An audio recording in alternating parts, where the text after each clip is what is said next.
Welcome to the 6-hour epic Write-A-Thon. I'm Kauffman, and today we have quite the schedule for you. Wow, we are doing so many cool things. First off, welcome to the stream. And we'll cue up some applause. So today is going to be a huge celebration. Two reasons that we did this epic Write-A-Thon was, for one, because I've hit over 180 days of consecutive writing live streams. So I was like, why not celebrate? Because that's crazy. I didn't even think I was going to make it through the first week, let alone 180. Halfway through my goal to get a full year of consecutive writing live streams. And for those of you who've been joining lately, I am almost there with Last Scarecrow. Today, I have the epic, and I mean the epic climax set up to write for y'all. As you have seen, Scarecrow, Crow, and Pebble have evolved from their meager little beginning 120,000 words ago, back in January, as they've evolved through their journey. And finally, Scarecrow will be facing off against the first demon versus Scarecrow. Who will survive? I'll be getting to that in just a bit. So I want to pull up today's schedule. We have quite a mix of guests. We have a mix of fun activities, games, and all that jazz. So we're going to be starting off with your favorite, the Write with a Story community challenge. What we're going to be doing is, backed by popular demand, we're going to be putting together the outlines for a really cool story. As you guys showed up for a couple weeks ago, we did this together when we created Hermes the Cat Goes to Purgatory. So we're going to be putting together a brand new story with a little bit of an outline, and we're going to see how this story is going to evolve. So we're going to start it right here at the top of the stream, and then we will be hopping back into it a little later on. As you can see, we've got quite a number of guests coming into the stream. I want to thank each of them who are going to be joining me today. So you can see we're going to be chatting about different areas of writing, different areas of the creative process, from character development, writer's block, publishing, and much, much more. I'll also have a huge announcement a little later in the stream. So we got quite this lined up. Can I last for 6 hours? Can I make it? We're about to find out. All right, and let me throw this up, and we're going to be hopping right into it. So I actually have a couple of the guests already here. They're going to be joining me for our community Write a Story. Hey, what's up, Atomic? Welcome to the stream, my friend. It's good to see you, my dude. I hope all the writing is treating you well. Natasje, love having you here. Happy, and Mary, welcome to the stream. So for those of you who know, let me pull up. What we're going to do is we are going to build a story. So let's get this all pulled up. Y'all know our community Build a Story, and I have a couple writers here in the stream with me. So what I'm going to do is I'm going to bring them back up onto the stage. I'm going to welcome Natasje from the Storyteller Pod. And hey, welcome, Natasje. Hi, how are you? How's everybody? Good. Thanks for woo, that's the thing that we need when we have to write a story, right? We can't write a story without the pen. And then we also have one of the writers from our community, Soul, who's going to be joining us for this exercise. Welcome to the stage, Soul. Hey, everyone. Woo! So this is super exciting. I hadn't decided what I was going to do for this, or if I was going to bring some extra people on, but I really appreciate both your creativity. So a couple weeks ago, what we did, and let's see how this looks with 3 people. Perfect. Look at that. Perfect. So something that we did a few weeks ago, what we did was, as a community, we built a story together. Now, I'm like, all right, let's do it again. So if you're here in the live stream, I want to hear from you. We want to hear from you. I want to hear your ideas. So let's develop the core idea for a story. Last time we did this, we created Hermes the Cat Goes to Purgatory. And let me tell you, Hermes and the alligators and the flying mouse and all those other fun little characters. Hopefully they survive purgatory. Only time will tell. But new stories must be told. So what story, what character, what message, what theme should we focus on today? Natasje, so are there any stories that you guys have just been dying to tell lately, or any types of like messages that really resonate with you as a writer? Message. I really do like messages that are about becoming who you're supposed to be, and that who you're supposed to be is not who you think you are supposed to be. It's something that you find Ooh. along the journey. So I That like that. almost feels like it feels like that could be an underdog story potentially, or it could be like a lost fame. That could go in a couple of directions. So somebody, let's say, message becoming who you are meant to be. Meant to be, yeah. To be, not who you've been told to who be. Who you've been taught to be. Yeah, you may think you need to grow into a tiger when in fact you are a dragon. You know, it could happen. Atomic already has our first idea. I was like, Atomic, I appreciate your creativity. So Atomic is like, dwarves in space. Love that. Generosity is better than greed. I love that. I that think is awesome. Our Atomic is awesome. All right, I think the generosity is.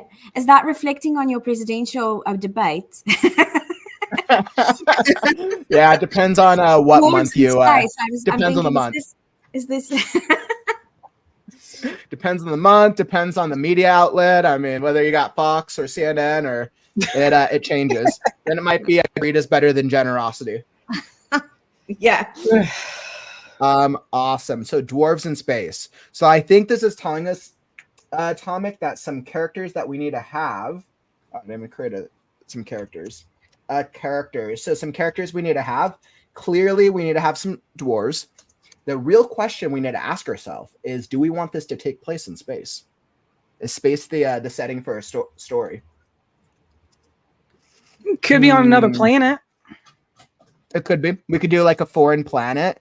It's I mean, space operas are fun. You could always do one that takes place on a spaceship or on a space or on a different planet, and that comes down to creating the whole planet. Have either of you ever created any space sci-fi stories before?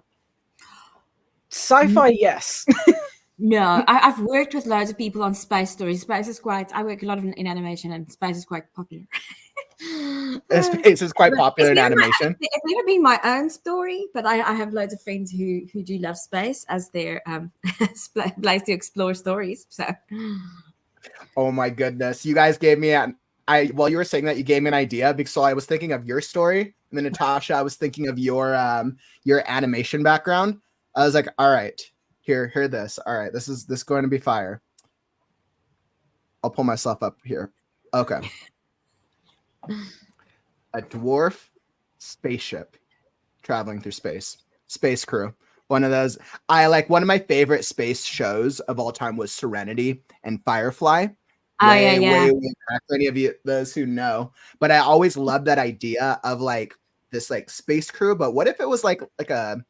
So I've totally been thinking of One Piece and pirate themes lately, and I'm like, what if we go with like a dwarven like pirate crew traveling through space? that is lovely. That would be awesome. I know. It gives me treasure planet vibes. Yeah, I feel like dwarves gives us a great idea, or that great concept for, we can touch upon greed, because dwarves have like a thing with gold, but we can also have like a dwarf who's like becoming who they're meant to be, not a greedy little. Yeah, you're not supposed to be a greedy orc. You're supposed to be. Yeah, actually, so are some of our antagonists going to be orcs? Are there, or do we have some orcs on the ship? I'm like, interesting. I'm like, or maybe where they're traveling to is to where the others live, who have realized their greedy dwarfness. And we should give them like their own name. Like if you become like full, if you become so greedy, you grow into this thing, which Ooh. like, we should be like something like an orc, but someone should come up with a nice name for the orcs. Or I like the that. orc-like greedy. Yeah, we need a name for the orcs. Yeah, Atomic. We're calling you Atomic. Give us what's a good orc name, so that when they get too greedy, they become a I was gonna mix dwarf and orc, and then I got dork. Yeah. I actually did that too, but I thought of the Oriv.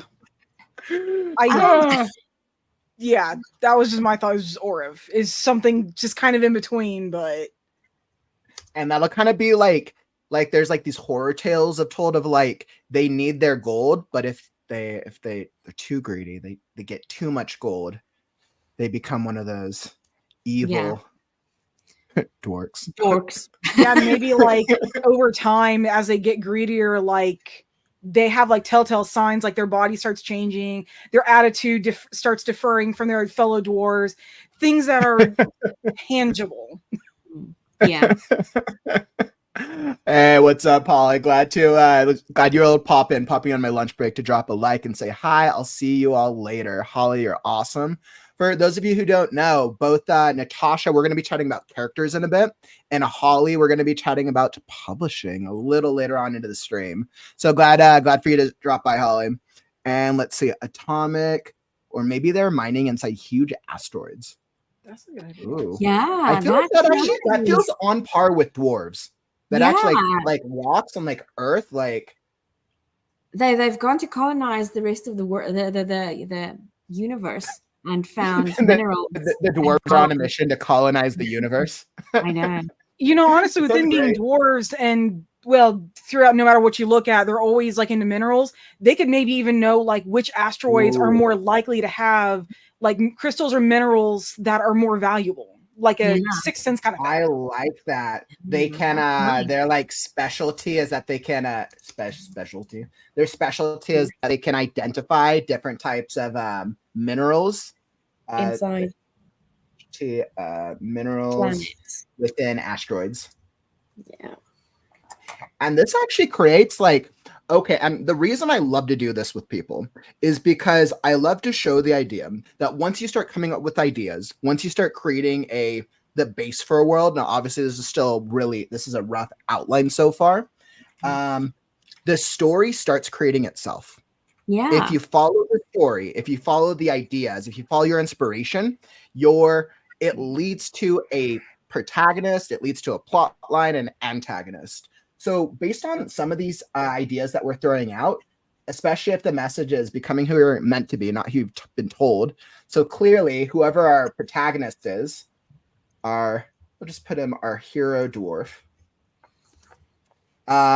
Probably doesn't want to be a mining dwarf like the rest of the dwarves. Or maybe actually, I kind of had one idea a few minutes ago. What if they're like a dwarf who is greedy like in the beginning, but it doesn't feel natural for them? That for some reason, they're greedy, but they don't have the same kind of greed as like everyone else on the crew or something. Yeah. But it's not natural. You guys know, actually, like thinking of like for some reason this like money concept. Natasje, you have an idea? Yeah. I saw it. Yeah, or like they like mining the gold, but to give it away and use it to do things with. So they love, mining and getting the gold, but not to like hoard and sit on it. And I saw a thing today with a billionaire who built like a red carpet out of money for his girlfriend. How stupid is that? Right? Not to like hoard it and build red carpets of it, but to like give it to people and do good deeds with it or something like be generous. Ooh, so we make our dwarves very selfless, and our hero, he's a selfless hero dwarf is a very selfish character. Starts off a selfish character. Oh, he's being. I think he's being selfish because he was told that that's what you're supposed to be, and that's good. Yeah, but it doesn't feel right. Yes, our hero dwarf feels greedy, but it's not natural. Because wait, repeat that one more time, Natasje. I want to capture that correctly. I said he starts out selfish but it doesn't feel good, so he grows towards a space where he becomes generous instead of a selfish dwarf. So the mining can stay the same, but it's the reason for mining. The same thing is like money is not evil. It's it's being. You're right. It's not the minerals. It's not the coins, whatever they get. It's literally it's the way it's used. This does make me think that the sidekick needs to be an orc. Yeah, like something more ogreish and. Or maybe something who like is always called an orc, but they're actually like a different they're like an ogre or something, or they're like a troll. But everyone like calls them an orc. Yeah, I was just thinking about those things in gummy bears. What are they? Yeah, or a goblin. Oh, Atomic had a good one. A goblin. Yeah, a goblin seems like a good Yeah, and plus, I mean, for people like who aren't really familiar with goblins, orcs, elves, all the mythical races, they may not understand the difference. So it might actually be easy to mistake a goblin for like a juvenile orc or something. Yeah. Oh man. Okay. All right. Here's let's see. We put characters. Dwarves. Support will be a goblin. The goblin could always be a hybrid. It could be like a goblin orc or something. Yeah. That'd actually be really neat. Because if the antagonist would let's say end up being orcs, that'd be kind of like them going against part of themselves or something, which is always kind of like a neat little storyline. So yeah, I really like that. All right, goblin orc hybrid. And then let's see. Atomic threw up a good point. So we need an opposing want for this protagonist. So when we're thinking about this protagonist and this hero's journey, who is or what is the perfect type of antagonist for this? If we take this to the exact opposite extreme. So as I'm thinking through that, right? So we have if the message is becoming who you are meant to be, not who you've been told to be, then it seems that the antagonist should be somebody who's become evil or somebody who's become greedy or rich because they come from maybe a long family. So maybe some type of royalty thing, because they've probably always been told through generations and generations that is who they are. I almost think like we could do something fun like Avatar, The Last Airbender, like a Prince Zuko type character dynamic might be really fun. Yeah, I just got an idea. What if like because you saying like royalty, for some reason the celestial dragons from One Piece pop in my head because it sounds like them. A dwarf prince. So you have me at dragons, so well, hey, they're not actual dragons, but still they're treated like it. They're treated like royalty. They have like a dwarf prince that is like their contact or something. They're kind of revered, and that would actually give us a really good it would give them a really good precedence, like their race or their like everyone reveres this, or they're talked about revering this race, but then when we're introduced to this antagonist, like maybe they're not as evil as we think they are, or it could go in any direction there. Yeah. Also, like it could be like if it's the like a prince, like a royal figure, then our hero dwarf could be driven to be more like them, but the prince character. Oh, because our dwarf thinks that royalty, like that's the success, that's the key right there. Yeah, you should be that, and the prince character feels like threatened by them because they're a really good gold miner and have gained loads of wealth, etc. So they can try and bring them down, etc. and so forth. But and cause some spells of poverty or mission. What do you call it? Mining missions that fail, etc. And maybe because it's nice because in those spaces where the prince who is very wealthy and has attained that space of greed that the dwarf is reaching towards, and in the spaces that they actually trip them up and they lose everything, they're not half as sad as they think they would be, and those are good places to learn that. Oh wait, maybe I don't value this gold so much. That'd actually be really cool. I like that. And then that really goes into the core theme of the gold and the not needing gold versus not needing gold, and I Yeah. think that sets up a good arc for our 'Cause protagonist. if you lose everything that was supposed to make you very happy, and then you're not sad. I remember someone once stole a laptop, a laptop off me. I got like swindled, and someone had a whole laptop, and I was so grateful because I really detested that fucking Mac. I was doing subtitles on it, and I fucking hated that piece of shit. And I remember it was stolen. I was so happy, and I was like, "How are you happy?" And I'm like, "That's probably a sign you should really not be doing that." You cannot be happy when someone. You're like, it's a sign from the universe. Now, if I think about the three, like if I think about like beginning, middle, and end, now everybody has a different way of outlining their story. My method is I try to just be like, make it as easy as possible. I'm always like, do some type of outline. Some, pantsers and plotters, some people plan out, some people do it. Do you guys usually hop it straight into your stories, or do you like to plan out beforehand? I'm a pantser all the way through. I literally wrote my entire book on the seat of my pants on the fly. So I wish I could do that. I cannot do that. I have to plan. I do. You have to plan it all out. I said like that, like exactly like you have. I'd have like a whole old graph there, and then I'd want to pants, and I'd go, and then it's like fuck it. I run straight into a wall. God damn it! Then I have to go 2 steps back, and then every time I've pantsed, it takes me 5 times as long to get anywhere because I trip myself up in some way. And I always say to my writers, there's 2 ways of writing. You can pants or you cannot pants. Some people pants fine. It's literally a person to person thing. It's not. I don't think that should be a rule because some people do so well, and I wish I could be those people, but I'm not. And I learned this. I think it really changes for everyone. The hard way.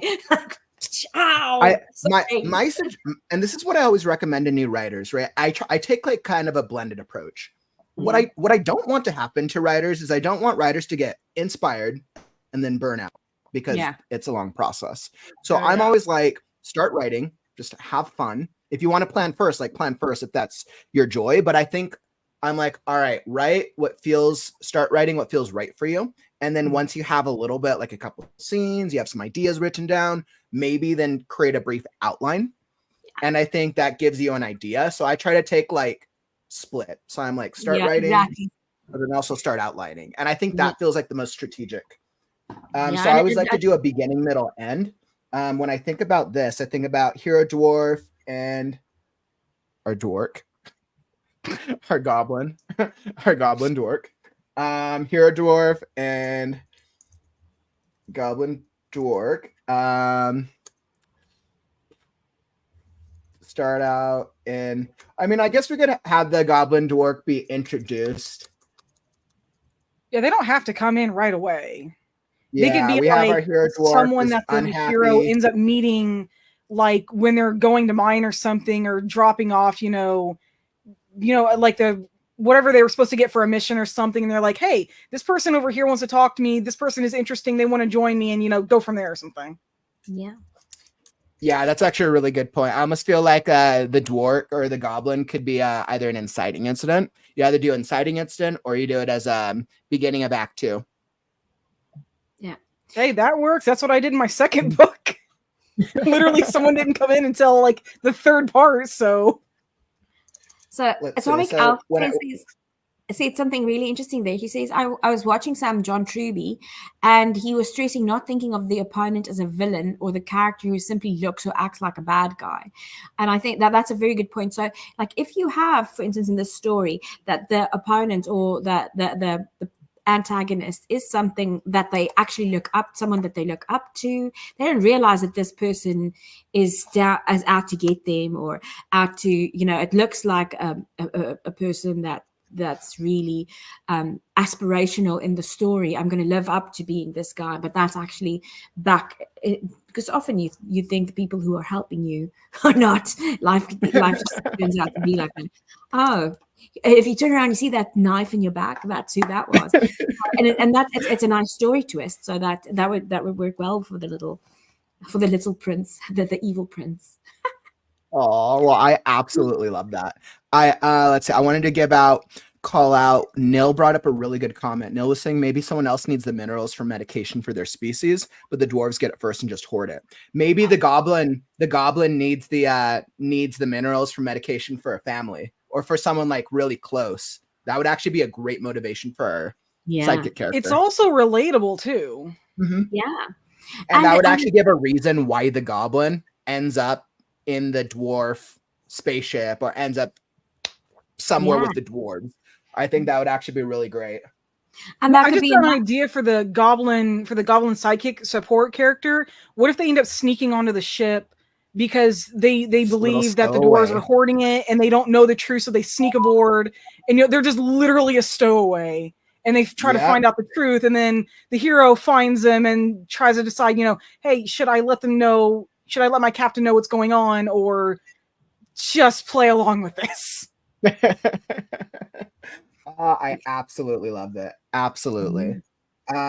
Okay. And that's also it'll give you a nice opportunity for that turnaround when they discover that being generous, when it makes you feel way better to save all these goblin creatures who need it for medication, rather than hoarding it like you thought that would be. And then you realize, oh my goodness, I don't think I was supposed to be a hoarding dwarf. I'm supposed to be a Oh my god. Okay, so guys, I love this story that we're creating so far. If you're here in the stream, thank you for joining us on the start of this story. So what we'll do is we'll come back to it in a little bit because we got a packed up schedule today. Natasje Soul, thank you for helping me out with this little exercise. I'm so motivated now by goblin dwarves right now. I'm so motivated. So what we're gonna do is I'm going to we have another couple guests into the studio. Let's see, give me just a second, and we're going to hop into our next conversation. And by the way, if you're here in the stream, make sure you stick around because we're going to be continuing with our dwarks and our goblins and all our space odyssey in just a little bit. Awesome. And by the way, if you're enjoying the stream, follow and subscribe. Writing sprints every day. We have a lot of writers in the community here. So we're going to be advertising everybody. Promos are down in the YouTube description down below. All right, beautiful. So we're going to be hopping into a discussion with Josh Makes Movies. Josh, I'd like to welcome you onto the stage. Welcome, my friend. Thank you. Hello, everyone. How you doing?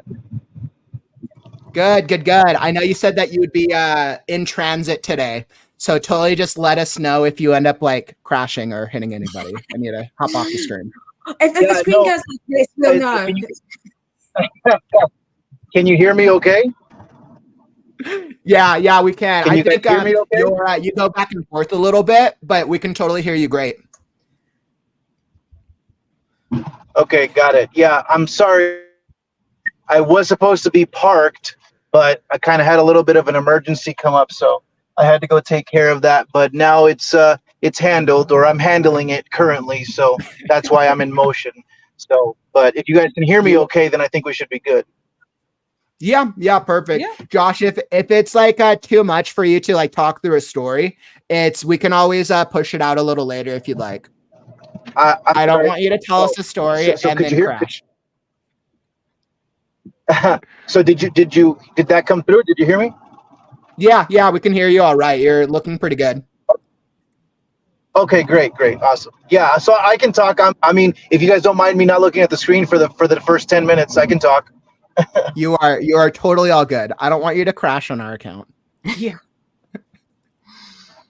It's very influencer. It's very cool.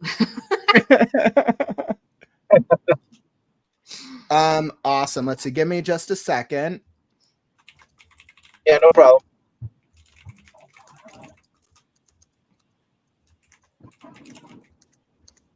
How many people are on today? Awesome. So it looks like right now, oh, by the way, Josh, you guys probably haven't all met each other. Josh, Natasje, Soul, other writers, other creators from the community. Josh is one of my longest standing writing friends back from our college days. I'm he knew me when I was but a lone weirdo writer. Well, we were both lone weirdo writers. You know, We're one of our not first. weirdo writers now. I was like, now we've just embraced the weirdo-ness.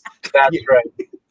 You know, we actually ended up creating a web series together really early on. We created this. Josh makes so many movies and shorts on his YouTube channel. But back in our colleges, this must have been 10 years ago. I started the core concept for a web series, and me and Josh put it together and filmed it. It's like the corniest thing ever. It's called the Ultimate Fantasy Bible web series. It's so corny. For those of you who want to check out just how corny it is, it's so entertaining. It's so corny. It's good though. I promise you. I get a starring role, and you see me. I still have hair in it. So like that goes to show I'm like super nerd. Josh is our like lovable like librarian in it with like the weirdest accent ever. It's there's a lot of it's fun. It's fun. For those of you who want to check out the web series, I think we did 8 episodes. It's actually linked at the bottom of the Kauffman's Corner YouTube channel. So for those of you who want to see OG Jared, it's make a fool out of himself. It's quite an experience. So Josh, I wanted to give you the space. Can for those of you in the audience who don't know you, do you want to just introduce yourself real quick? Sure. My name is Josh Ampuero. I have a beautiful wife and 3 kids, which is the source of my running around right now, is because of those 3 little kids. So I'm a working dad, and I've been making movies since about 2006, when I made my first movie in high school. Fell in love with filmmaking. I'd never ever considered filmmaking or film screenwriting as a career or something even as a hobby. But when I made my first movie and I presented it to the class, and it made them laugh, it was a very surreal experience. It's like the synapses were firing, and I was like, wow, this is really cool. And I've been making movies ever since. You know. And by the way, Josh has some really funny movies. He has some really funny movies over on his YouTube channel, at JoshMakesMovies. I'm like, I know that. So Josh has a way with humor that I cannot get. I'm like, humor is not my strong suit. Even for those of you who've been following me along with my Last Scarecrow story, like I need to add a little bit more comedy to some of the characters, because right now, like, characters just die left and right, and it's super dramatic. And it might work, but I think I still need some like a little bit more brevity. I had like, yeah, it's like I know that. But Josh, so I know today I wanted to chat with you about adapting your story for change. Now, Josh has a really, really cool story. However, I'm going to let you get to your destination first, so that way you're not too distracted by the road. But I want to think about how do we adapt our stories to change?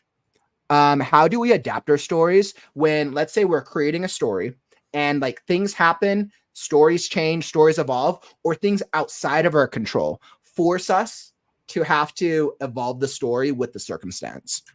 So, and I'm sure Natasje, so I'm sure maybe you two have dealt with that type of like having to adapt to change, especially Natasje, like working in a writer's room, working with other writers.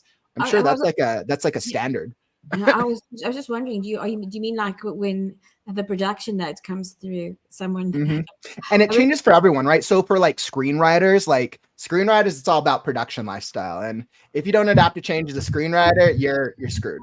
Yeah. As like a writer, you have to adapt to change with like the publishing industry. You have to adapt to change when if you're writing your story with a live audience, if you're writing like episodic. And I think it's what is the story we're telling, and then when we involve other people in the experience, like it can be challenging. It can become crazy. You know, I will tell you this, as a screenwriter, like you're at the bottom of the food chain. That's it. No, well, it depends on where you are. If you're doing film, you've got a little bit more authorship, as they would say. Mm-hmm.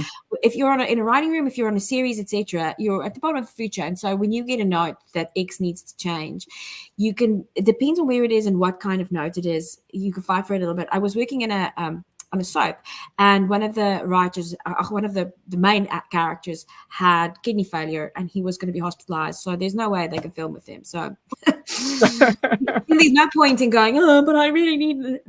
Dude, you need to go back now, change everything, and make it work. So, and there's loads of notes that's those, you know, and I think, and that pushes you to be creative in a way. Like, loads of people would fight, no, can we not do a body double? Can we not do this? It depends on who your audience is. So some audiences won't take to a body double for a little while. It's like a no.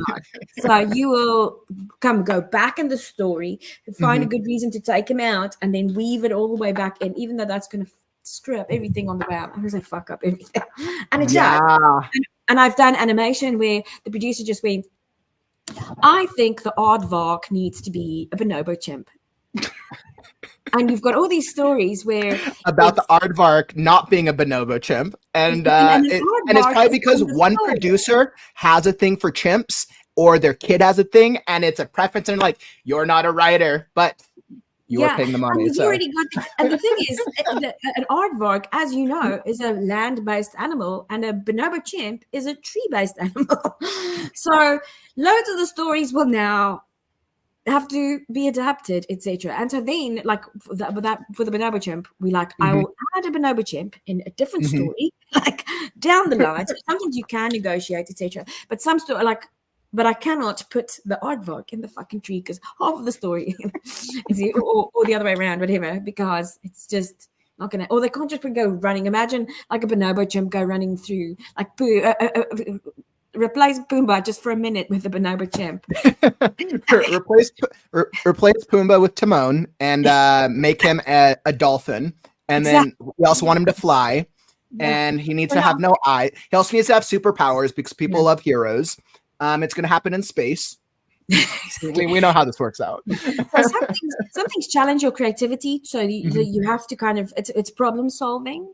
Which I always say, like, some problem solving makes you be more creative, which is great. Others are frustrating, so that's just an exercise in like staying calm in Zen things.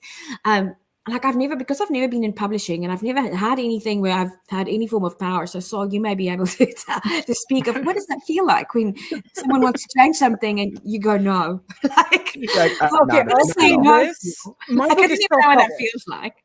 Yeah, I'll say this. My book is self-published. I didn't go through a publisher. I did not go through a publisher. I wasn't going to waste my time with that because it was going to take forever. And just, no, I'd rather get it out there now because I took 20 years to write this story. Yeah, I was going to get it out then.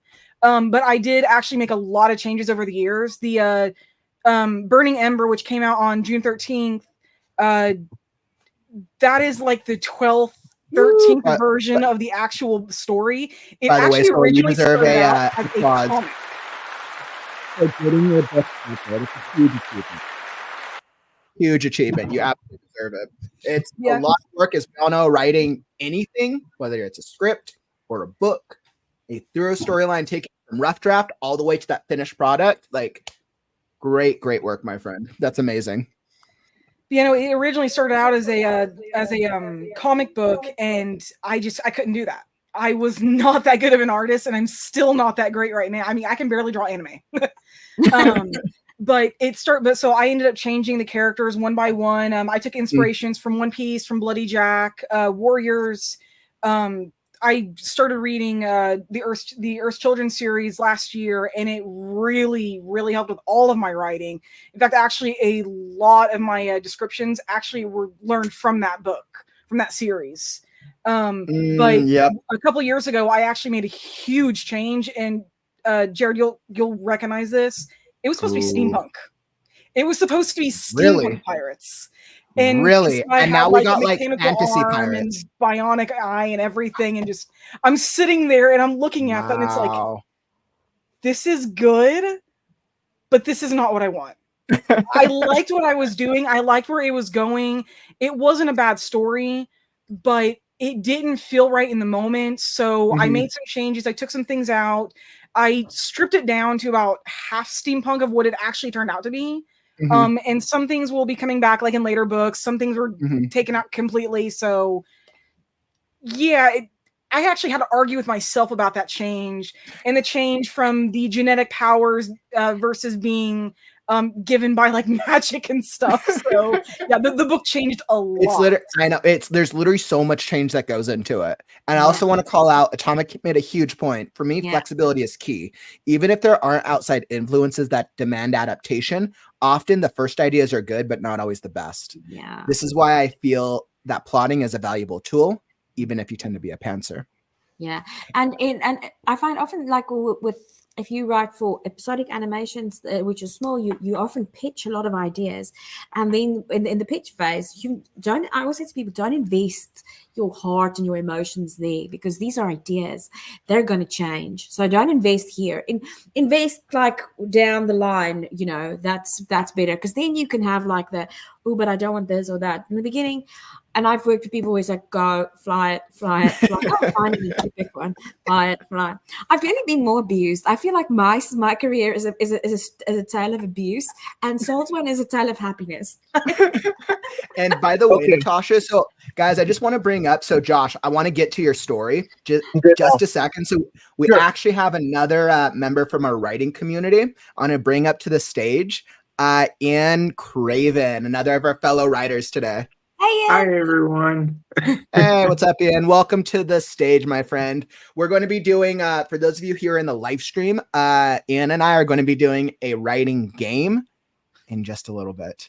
Ian is over from Kaleidoscript Magazine. They have some absolutely phenomenal stuff going. It's an online publication with that features short stories, and there are some great issues so far. So definitely worth checking out. Everything is linked down in the YouTube description below. All right. I wanted to make sure you got a little bit of an intro as well, Ian. Hey, Ian. Hi. So we're just chatting about adapting our stories to change right now. And I wanted to give Josh the space because Josh has a really crazy story for us. Are you good, Josh? Yes, I'm good to go. Sorry about all that, folks. You're good. Those of you that are parents. Life happens. Very influential. It's Josh. I've only ever had like a cat to deal with. I can only imagine what 3 kids must be like. Yeah. I'm not coping with one kid. I don't even. Why do you not Twitch? Yeah. Yeah. But thank you. Sorry. Thank you for your patience. So Jared knows and something that I was a part of in 2022, we filmed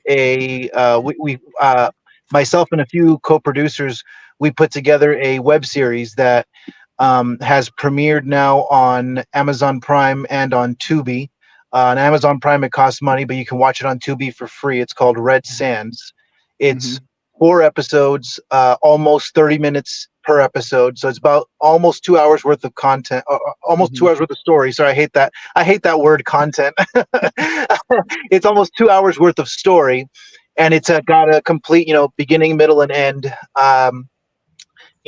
Lots of characters and stuff, and it's kind of like a mix of like a Breaking Bad type of neo-Western type of vibe to it, mixed in with a little bit of like Lethal Weapon type of comedy stuff.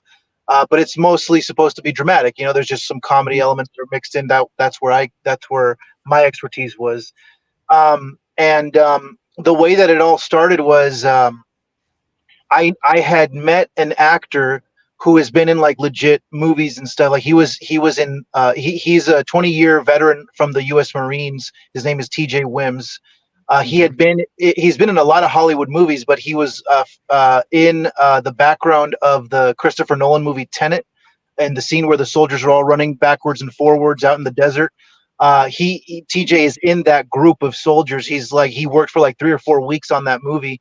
And because he knows how to do these, he's very well trained in combat and stunts, all that stuff, and he's got military experience. So I had met him, and he lived in Las Vegas at the time. One day while I was in Vegas, I went to visit him. We had already known each other for a while at that point, but I'd never worked with him. I really desperately wanted to work with him. And so I asked him, so we talked, and I said, I found out that he really likes doing independent stuff. He loves just doing stunt work and stuff. So I said, well, what if because I live 3 hours away from him.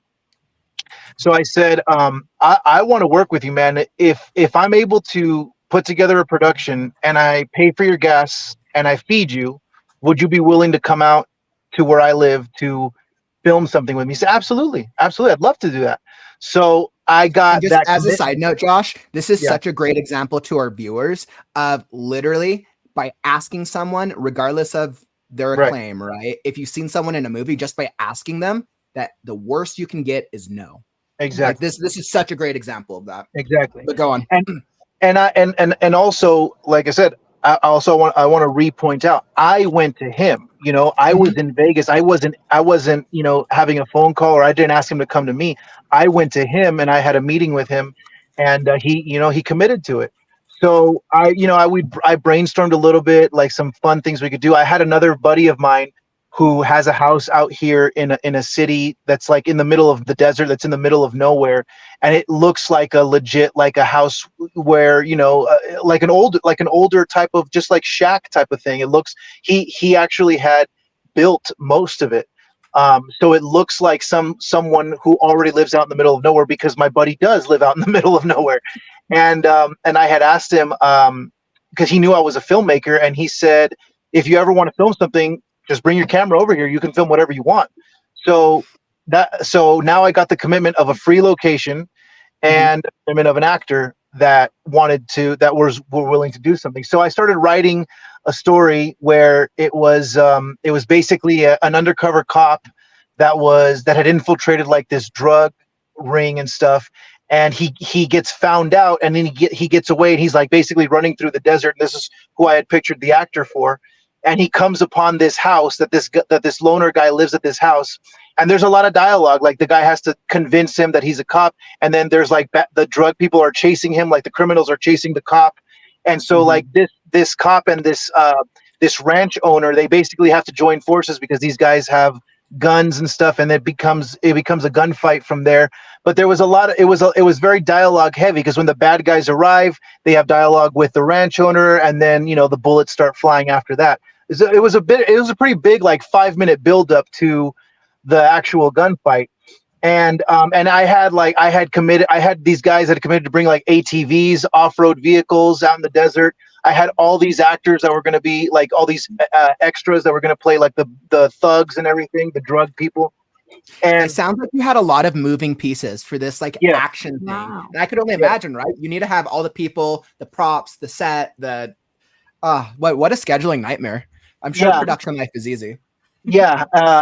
And also on top of all that, me and the actor, we picked out a date. Like we hammered out a specific date when we were going to film this thing.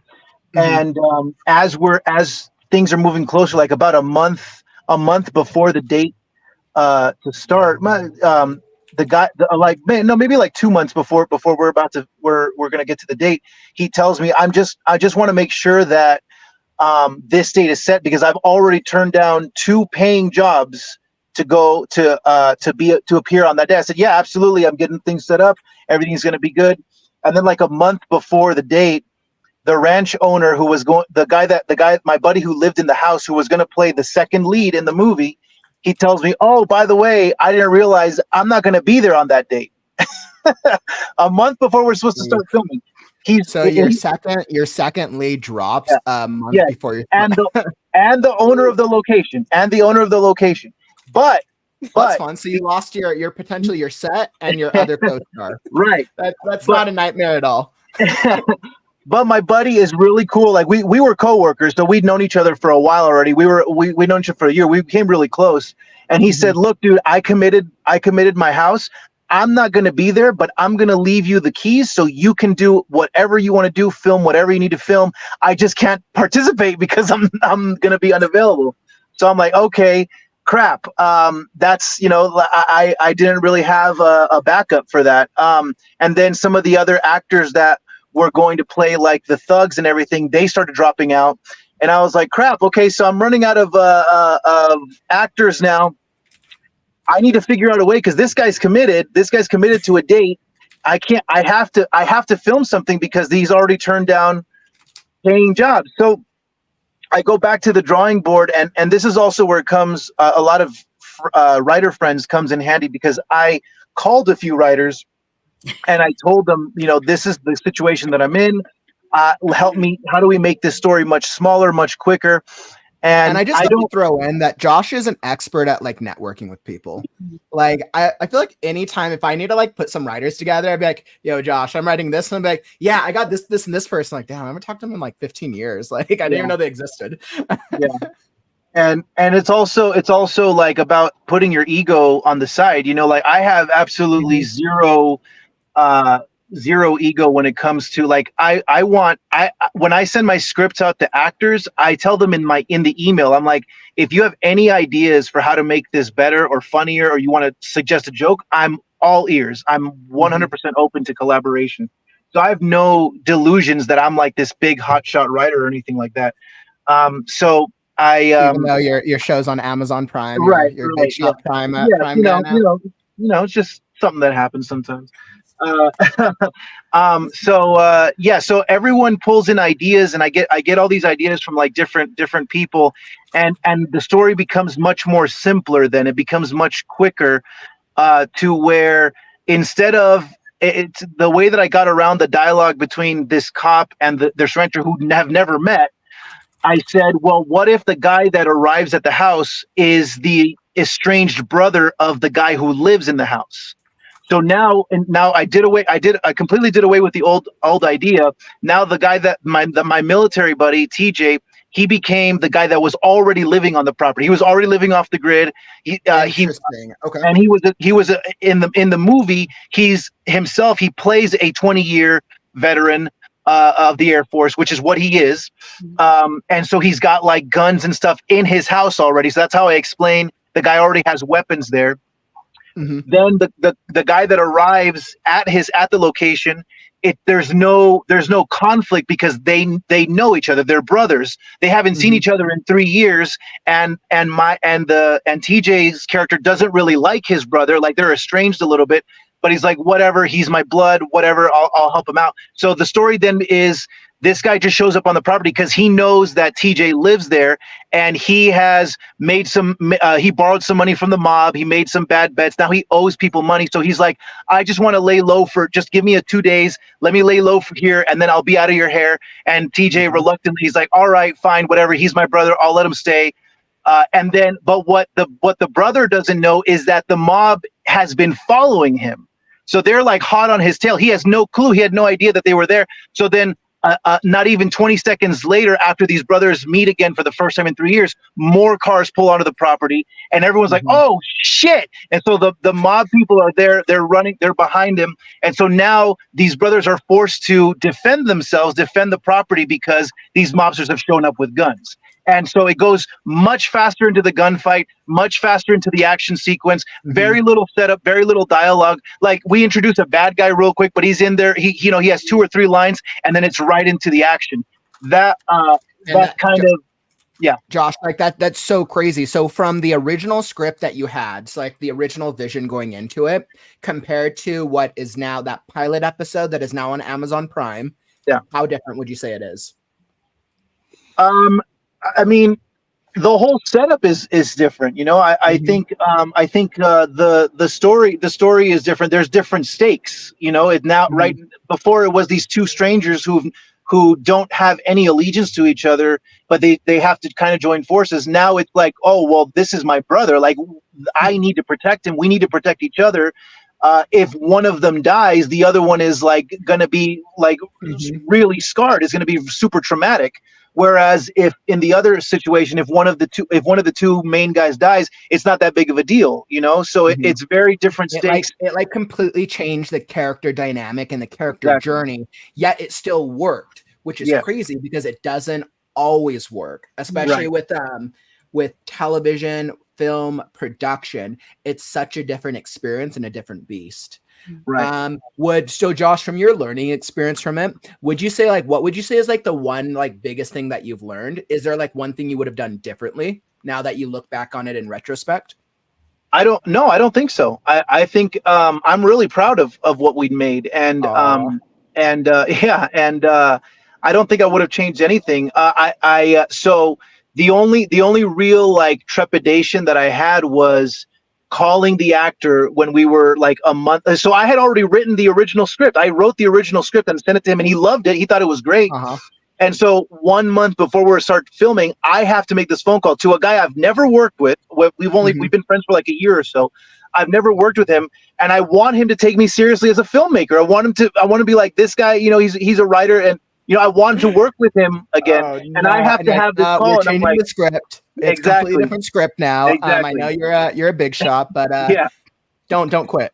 Yes, please just give me a chance to do this For an unpaid gig. For an unpaid gig. We're paying for travel expenses. Right. This is an unpaid gig. Please don't quit on us. Yes, we love you. Exactly.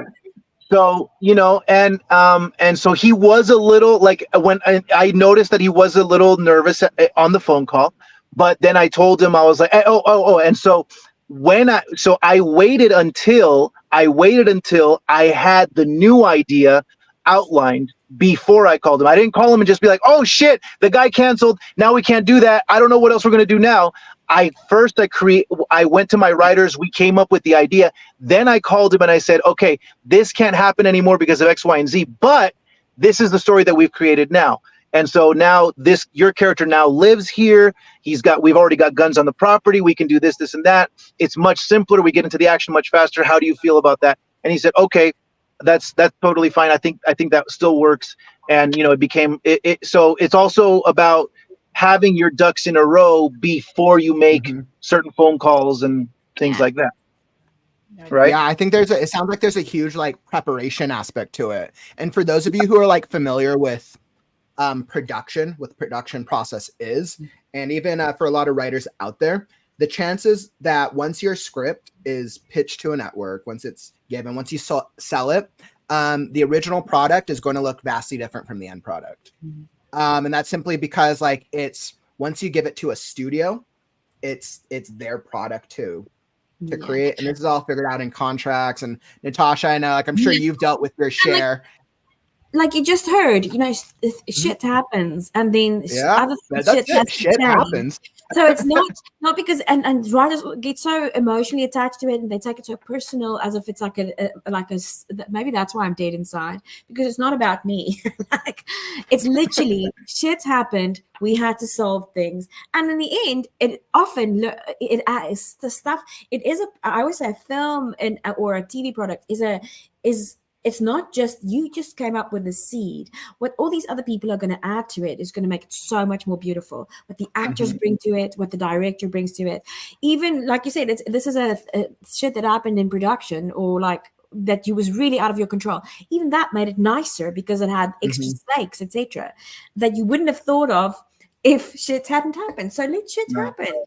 Right. And Josh, it also sounds like you're really good at adapting to change. For people who might not be like that like flexible, like do you have any advice for somebody who maybe might have a script out there and it's like doesn't know what to expect yet? Like what do they do? If you're a filmmaker, you don't have a choice but to learn how to be flexible. Like the stubbornness, the steadfastness, that's not going to fly in the film world. So my advice is learn how to be flexible quickly. You know, it's not always going to go your way. Yeah. Do it quick. Oh my God, I love that. Unless you have a shit ton of money, nobody cares about your vision. Nobody cares about, you know, like you're going to have to be flexible. You're going to have to learn how Josh, you get it. That gets a banner. Learn how to be flexible. And you know, I can actually relate with that. Or get a trust fund. I heard get a trust fund in there. Oh, get a trust fund. Oh, that's the secret is get more money for free. And I could totally relate with having to be flexible and adaptable to change. Well, I definitely had my share of years in the film and TV industry. I can actually speak to my experience here working on Last Scarecrow. Working on a book, you have to adapt to change as your story evolves. Now, until you actually start including people in the process, right? Till you get to the publishing section, or when you have an editor, or when you hire all the different things that you need, the story that you start with might not be the one that you end with. For myself and those of you guys who have joined me on the journey, the Last Scarecrow novel that I've been writing started off as a one-page free write. It was a one-page free write, and it started off as an image I was like, I should have had the image queued up here. But it started off as an image for a one-page free write. I'll see if I can pull up the picture real fast. But I didn't know that I was going to write a story. When I challenged myself to write every day for a year, I'm like, yeah, I guess I'll do like free writes every day. And maybe I'll like work on some of my old stuff. Perfect. I'll show you guys real quick. It's good that you challenge yourself to write every day for a year and then write every day for a year. So, and this was the inspiration for Last Scarecrow originally.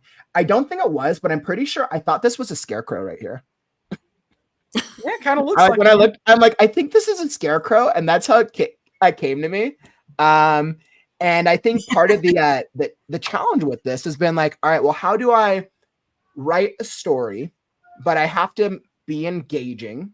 I have to create a format, and the story is going to have to evolve over time. It's going to have to evolve day by day by day, especially in front of a live audience. And then a lot of my family was like, well, if you're writing the story for the world, someone's going to steal it. And I'm like, well, I can prove it's mine. I have 180 days of live streaming proof that it's mine. I'm like, I feel confident that I'm the only one who can write with my style. Maybe give it like 20 years, and then I'm sure AI Kauffman can write like me. But until AI Kauffman comes around, I'm the only one who can write in my style. That's true. So, every writer's got their own style. Nobody else can copy it, no matter what they do. They can start with the same prompt. They can look at that same image, yet you will never get the same story twice, even from the same person. Yeah. So it looks like we lost Josh, but that was an absolutely really great story. He'll probably hop back on in a little bit. But for those of you who want to go check out his stuff, Josh is you can find his the series Red Sands over on Amazon Prime. It's a really cool. So if you're into like action pieces, clearly a lot of clearly a lot of violence, a lot of like thugs shooting at each other, some brotherly love. Clearly we saw from the change script. So definitely go check it out over on Amazon Prime. If you want to check out more about Josh's like channel, he's over at JoshMakesMovies. He does he's all about comedy and half-hour sketches and skits and all that. So his stuff is linked down in the YouTube description below. And with that being said, let me pull up our schedule one more time. And I want to thank each of you guys, Natasje, Sol, Ian. Thank you for hopping on and being involved in the conversation. Yeah, I appreciate you guys. We're invested in your voice. We're trying to keep your voice going. Filling the air. Shucks, where are we at? 1 hour, 1 out of 6 hours. And let me tell you guys, I was originally going to do this as a longer live stream too. My original thing was like, all right, I can go for 12 hours. Let me try 12 hours. And my family talked me down to 6, like, Jared, like, try 6 first. But I'm like, those influencers online, they can do it. If they can do it, I can do it. And I'm like, okay, all right. We'll try it. We'll see how this goes. By the way, welcome to the stream, Penelope. Great to have you here. I love Scarecrow's origin story. He started out as a tree. Scarecrow was originally a tree. Maybe in the second draft, Scarecrow will start off as a tree. Actually, getting some ideas. I do have to make the opening a little more interesting. Pastor Tanks, welcome to the stream. I think Hollywood should have AI that come up with amazing stories. The music industry is dominated by AI. Just you wait, my friend. Just you wait. The AI technology is coming. We're getting to a point where you can do the text to speech. You can write in, I want to create a video of a dog riding a skateboard in New York City. It generates a live action video of a dog riding a skateboard in New York City. Trust me, it's coming. AI is definitely going to be disrupting the film industry. It will create there's already some programs out there that kind of make like little animated videos.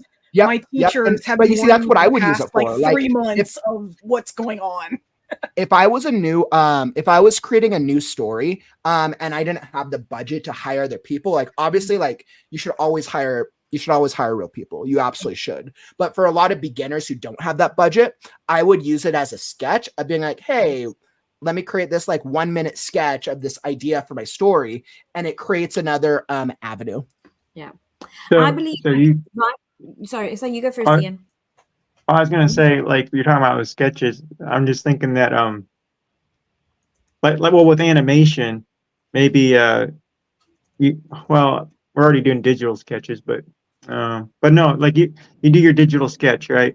And or it could be paper, but you got to scan it, right? You put it either, so if it's a digital, you upload it into like your app, or if it's actual sketch, maybe you just have to scan it, but anyway, you upload it to the app, right? And then it animates it, and then you can work with it, maybe. Yeah. Like it just quickens that process. And you don't have to really sit there does. and do every little motion, right? It just generates all of it and you tell it what to do, maybe. And by the way, we're actually going to be having a fun discussion about AI and writing in just a little bit. So we'll hold those thoughts about AI because we all have a lot of thoughts about AI. Yeah, I have a quick question for Josh. Since you had to change your script, did your message change dramatically, or did something else come from it other than your intended message, like your original intended message? I mean, I think you're giving me a lot of credit by even imagining that I had a message to begin with. It was more about just I just wanted to film a fun little gunfight with a guy that's really into stunts and guns and stuff. But I mean, it kind of I think it kind of did. The brothers reconnecting. It was kind of like an extra little layer of dramatic, storytelling, like that these guys haven't seen each other in a few years, and they're thrown together literally in a one of the most traumatic experiences that people can go through, and they have to work together. They have to help each other out. You can tell as the action continues, you can tell that these guys, they actually care about each other, even though they might not necessarily like each other. There's still some type of bond. I mean, being siblings. If you have siblings, you know what that is. So it was kind of nice. It was kind of cool to explore that a little bit, for sure. That type of thing that wouldn't have existed with the original story that I had planned. And the beautiful thing was these two actors had never met. So the other guy that played the other brother's name is Michael Barrett. Him and TJ Wims had never met before, but I had worked with both of them, or I knew both of them already, and I thought it'd be kind of interesting to maybe put these guys together. They kind of look similar. They have kind of same features. They could pass as brothers, and it was really cool. And from that, both of them enjoyed the experience so much that they came to me and they said, we should probably turn this into a series where we explore the continuing adventures of these two brothers in a drug world type of thing. And that's how it became Red Sands. The series is now on 2.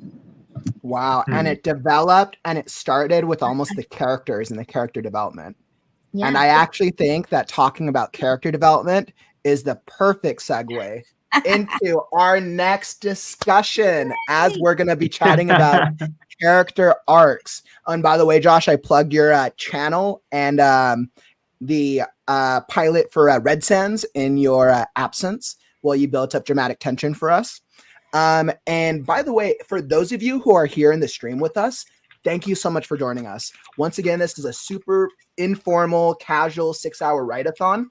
I appreciate all 4 of you guys being here with me and me trying to see if I can make it of 6 hours of talking. So I really appreciate it. I'm having a great time. I learned so much from each of you. And if you're here in the stream or you're watching this on the replay, follow and subscribe. We got writing stuff all day, every day. If you want to know more about any of these guys, I'm like, which way am I pointing? Any of these guys, and let's see, if I gotta make sure I'm doing this. Anyone in the rest of the screen? I was like, no, it's no. I clearly Jared's having no this way. All right, if you want to know anyone about in any of this direction, down in the YouTube description, everybody is linked with their websites and more information. Beautiful. So Natasje was, we were chatting about character arcs, because without stories, it's characters are at the heart. Even what we were just talking about with Josh's story, it starts with characters. Now, Natasje, I know Yeah. you had pulled up or had asked for a you had a couple slides prepared. I have them pulled up here, and I can pull them up whenever you're ready. You can pull up the first one so long, but I was just thinking, as Josh was saying, stories come from everywhere. Stories, if they start with a free write, they start from there, and then they evolve. A story is so fundamentally part of who we are as human beings, and the better I always say to young writers or new writers or even older writers. Today I was talking to someone who was an older writer, and I was saying you become a better and better storyteller by getting to know yourself and this thing called life that we're busy with better. And even when you're telling fantasy stories, there's still people going through things on a journey somewhere, right? And that's really what a character arc is all about. I know loads of people have written about it, etc. And my second top piece of advice is remember that you don't have to write an essay about it unless you are at university, in which case you probably do need to write an essay about it. But when you're writing a story, you need to fundamentally understand what a character is going through. So when we talk about a character arc or a character journey, the biggest secret is that it's not a place that they're going to. It's a state of being that they are growing into through the course of the story, right? And if you look at, I love that. I like that image because it's a girl who's going through a map. And what you as the writer needs to do, and unless you're a pantser, in which case you're going to feel it. I don't even know how you get there.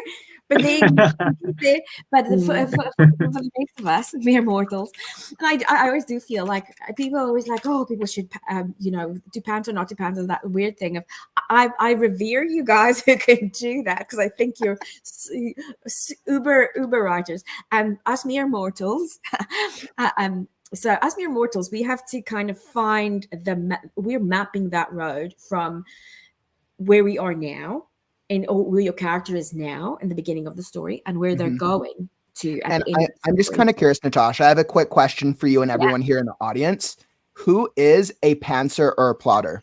I'm curious if we have more pantsers. So once again, pantser, you just write. You write what comes to you. You do no planning. Have a poll. Plotter, you plan out everything. Yeah. So I think I'm a plantser. I think I'm like the mix. Yeah, that's a good one because I'm also kind of, but I do need to, even if I don't need to know everything, I can't plan to death because then I can't write properly because then I'm just like, then I'm too, what do you call it? You get stifled by the planning. But I just need to know like where we're going. Are we going from from like Dublin to Galway? That's where we're going. Are we taking the scenic route? Are we taking the shortest route? I need to know these small things, and then we can go. So you have to be a plotter. Like you're plotting like the only way to go. Where are we going? What about the rest of you guys? Are you guys pantsers, plotters? Solo Josh in? Totally a pantser here. My entire first book was just on the fly. I had a general idea of what I was doing years ago, and then when I finally sat down about, holy crap, a year ago now, and I actually started writing it like in earnest, I'm just sitting there, and I'm not gonna lie, it took me 3 months to hammer out the entire book. The rest of that time period was just editing. Yeah. And it was all by the seat of my pants. And you know this one, Jared, I only had one problem, and that was figuring out one scene in the second book. Yeah.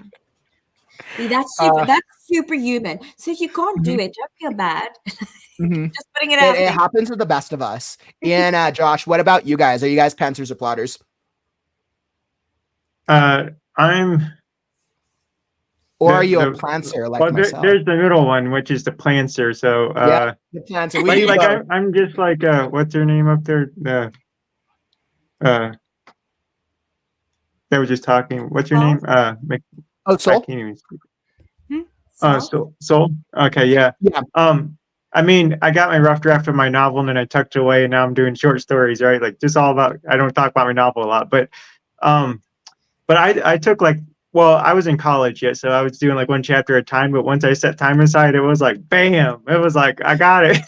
I'm just like all at once. But then, I wasn't. I was just beginning. I would just had this surge of creativity. Like I was I was all into myself. Like I was still at college, you know, it's good atmosphere and everything. And so like I had all this time on my hands, so that made a big difference in versus having a balanced life. And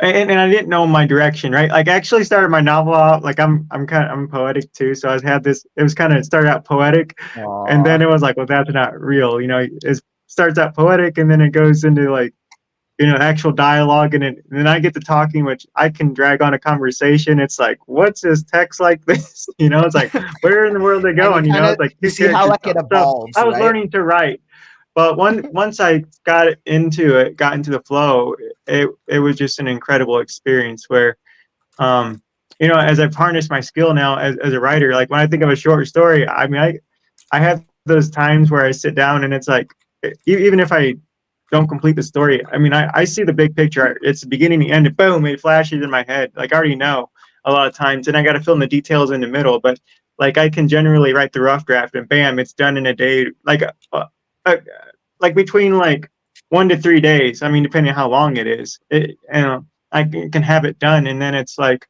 But then I struggle with the details in between, and then there's like all these little glimpses of like, oh, that's what was hiding under the rock, you know, and you have to think about, well, what's the message? What's the themes? Why did the character do this in the story? And then really you have to make all those adjustments. And that's right? the struggle. Cause I looked into the different kinds of, you know, like if you're a plotter or a pantser. And so the advantage of the plotter is that you tend to be able to know where you're going. So you can write it out and not have to maybe make as many edits. Where if you're the pantser, you're well, I made a story, but then you have to go back and do all these adjustments. And also, like my friend, I have a creative writer friend who he gets annoyed with me because we'll like this, you know, like storyboard the whole thing over the phone, like we like talk it out, right? But then I'll write the story and then like I'll put something in there that happened. I was like, yeah, but when I was writing it, this thing came to my head, and that's what's in the story now. and then it might throw things completely off. And that might be good, it might be bad, because it might be something that makes the story better, but it might be like, hey, that wasn't part of the plan. Yeah. Well, I think it just goes to show how much you have to adapt to change. Yeah. Right. Josh, I'm curious, Josh, what about you? Are you a pantser or a plotter? Well, I think right now I think I'm at a point where I'm becoming more of a plotter, but I definitely started off. I mean, I'm guessing pantser is flying off by the seat of your pants type of writing. Okay, yeah. So I definitely started there, and I definitely, like, for some of my YouTube shorts, like there's still some like when I was starting out, it was a lot of, this is a funny idea, let's get some friends together and figure out the script on the way. And sometimes I still do that. Like even some of my more recent videos, there's one called Mountain Man that I went up to the mountains with two friends that live there, and they were both actors. I already knew them, and so all I had was an idea. And between the three of us, we came up with the story as we were filming it, because I knew that they could. I knew that it was you know, that the people could do that. But I'm moving more into like plotting because of like I'm trying to tell longer stories. I have a couple series that I'm working on, and I have been plotting out like character arcs and episodes arcs, because I think when you want to tell longer stories like that, it's better to take a lot of time in the planning stage. It's better to take a lot of time in the outline stage. And if you're going to be working with multiple writers like I am, you know, them seeing that there's already a skeleton for the story, that they're not being asked to create something from scratch. Yeah. I've already got the story figured out. I just need help. I just need your help writing certain things that maybe are not my strengths. Yeah, and I think that really just goes to show that each of us have different strengths and weaknesses, whether we prefer pantsing, plotting, or plancing. In the chat, it looks like we have a healthy mix. It looks like we have a pantser and a plotter. If you haven't already, drop a comment. I'm curious if you are pantsers or plotters. I'm always curious with the mix. I always think it'll be one or the other, and it tends to be a healthy mix. Yeah. But I'm going to pass it back to you, Natasje, as we divest from characters. I just want to sign off real quick. I got to go to work, but it was a pleasure speaking to you all. Thank you, Jared, again for inviting me to the stream. Aw. It's And, great having you. It was Good great. to It was meet you, great. Josh. For joining us, Josh. Appreciate you, my man. Of course, you guys have a blessed day. Okay. Have a good day. Yeah, and I think also in television and with longer form things, I mean, you don't have an option. Like, there's a lot of You kind of just like have to do what you do, right? yeah. So Yeah. if you're going to work in TV, generally in film, I think the Rocky, one of the first Rocky was kind of he just he sat down and he just wrote that, but more often than not, like I would say 98% of the time, it's not, you don't have options here. Like I already explained this, the land of abuse. Like you don't have options. What are you on about? Anyway, so can you move to that second slide of mine? Yes, let me pull it back. I can remember Let me what go was in back. my So brain. as we're working on like character Character. development and character journey, which Yes. like hopefully we're either planning or plotting out or doing You something with our did- characters. I think Yeah, they're we've- important. Yeah. So if you're going to do so mainly I'm going to discuss how to plan because that's what I'm good at. Anyway, so so when you're creating this arc for your character, what you basically want to establish is who are you in the beginning. Who is that character when we meet them on page 1? And I don't even want to say page 1, like at the beginning of this journey where they're going going to. And you're going to have who are they going to be at the end is your destination. So that's where the area that you're going to arc between is from the journey from who they are in the beginning and who they need to become. Right. So your character, the plot takes you through a quest that they're going to do. They have to take the ring back to the mountain and put it in there at the beginning. From I don't know what Frodo's in my head today, and suddenly it's because you've been talking about orcs. So I've got poor little Frodo's in my brain.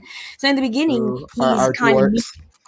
yeah, he's not anyone specifically. He's not like, he's just one of everyone. He's not the big, the strongest guy, the smartest one, the anything is, or at least not the person you would pick to go on this life-changing journey. But here's this life-changing journey, and the journey comes to him. So his arc would be all about who he needs to become to fulfill that quest. And so okay. when you started the journey, really, I always say to be really journal or delve into who they are, fundamentally as a person. And if again, reflecting back on that wisdom of yourself as a human being, and if you want to go to the School of Life for writing, it's who are you now? Imagine you're going to go on a journey. Like, who are you, Jared Kauffman, 6 months into having done this journey? And where do you need to be? Who do you need to be 4 hours from now? You need to be someone with a vastly stronger voice. So you're going to grow. So it feels like you're really connecting it to like where we are at, like thinking exactly. of us as a in person, 4 hours, you're human. going to grow into this person and what needs to happen to you on that quest. So if you know who they are, what they need to be. So if you're struggling with, I would say, if you're struggling with that second act, because people don't always know what needs to happen in the middle, or if you've ever had the feedback that your story's flat, it means there's not enough character growth that happened. And that's the real note, is people just say, oh, the story's a little bit flat. It means that there's not enough character growth in the middle. So we don't see them becoming a stronger person. We don't see them starting and failing. Hopefully by like after the second hour, Jared have like a moment of like, oh my God. His voice is going to crackle a little bit, and then maybe we're going to have a moment where his voice fails and other people have to come help him up, and then he drinks like, I don't know, whiskey, and then it comes right back and he can do that last hour and he fights it through to the end. That's his journey. So move on to the next slide for me. Excellent. Which is the next slide, I think, is Jared at the end. You see that warrior girl. So that you have like little flower girl in the beginning. And I like it. So we've evolved from flower child to warrior princess. Yeah, and these are and if you I always say to people, because it's easy to think, someone starts off as, free. Frodo has to jump through, he's like a free little hobbit going through things. I was just like elf. I was like, he's not an elf, he's a hobbit. Like having 12 meals a day, etc. Before lunch. not a care in the world. There's quite a bit of character growth and personal development that needs to happen for someone to go from flower girl to warrior princess. If you so if I can be very straight, do you know what it takes, like, to be very brash, but what does it take for you to kill someone? That is not an easy human task. If it's easy for you, you need to see someone as well. But I mean, in like movies and films and TV, they make it look like a lot of time like the process is easier, or like even like somebody like shooting a gun, like it's not an easy process. It is right? not easy to take up a sword, and so my husband's always like, if they chop the heads off on TV too easily, I hate actually. That's like a clean cut, you know. It's like your golf swing, or it doesn't sever as easily. If you've ever read macabre things, like how the guillotine in the old days, sometimes it'll take a couple of things, and with those French people saying that head would not come off. Like, it's not easy to sever a head from a body. It's not easy to stick a knife into someone. It's not easy to. So if you are flower girl in scene 1 and you're going to go into battle and you're going to have to stab someone with a thing, that person is a fundamentally different person. She has to be braver. She has to have shit at stake, because it's going to. Most of us are peace loving, I'm hoping, and not inclined to go through the street and just stab people and see the life drain from their bodies. It takes like a completely different. So you have to fundamentally change. Now that's what your second act is for.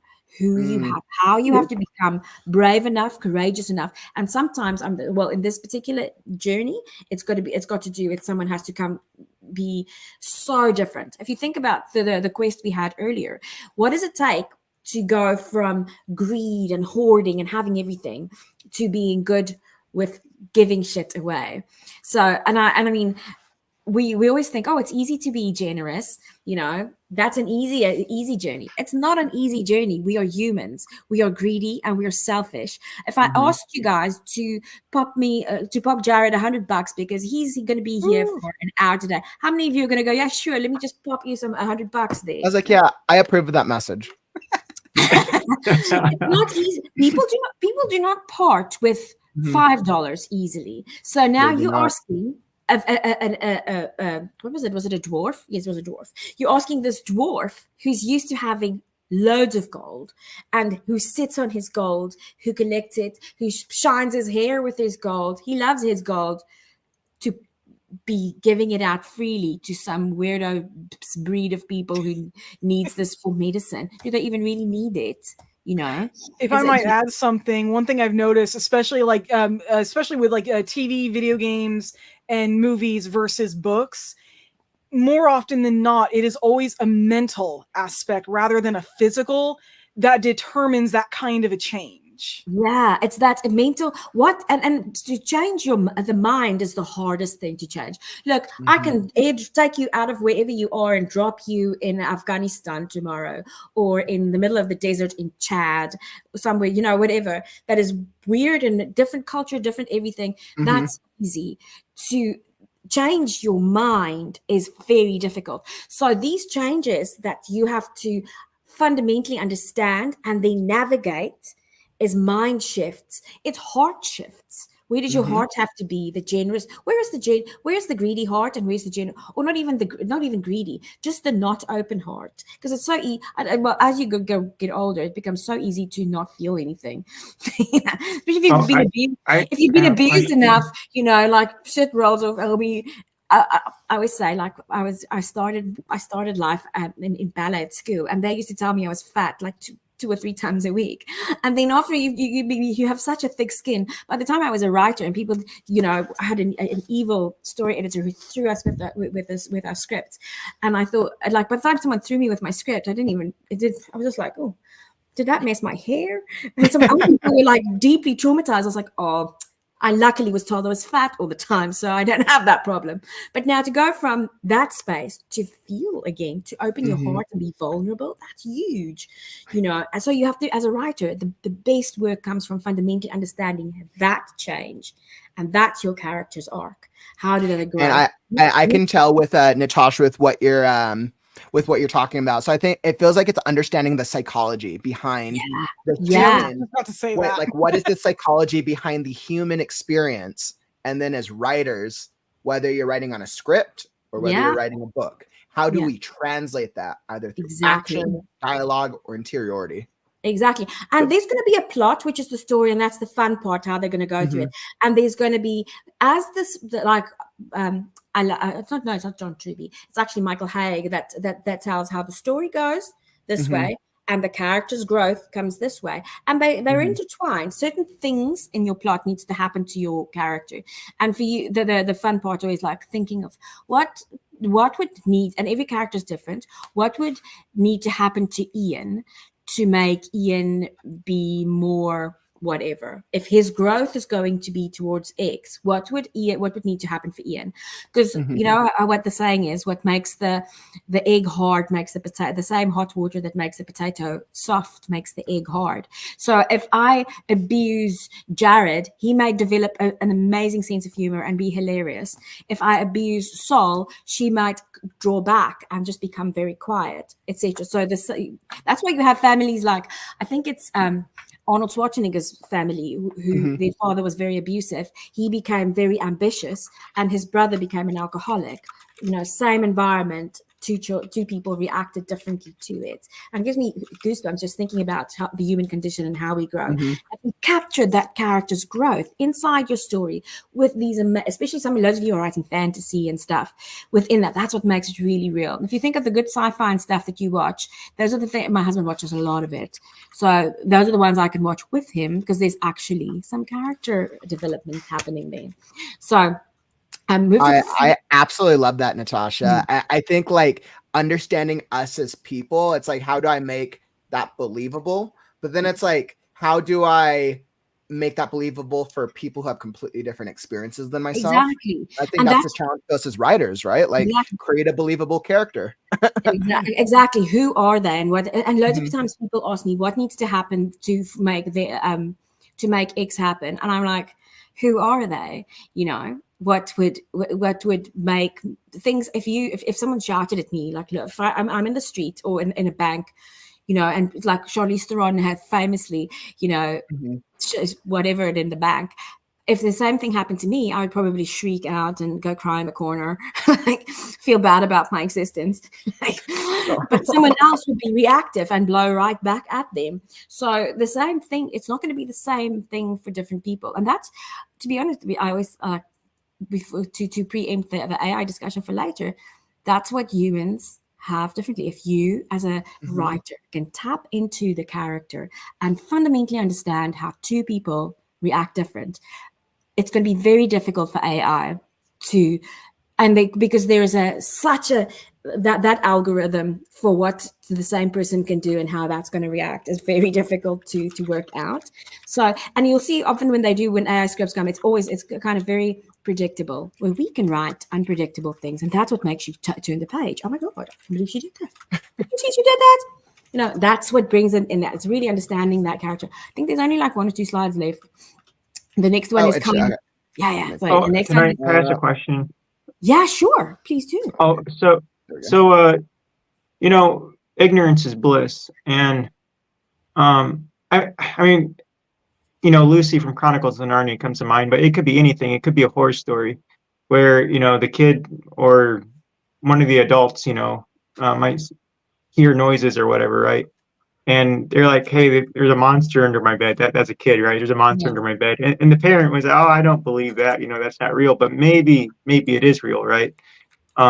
If it's fantasy or whatever. But like, that my point with Chronicles of Narnia is eventually all the kids recognize, oh, you know, Narnia is real. You know, you can't go through the closet, right? And but you kind of have that awakening moment in any story, right, where it's like, the perspective or the reality changes. You know, there was this layer of where, you know, the one character believed but the others didn't, and then you push through the threshold and everything changes, right? So like, we might say that, you know, whether you're a kid or you're an adult, the earth or the world, you know, yes, you know, the culture evolves, the world evolves, right? But there's truths around us that like they're always present, right? And so for the story to stay consistent, do you think that when you read a story, right, you typically are trying to keep it focused to the author's perspective, or the main character's perspective, right? So do you think that as the story progresses, the plots or the scenes kind of change to represent the character's perspective, like to show their experience? I would say the story traces the character's experience and their growth and etc. So at the beginning, in Narnia, for instance, it's that thing of some people believe, some people don't believe, and a part of growing up is what do you call it? Is like letting go of a sense of imagination and a sense of wonder, and it's about keeping that sense of wonder of the world and believing in magic and other things that and possibility, if you call it that, there is still possibility. And if you believe in possibility, then doors will open to you. And again, those different children, it took different things. Some children, you could just say, there is a world outside of this one, and they'd go, yes, there is. And another child, you would go, they would not believe you, and even at a young age. And by the way, so neuroscience told me like our minds, your brain from the age of 5, the prefrontal cortex, 3.5 to 5, the prefrontal cortex starts developing, and that's when children start being taught by the environment to let go of imagination and all those things, and to kind of conform. And part of that is we have to conform, or otherwise we will be. You need to survive, because if you and my daughter has her great grandmother who lives, and they come from Homia. Anyway, I know she has like a whole other reality in Homia. So if you go to Homia and do the things that you can do in Homia, like jump off out of the window, you will die. So you have to let go of certain things. In Earth, we can't jump off the stairs, even though that was commonplace in Homia. So you start bringing the child's sense of imagination and wonder back. And that story is about them growing back to still believing certain things. Now, certain parents are so angry and stuff that the child goes, and they become quiet and withdrawn very, very fast. And that's because they withdraw their imagination here, because they're led to believe that imagination is bad. It's back. So it's going to, in reality, it's specific action as a result of the imagination. Yep. So you would need those little scenes, those little spots to coax the kids out. Otherwise, that one's going to stay left behind. To get them all through the gates, and that's why. So when you have your story, which is your overall plot, and then if you have multiple main characters, each of them will have a journey that you will need to plot a little bit like this, and the other ones will have to go on the ride with them, to fulfill that journey. So that is a character arc, essentially. Yeah. That little journey from that, I know we need to like the happiness to shit's very real, and that's when you are brave, because you learn that shit's real. You need to step up or die. But that's not all journey. Some is from already there back to wonder, etc. Because that would be Narnia, would be the other way around. It depends on where you start and where you're going to. That makes sense. Did I answer your question, or did I just? Yeah. The other part that I was thinking of is, like you said, it'd be hard to stab somebody, like say with a sword. But where I was talking, why I mentioned like even like the culture and stuff, or the character's experience, or the like the plots or the scene, how that might represent the character's lens of view and stuff. Like if you come from a background that's violent, though.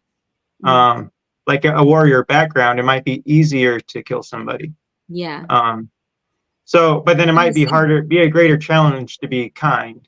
Exactly. Oh, yeah. Then a more interesting. So if your character starts at the beginning of the journey of the story being quite accustomed to violence, or or have a very negative concept character qualities, then an interesting take for the story would be to lead them towards sparing a life, instead of, if it's so easy to, and in Viking times, or long ago, hopefully not now, in some parts of the world still, but it's so easy to, someone has wronged you, chop off their hand.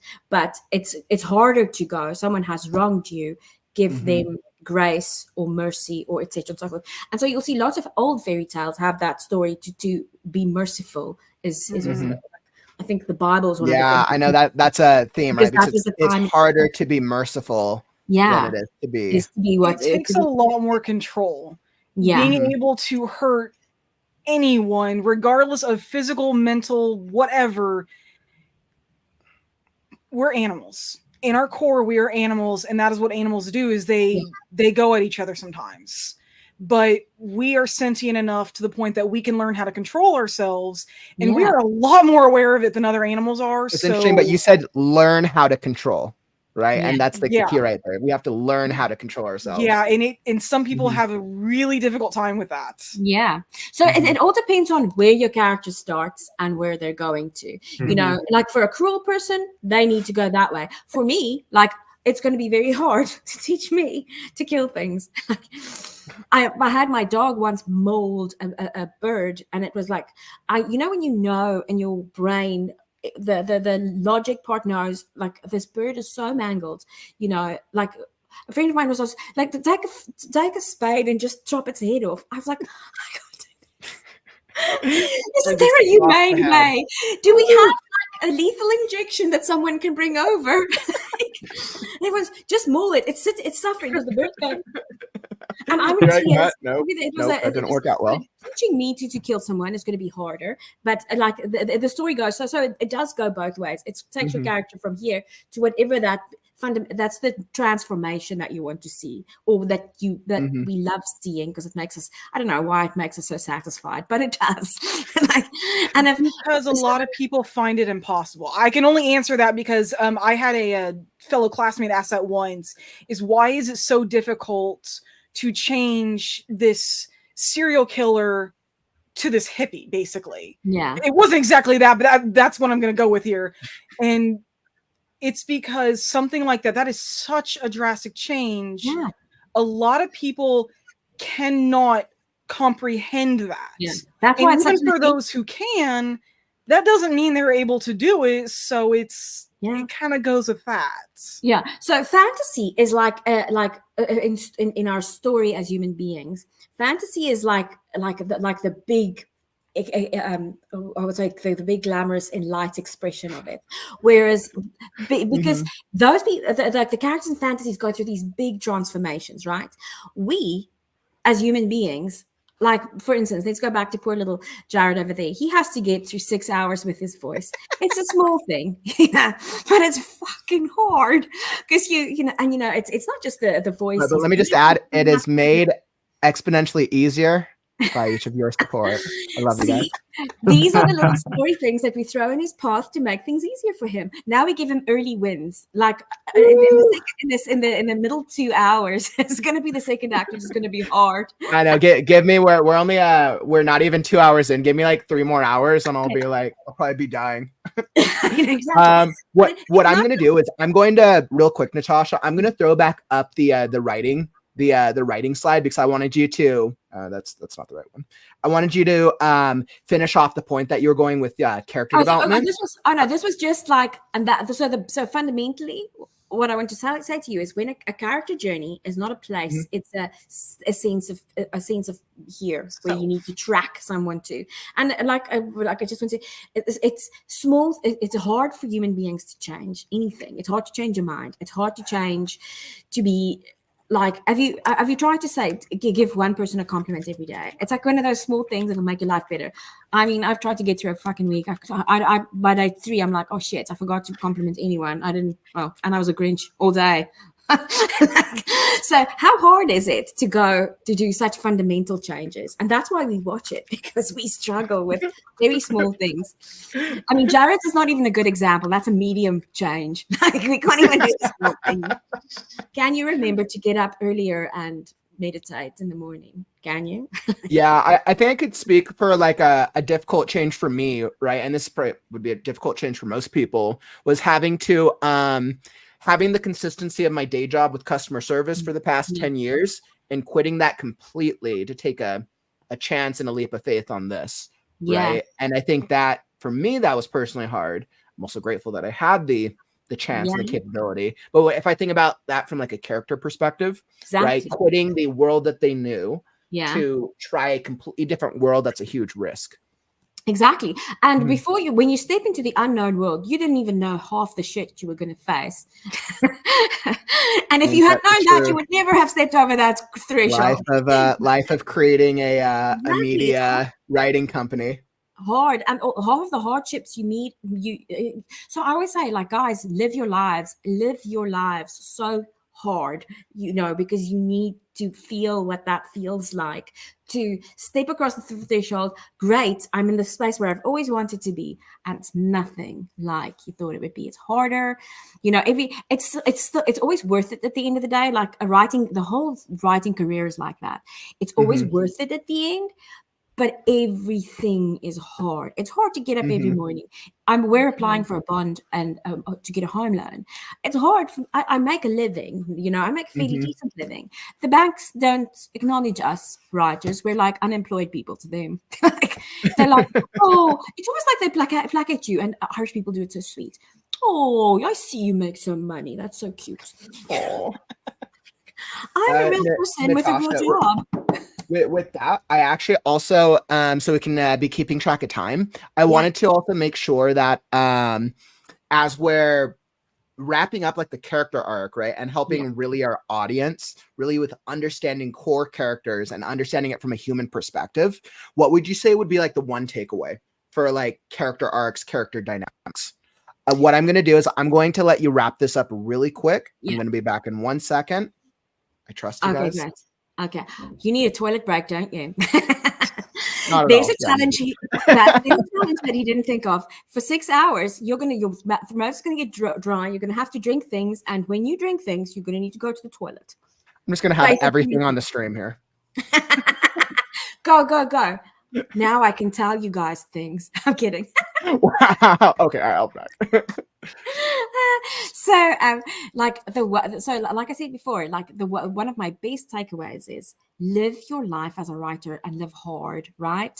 And then, having said that, journal so that you make notes of what's happening to you.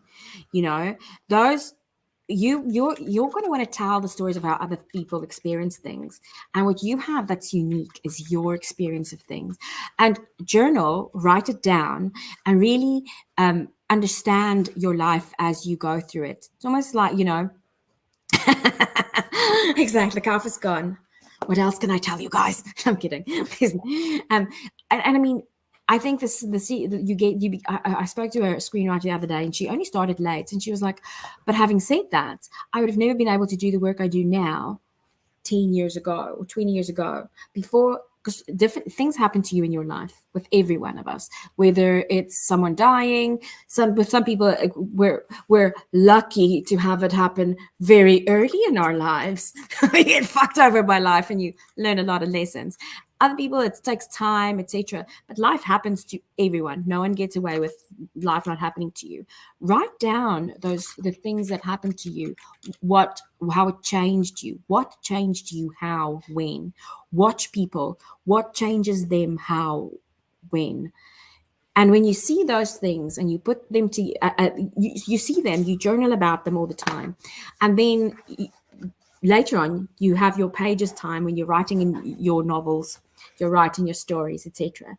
Use that to feed into this thing called the character journey, because your experience, the things you see and do, and everything that you've noted, it's brewing inside you all the time. And use that to map how your characters how things are going to play out for your characters towards becoming who they need to become. That's the secret sauce. I missed out the secret sauce. Oh, you have to watch Worst, it's gone. The moment I leave, it's party time, and clearly there's no more rules. It's chaos. Hey, real quick though, before we end on the character arcs, because you mentioned different writing from different point of views. Yeah. A lot of my work lately has actually been writing multiple point of views. I'm actually working on something right here while we're doing the stream. Yeah. That is actually from I think in chapter 5. This is the 5th different point of view from the 5th character. So yeah, one thing I found that helps with that, it's not just, this doesn't just go into character arcs, but this just helps with the whole point of view, because some of these characters cannot be more different. You know, they're worse than night and day, actually. Exactly. And but sorry, it's exciting. I love it. No, I'm just saying that what you're saying is very exciting. That's what makes our jobs very exciting. I found that working with this is act the characters out. Yeah. I mean, if people saw my search history, I mean, yeah, people know I'm obsessed with One Piece. That's not like hidden knowledge there. But my search history has been just researching all these characters while I'm doing these fan fictions, and I've actually been like actively going around my house, almost talking like certain characters to get a feel for what is their speech pattern, what have they gone through, what are they acting like now, what's going on in my story, and then I will sit down and I'll be like writing from character A. And for people who know One Piece, Luffy, the guy is just insane. He's an insane ball of sunshine. And then switching all the way over to like Zoro, who is like as serious as you can get. It is such a switch, and it is difficult because the character arc's completely different. The personalities are different. All of that is different. But acting it out really helps understand how people differ from one another, as well as within their own character arcs. Yeah. And then having said that, I saw there was like a very cool meme the other day. It's so funny. It's like when you sit and think about the fact that the way you see the world and the way something happens to you, X, how other people see you and perceive it differs from the way Jared sees me, the way Ian sees me, the way Saul sees me. Going through X is all different, where the way I see it is. So which reality is really real? And I think that's actually a really good point. When I do character development and I just think of people in general, I use this actually really simple psychology trick I learned way back in college, that there's 3 things with people.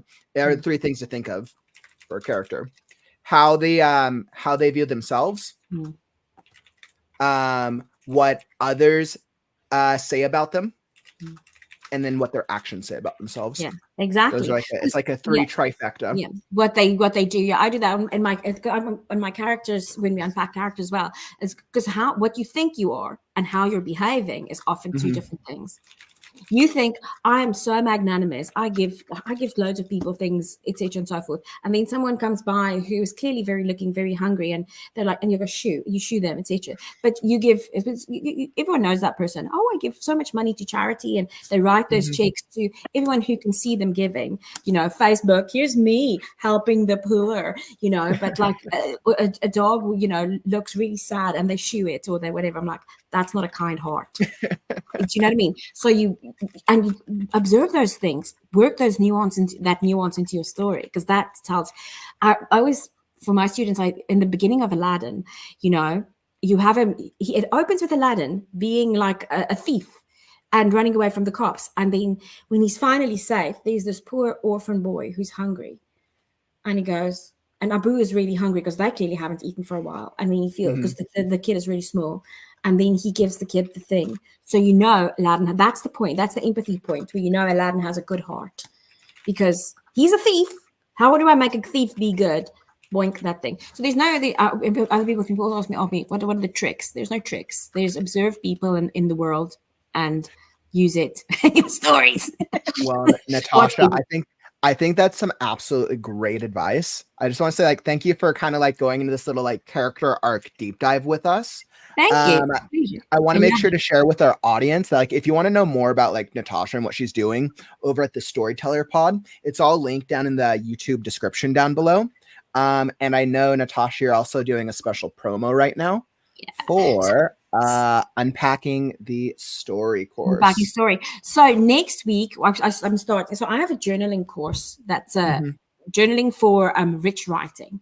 But so what I'm doing for the next 8 weeks is I'm doing every Monday, I'm doing a live unpacking story. So we're going to go through worlds, we're going through theme, we're going through perspectives and points of view, conflict, character, etc. All the little aspects of story over 8 weeks. Every day there's daily journaling for you to do, and every Monday I'm going to unpack a little bit of it and take you through it. So it's a process. If you want to learn about it, if you're new, you want to learn, that's a great place to start. If you're already a writer, it's a great thing to do for an hour a day, and you do your journaling, and then in the afternoon you go back, or after that you go back to your own writing, because it feeds into you.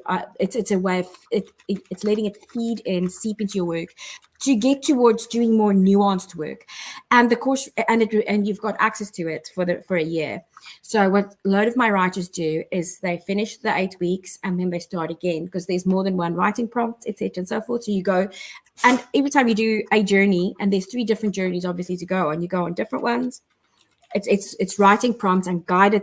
It guides you to think through all the things I've just spoken about a little bit, and lots more, obviously, because it's the whole storytelling process.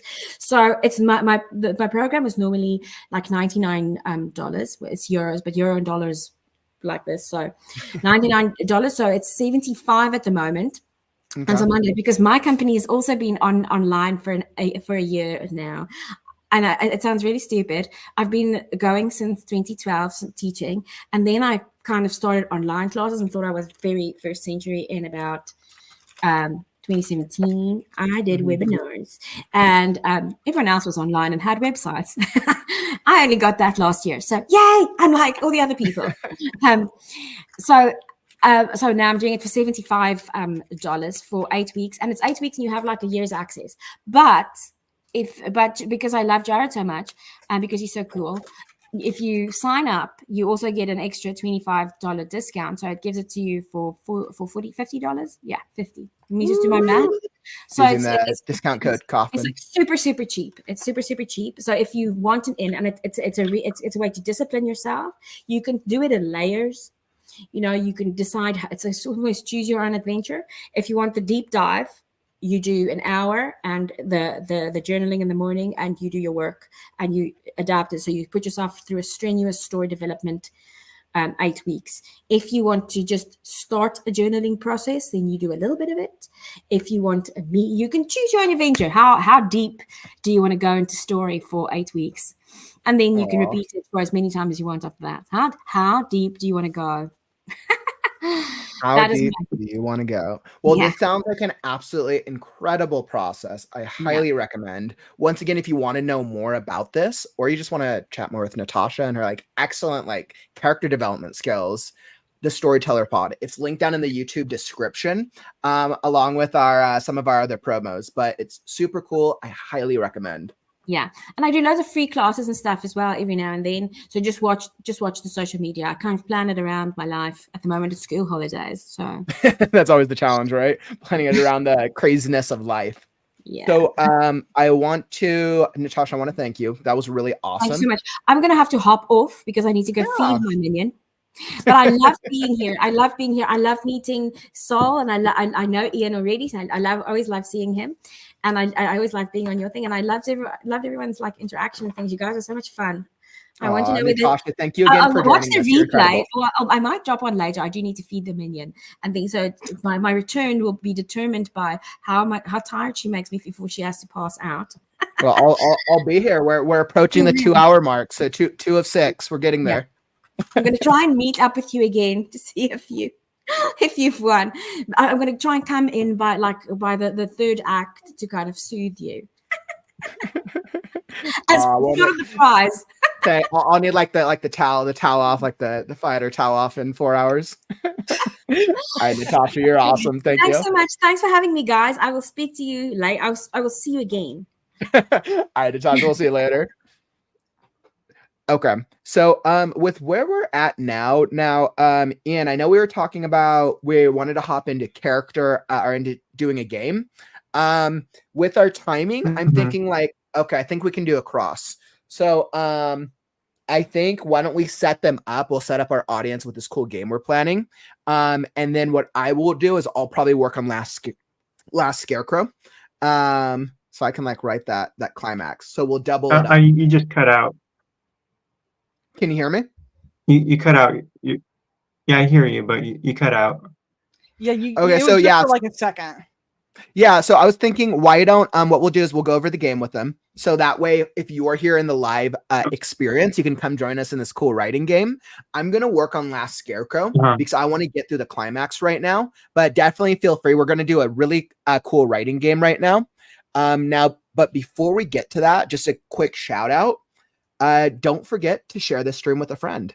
If you're enjoying this stream, tap that share button. The more writers we bring to the community, the more expertise, wisdom, insight from different types of storytellers. So definitely click that share button, and we really appreciate it. Thank you.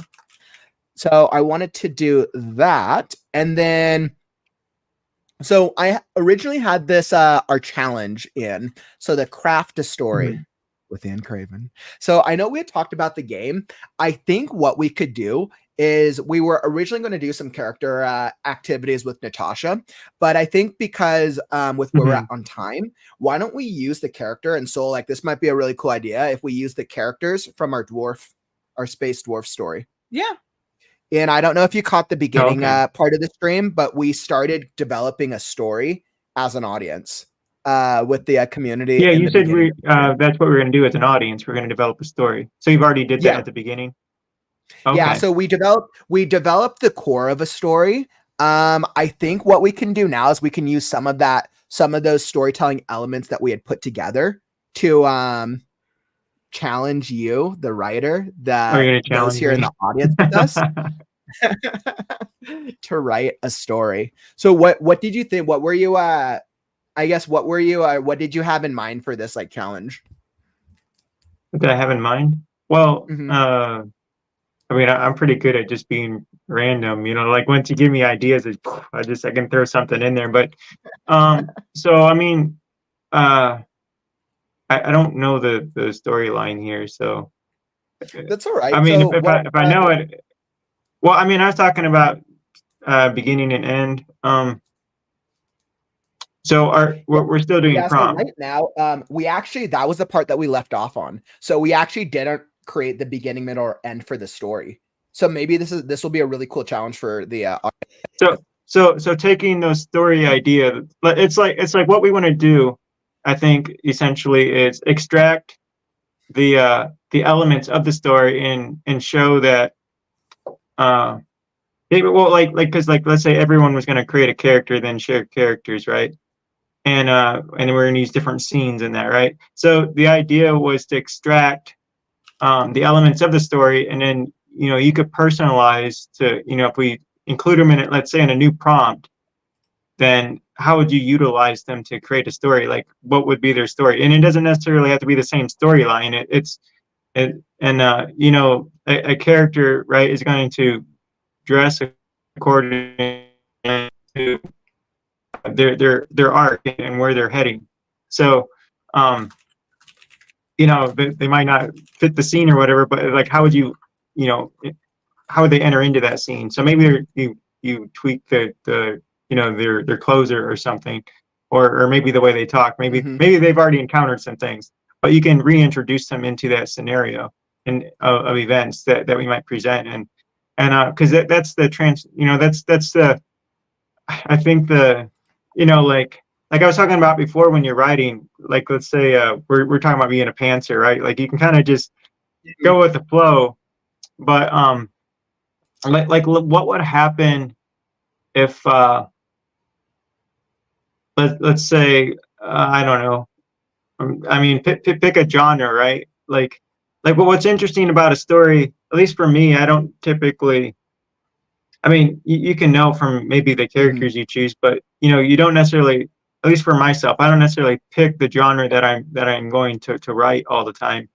Some of the stuff I get myself into is like, oh, this is kind of like a thriller, but then I realized there's elements or things, there's certain scenes that I put in there, and I think the challenge is, well, if I took extracted those characters and those events from the story, and I put them in a different scene, maybe it wouldn't be a thriller, maybe it would be, you know, like you can easily switch over to different genres. And so like how would you write it if you're in this genre? How would you write it if you're in that genre? And I think it's adaptability. I think that's been one of the themes of our conversation. It's like, if you're going to be a good writer, you need to learn how to adapt to, like, okay, this is where I'm heading, this is how I'm going to write this. All right. So with what I'm thinking, then why don't we see how we can adapt this? We have our hero dwarf character right now, so we'll see how we can adapt our. Or we could do a sidekick as well. What our sidekick was, what, a goblin orc hybrid, a Dworc. And let's see maybe if we can like write a scene with we need a beginning, a middle, and an end. So I think we can challenge you, the audience. If you want to join us in a free write, let's do a free write and see if we can like write a scene for a new character. What? How do you guys feel about that?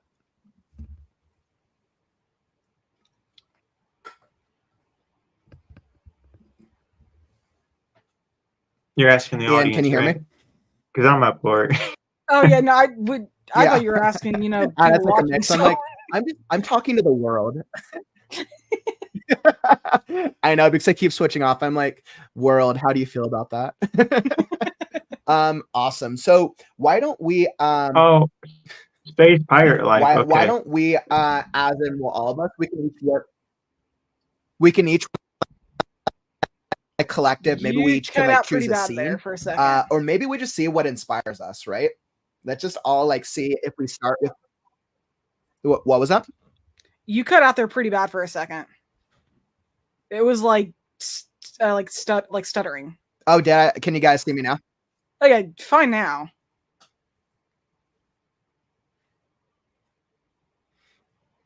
So Okay, so awesome. we're gonna write the story, right? Yeah, I see the StreamYard studios going back.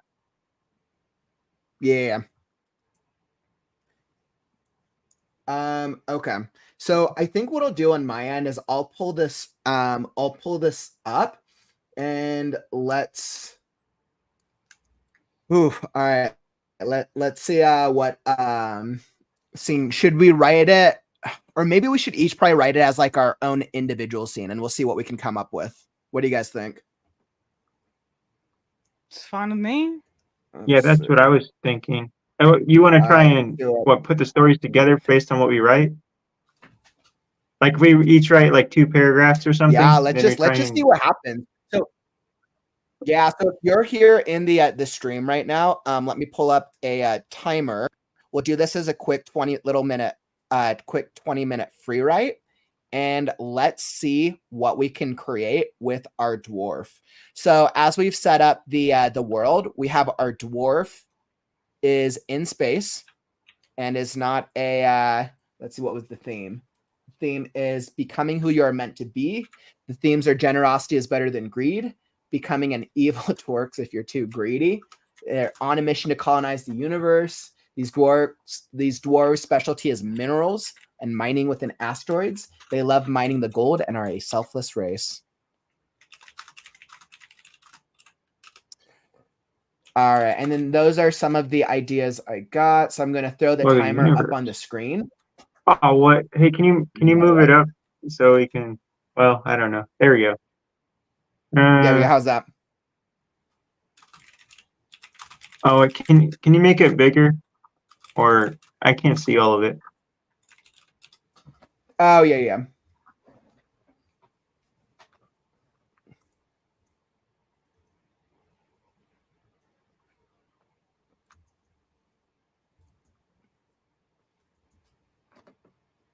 All right, and then we have our antagonist is going to be a royalty type, but we just know they're traveling through space right now.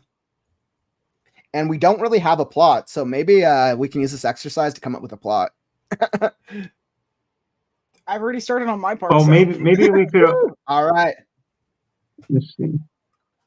All Oh, right. there's And kind so of a once lot again, there, I it encourage seems. you, the audience, to join us, and let's do a 20-minute sprint. I'll throw up some music and you can just see what inspires you. So write whatever comes to you, regardless of whether you think this would go in the beginning, the middle, or the end. And let's just see what comes.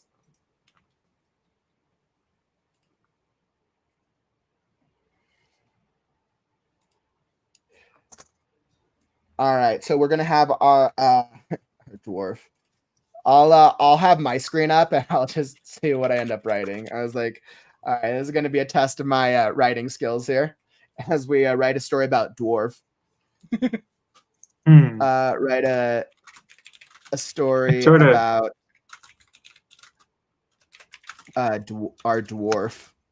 Hey, does our dwarf friend, does he have a name? He does not. I challenge you, the audience, to come up with the cool name for him. Let's see what we come up with. Totally no limits, no rules on this. So let's be. We'll see what comes. So I got 20 minutes on the clock. I'm gonna throw up some music real fast, super easy fantasy music, and let's see what we develop.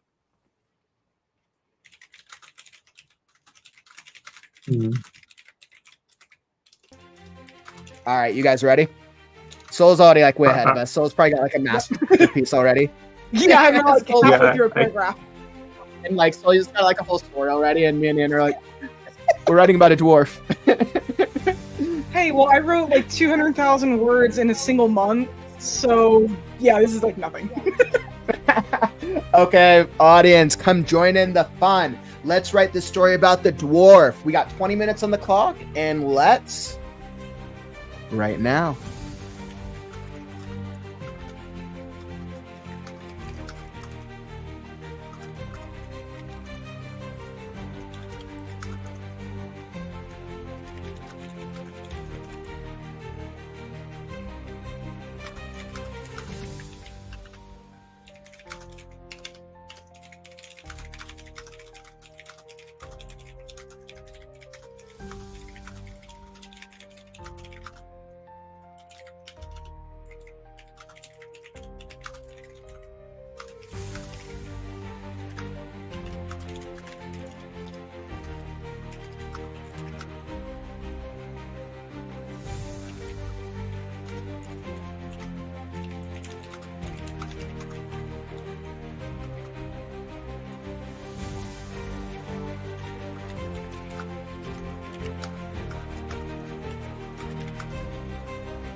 All right, that is the timer on that sprint. I think I actually told a full story beat.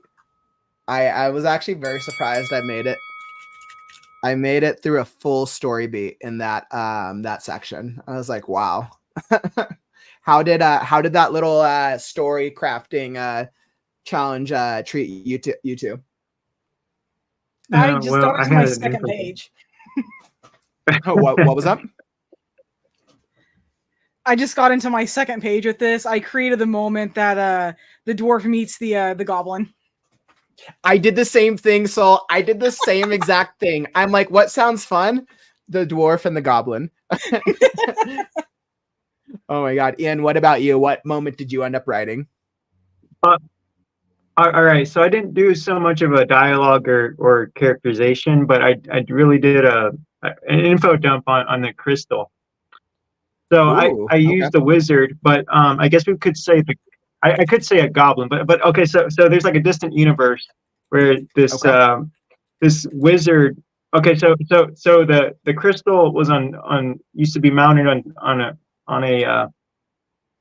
a staff, like you got the wizard in his staff, right? Okay. So he used to have like a crystal on there, and it fell off, and it's like a meteorite. So I mean, I don't know all the details, right? But it's magical, right? So it like hit this universe where the dwarves live, and they mine for like the different jewels and all that, right? The rubies and stuff. So he finds the crystal and he touches it, and like the earth shakes, and the crystal is magical and has a mind of its own to be able to choose who will be its owner. But it now this happened years ago, so the wizards passed away, and along with like the ancient magic. So it was like whoever owns the crystal rules the world. And now lots of beasts and have like in creatures have like searched for the crystal, but the crystal has its own power to like wherever it lands, it like protects that planet.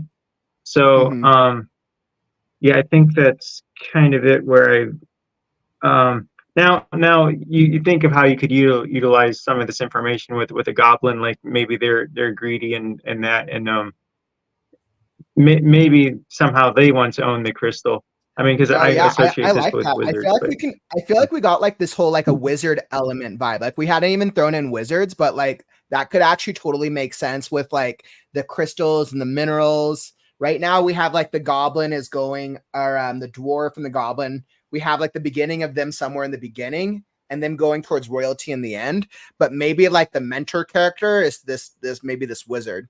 Did you kind of think of the wizard as more like a good character or more of an evil? He's a good guy. There's sort of like he's kind of like the god of the universe, I would say. Now the thing about the crystal is, is he the god of the universe? I did something contradictory. Is he the god of the universe, well, I mean, or does he think he's the god of the universe? Well, I mean that would be absolutely hilarious. Existential question, like.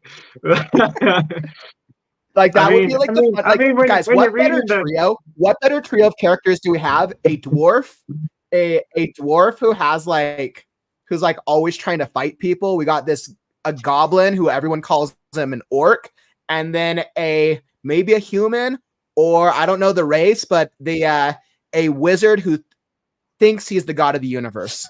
What? Seems like a really funny trio, actually. Let me add one more element that I left out. So if like the wrong person touches a crystal, which is mostly anyone, their heart turns black and they're greedy. Neat.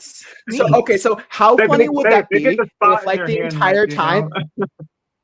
What if like the entire time the wizard always warns people never touch the crystal, but he touches it all the time? So everyone like throughout the whole story, it's like a gag of like, oh, he's actually delusional, he's crazy. And then at the end, somebody else touches the crystal. Well, the thing about a wizard like is he's saying a bad example. Oh my god. Atomic said he had a moment mining in the bowels of an asteroid. Okay, so you were getting us a little you got a little mining segment right there. Yeah. Oh you, my you goodness. cut And out Soul, most you of said it. you wrote Sure. the goblin portion. You wrote the goblin and the dwarf portion meeting as well. Yeah. Yeah, you and me both went with the same one.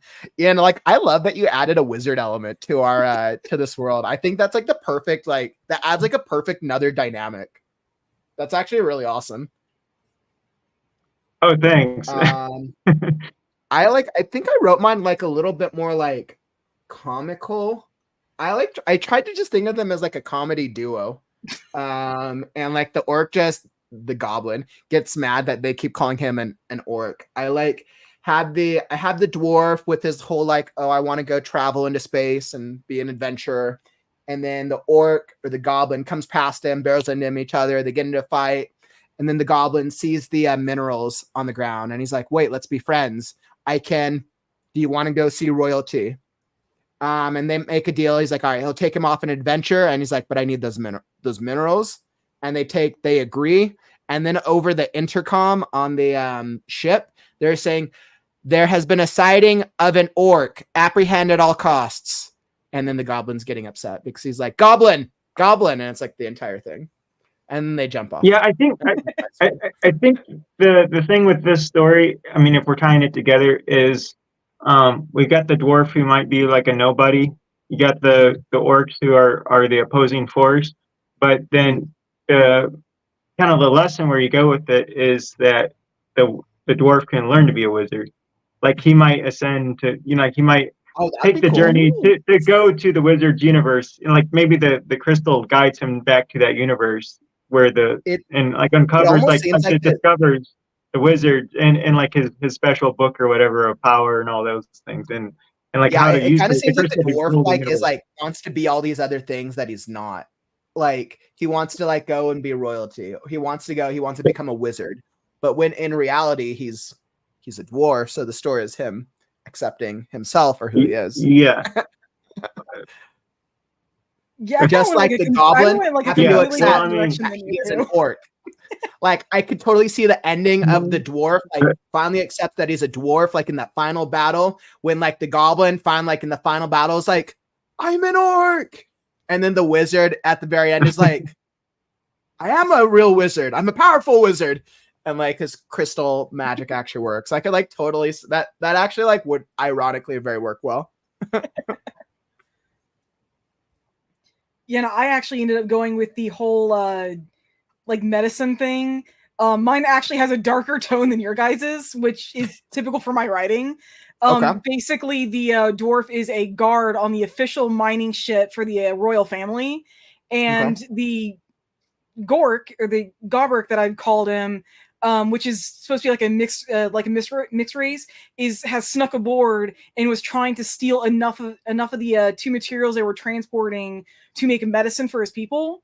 Because the only way they can actually get the medicine is by working in the royal city, but their kind isn't allowed there. So it's kind of that whole heiress. The dwarf is supposed to realize that maybe dwarves are not as good as we think we are. That the other races look down on us because we look down on them. It's kind of leaning towards that. Oh my goodness. Well, I absolutely love it. I love both of what you guys came up with. And if you're here in the audience right now, or you're watching this in the replay, definitely like feel free to share your stories if you joined along with us, or if you want us to read it on the stream. I'll drop my email down here if you want us to read your section. Email me at Kauffman@the-creative-ghost.com. Let's see. And then it looks like Mary was saying, I was thinking more of a fish out of water, like the movie Elf or the Misfit Elf. Oh, that Mary, that's a great idea. Misfit Elf and Rudolph, both like misfit. That gives us like the underdog character type of vibe. That really does. Awesome. So like, I know that like that was super cool. Stay tuned. We're going to keep working on the story. We're going to return back to our dwarf, our goblin, and our wizard. Like this is like the perfect trio. I love what we came up with. So we'll be returning to these three because our story still needs a name. We'll be coming back to it. Ian, I wanted to thank you for joining us. I know our the challenge kind of got like mixed because of our timing, but I just wanted to say I really appreciate that's your okay. time. No, it was fun though. I mean, to see where we could go with it, and for us all work together like that, yeah, it created an And this is interesting what dynamic. And of story course, we get collaboration is feedback about. from the audience. Yeah. And we'll actually be coming back. We'll be doing another exercise for our writing sprint challenge in just a little bit. We're going to be doing a community. That's not the one I want. Let me throw up. I had the schedule at one point. My schedule keeps disappearing.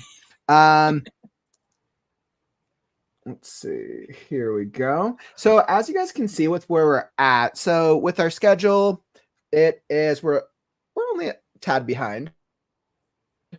But that is right. So what we're gonna do next is I think we're gonna hop. Let's try to cut out. Possibly. Yeah, a little bit. All right, there we go. I was like, it looks like the internet cut in and out. So what we'll do is I am ready to start working on Last Scarecrow. I would really want to work on the climax. Oh, I don't need to drop you guys. Sorry, it looks like the internet was going a little funky there, but I'm ready. I want to start working on Last Scarecrow. Before we get there though, Ian, I wanted to give you the chance to promo you're doing some like group writing sprints later this month, aren't you? Yeah. Between Natasje and I'm going to be doing it on Wednesday, or like every Wednesday. I guess I know I have a time set. Probably, I imagine, I don't know, 1 or 2 o'clock. I'm Eastern time. I don't know what her time is though, but I'm going to be doing mine on Wednesdays, and then she's going to do hers Thursdays, so there can be some consistency and people can join. That's kind of cool. So they're both going to be doing group writing sprints. And how can people like find out more about you if they want to like learn more, join you in on these writing sprints? Well, I mean, they could join my Facebook group. Okay. I'm going to have announcements there. I do announcements like in my own Facebook profile. I mean, that's something that I know I have other author friends in that, so I'll include the announcements there as well. Awesome. And yeah, and Ian's, then I was going to say probably I'll say something to Melissa. I mean, well, we'll probably kind of do I mean, it's great that we're working on those writing sprints. I know we offer the prompts in our magazine, but it might try and encourage people to it'd just be an announcement though in the magazine. But I'm just seeing how that could be. We could even like have some kind of combination of like we're doing sprints and here's the prompts from our magazine. We might do something like that, a combination like I think that'd be really cool. In the magazine. Yeah. And hopefully Natasje and I, then maybe we could like feature ourselves in the magazine to promote that. I have to say something to Melissa because that's kind of like a last minute thing. I know we're coming up on releasing our next issue. I know. So if for those of you who are here in the live stream, or if you're watching this on the replay, you can find more about Ian. He's going to be linked down in the YouTube description down below with some of our other promos going on. But that sounds really great, right? You guys know I do daily writing sprints, but I'm not all the time. Ian and Natasje are both incredible writers, as we've been chatting about the past couple hours. Highly recommend joining them. Absolutely. Yeah, and we're starting it on July 17th. You want to include that? Yeah, that's be the first week when you start. Yeah.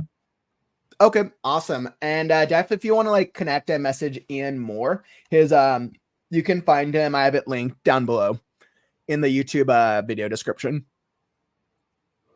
Excellent. And with that being said, if you're enjoying the stream, don't forget to follow and subscribe. More writers, more conversations, and more games coming. I didn't realize that we'd be coming up with this like crazy space dwarf odyssey through the regions of the universe and the galaxy. And we're not even done with it. Trust me, writers. We got more coming with that. We still got more conversations to come. I gotta take take a quick bio break. We're going about 3 hours into our 6. So I'm going to throw up a quick ad, and then I am going to come up with the climax scene of Last Scarecrow. So I'm going to throw up the ad. You guys can stay with me if you guys want to join in on the next writing sprint. Totally up to you guys. Completely optional.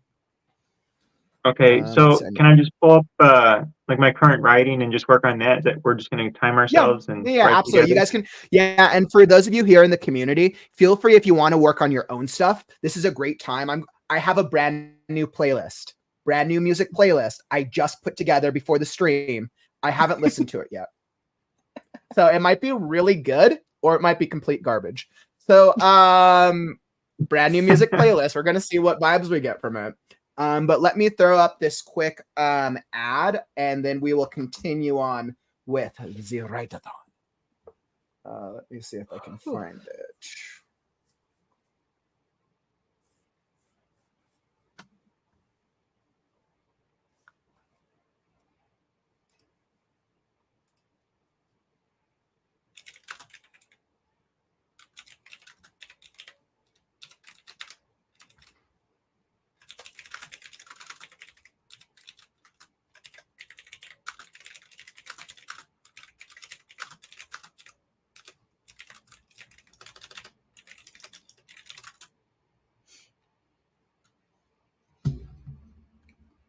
What is creative writing mean to you?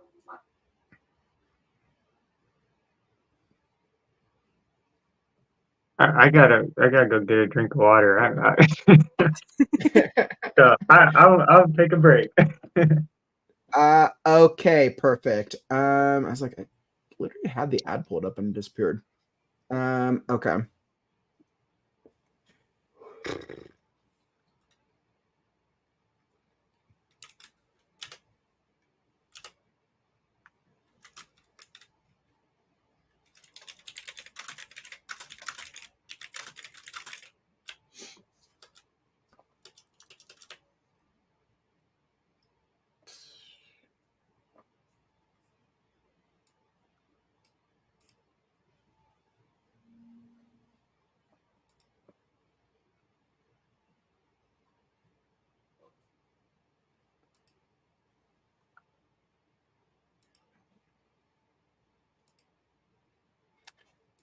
Okay, maybe not. I mean, this is clearly the only time that like I need this. That like messes with me.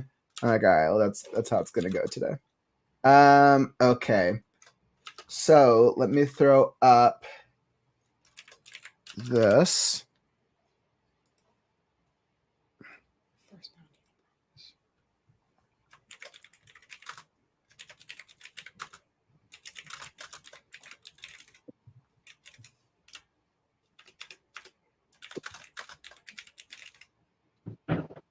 Okay, here's what we're going to do. I found it.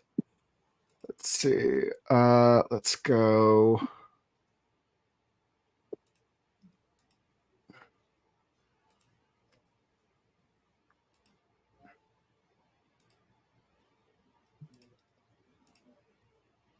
Editor. I actually do free. All right, guys, I'm going to drop it from the screen. We'll be back. Your story every single Saturday on my live stream. My name is sacred. I am Butternut. You want to minimize the chance of a reader being pulled out of the story and being like, wait, what's going on? Forget dropping to the drop zone. I'm dropping you guys now, but drop or die. I would go harder in on the language that you use when describing the technology, the mech, the air units. In a maze of unending grid-laid streets with no avenue of exit in sight, when I wake up from dreaming, sometimes I wake up silently screaming. Add or adjust some of the language so it matches Boschian landscape, mirror world, shadowland. Or if you're looking to hire an editor for your next book because you're ready to take it to the next level, I do full editing services where we'll focus on character. The man froze for a moment, then nodded. Wolf, me, Wolf. I want to know more about each of the characters. Wolf makes me suspect that he's either father, a pirate, the evil antagonist, like the capricious nature of life's tapestry. You want to highlight and elevate that relationship between the two of you, that meeting moment. World building, I want more of this. Rhyming tone is music to the ears. I saw you're dead inside. That something happened I never knew about. And all those lies, loneliness, and us having to cope with it, relate to it, understand it, or fight against it is a very. All right, guys, and I am back. All right, so I wanted to take a quick break. I'm actually going to take this opportunity to promo a couple things. So I wanted to take this moment and advertise my own sale that I'm doing. So I'm doing a 50% off writing services right now. I'm doing a special holiday discount. Let's see. Let me share this and I'll pull it up. All right. So I'm doing a special holiday discount right now on all my writing services. So on coaching and editing. So whether you need coaching or editing services, I also have the book coaching up here. So if you are wanting to, if you're needing a writing coach or you're needing editing for your book, a lot of people ask themselves, how do they know if they need a writing coach? A writing coach can offer you same day story analysis feedback. You can use it towards story development sessions. You can essentially use a writing coach to help you with either writing, editing, or brainstorming for your story. Now, usually I charge $60 an hour right now. I'm going 50% off for the holiday weekend. So starting today over the next couple of days, $30 an hour. Essentially, you can pay for the amount of hours that you want at only $30. And then those hours can get credited towards whatever you need, whether that's to sit down and chat about story development, or whether that's used towards emails to get towards editing your book, or whether that's just to chat about different areas. I do intellectual property contracts with all my clients, so that way your stories ideas are safe, and by being a client you also receive discounts on other writing services. So definitely reach out, message me at Kauffman at the-creative-ghost.com if you are in need of a writing coach. Let me throw that up. Perfect. And I wanted to make sure to promo that. Awesome. And then there's that. And then I have Ian and Sol. You guys are still here with me. I wasn't sure if you guys were going to stick with me or not. So I wanted to make sure to promo that, the 50% off writing services. Awesome. And now as we look towards what do we have on the rest of the schedule, let me pull back up. Awesome. So as you guys can see, so we are at 1 p.m. Pacific time. We're pushing everything back by about half an hour, give or take. We're going to hop into a reading sprint. I'm ready to start working on The Last Scarecrow. Feel free for those of you, Sol and Ian, and those of you who are also here in the live stream to join along if you need to get on your own writing. I'm going to throw up Last Scarecrow. We're going to work on the climax, and we're going to see what happens. Like, clearly, I'll see how far I can get. I think I planned an hour, and now we'll see how much time I have. And then we're going to be joined by Chris over at Flow Your Mojo in just a little bit, and we'll be hopping into overcoming and combating writer's block. And then we'll be chatting about AI. I have a huge announcement for the Kauffman's Corner channel. We'll talk about publishing with WriteHollyDavis, and then we'll be doing the Community Writing Sprint Challenge and some other fun stuff. So more to come. Stay tuned, and let's get into it. I can tell you, my friends, I am eager to hop into Crow. Let's see. Here we go. All right. So I'm going to adjust my screen.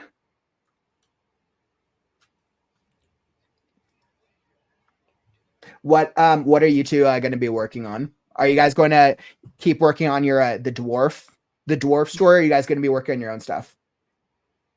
I'm personally working on a fan fiction right now, an alternate universe, canon divergence kind of thing. So, okay. Yeah, I'm going to work on the the mirror reflection that I told you about, that we had Okay, chat about awesome. before. Yeah, yeah, I've worked on a little Yeah, bit. what we were talking about earlier. Yeah. I shared with you. So I'm just gonna chip away at it. I've got questions, All right, well, where's Story going? guys, let's see what progress we can make. You two are both going to totally have to tell me how you feel about this playlist as well afterwards, my friends. We're going to see how this. Once again, it's never been heard before. There might be lyrics in it, there might not. Sometimes the program's a little funky, so I guess it's about to get real. Maybe it'll be like the right type of inspiration. So come join us in this writing sprint. We're going to do 30 minutes. I need to write Last Scarecrow fighting a demon. All right, let's get into it. So I got 30 minutes on the clock, and it's time. Oh, that sucked. I was like, all right, we'll wait for the cue. And it's time to write now.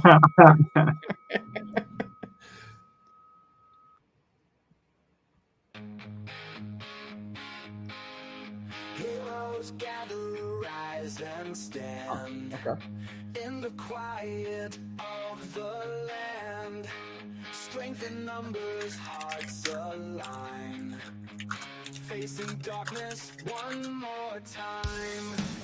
Villains' laughter fills the air. Shadows creeping everywhere. But we're ready, we won't break. Every heart beats at stake. Fight together, side by side. Through the storm and through the tide.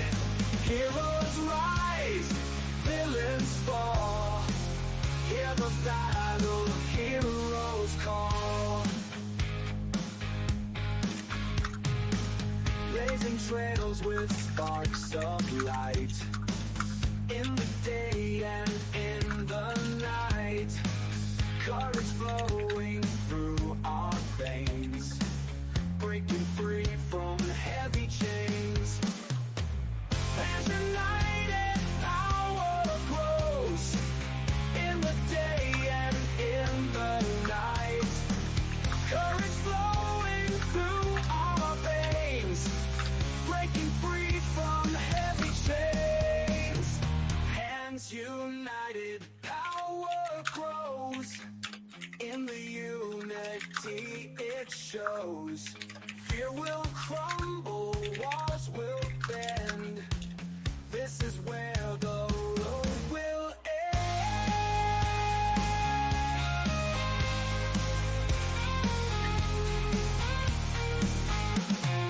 Fight together, side by side. Through the storm and through the tide. Heroes rise, villains fall. Hear the battle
curtains fall, hear the battle heroes call.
Heroes gather, rise and stand in the quiet of the land.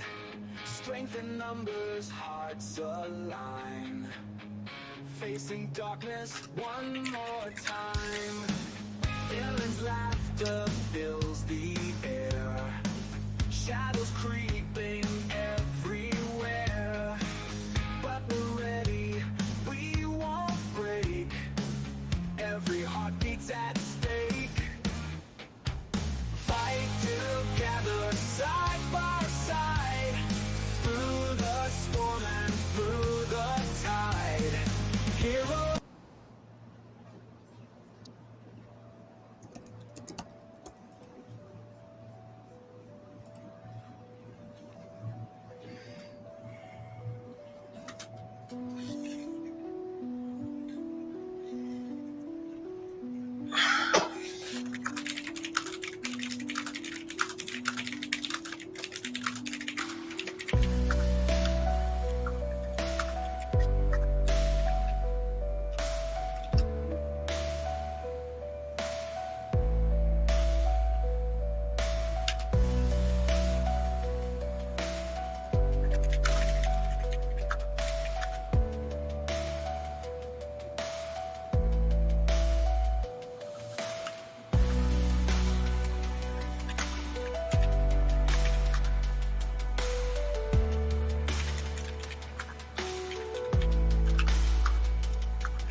Eyes on the prize, heart beats hard, dreams to realize, playing every card.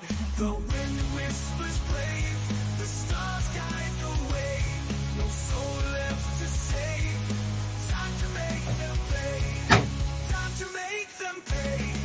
Stand and rise, face the dark, light the skies, leave your mark.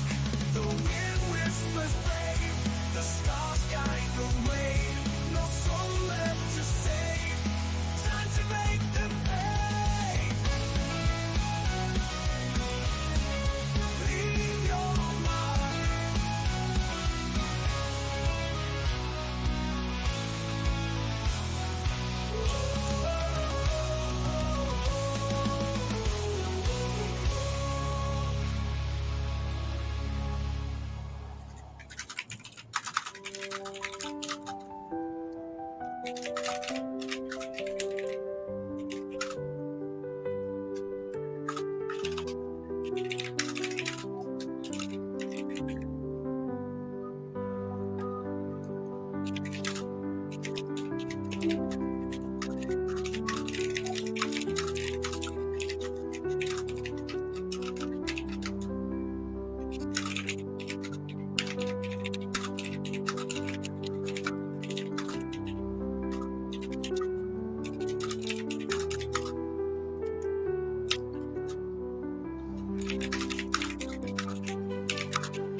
right, so I have everybody here.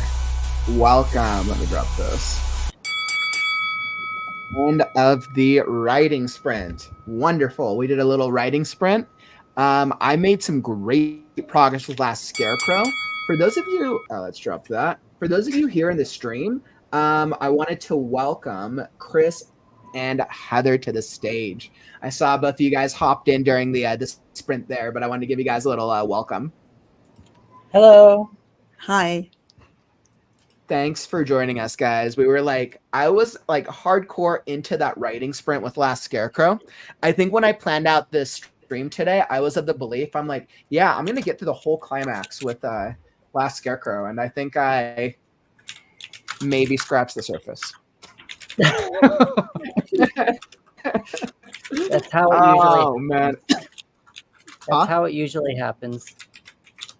Yeah, I was like, okay. I was like, I could do it in an hour. And then that was a half-hour sprint. I'm like, okay, even with a half hour, I was like, I think I'm about to introduce my antagonist. I'm like, all right, clearly I don't have enough time.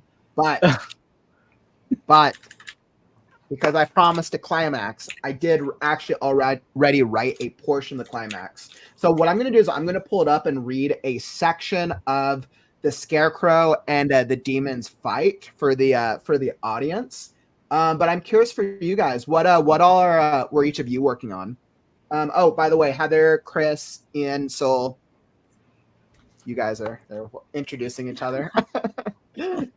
All our group of writers. For those of you who are just joining in on the stream, we're going to be chatting about some writing fun conversations with Chris and Heather as well. So we've had some great conversations so far today, my friends. Let's see. Chris, Heather, do you guys want to just quickly like a brief introduction? Just give yourself a little bit about yourselves to the audience who might not know who you are. Go for it, Heather. Thank you. I go first a lot. I'm always too Okay. Okay. I'm Heather Masters. I actually spend most of my time doing really boring technical writing, but I run a creative writing group on Facebook, which started off with 5 of us in a village during lockdown and has suddenly grown to over 9,000 people with no advertising, no invitations, no nothing. So it's become a bit more of a passion. And I'm running a 33-day creative writing challenge at the moment, which is, what I'm doing. Woo, and chatting a little bit about that with Heather when we hop into our AI conversation in just a little bit. We lost Ian. All right, Chris, I'm going to pass it over to you. We lost Ian. Ian. I know Ian's phone keeps going in and out. Well, we'll see if he's able to make it back. Just wanted to make sure that you could hear me because I'm like, nobody commented. I'm Chris. I am a teen YA writer. Yeah, just crickets. I'm a teen YA writer, and I most of my stories that I write are all having an LGBTQ lead character. In my somewhat real life, I am a tarot reader for writer's block. So I actually help screenwriters and authors finish 3 to 8 projects in less than a year. That's me. That sounds really cool, actually. Yeah.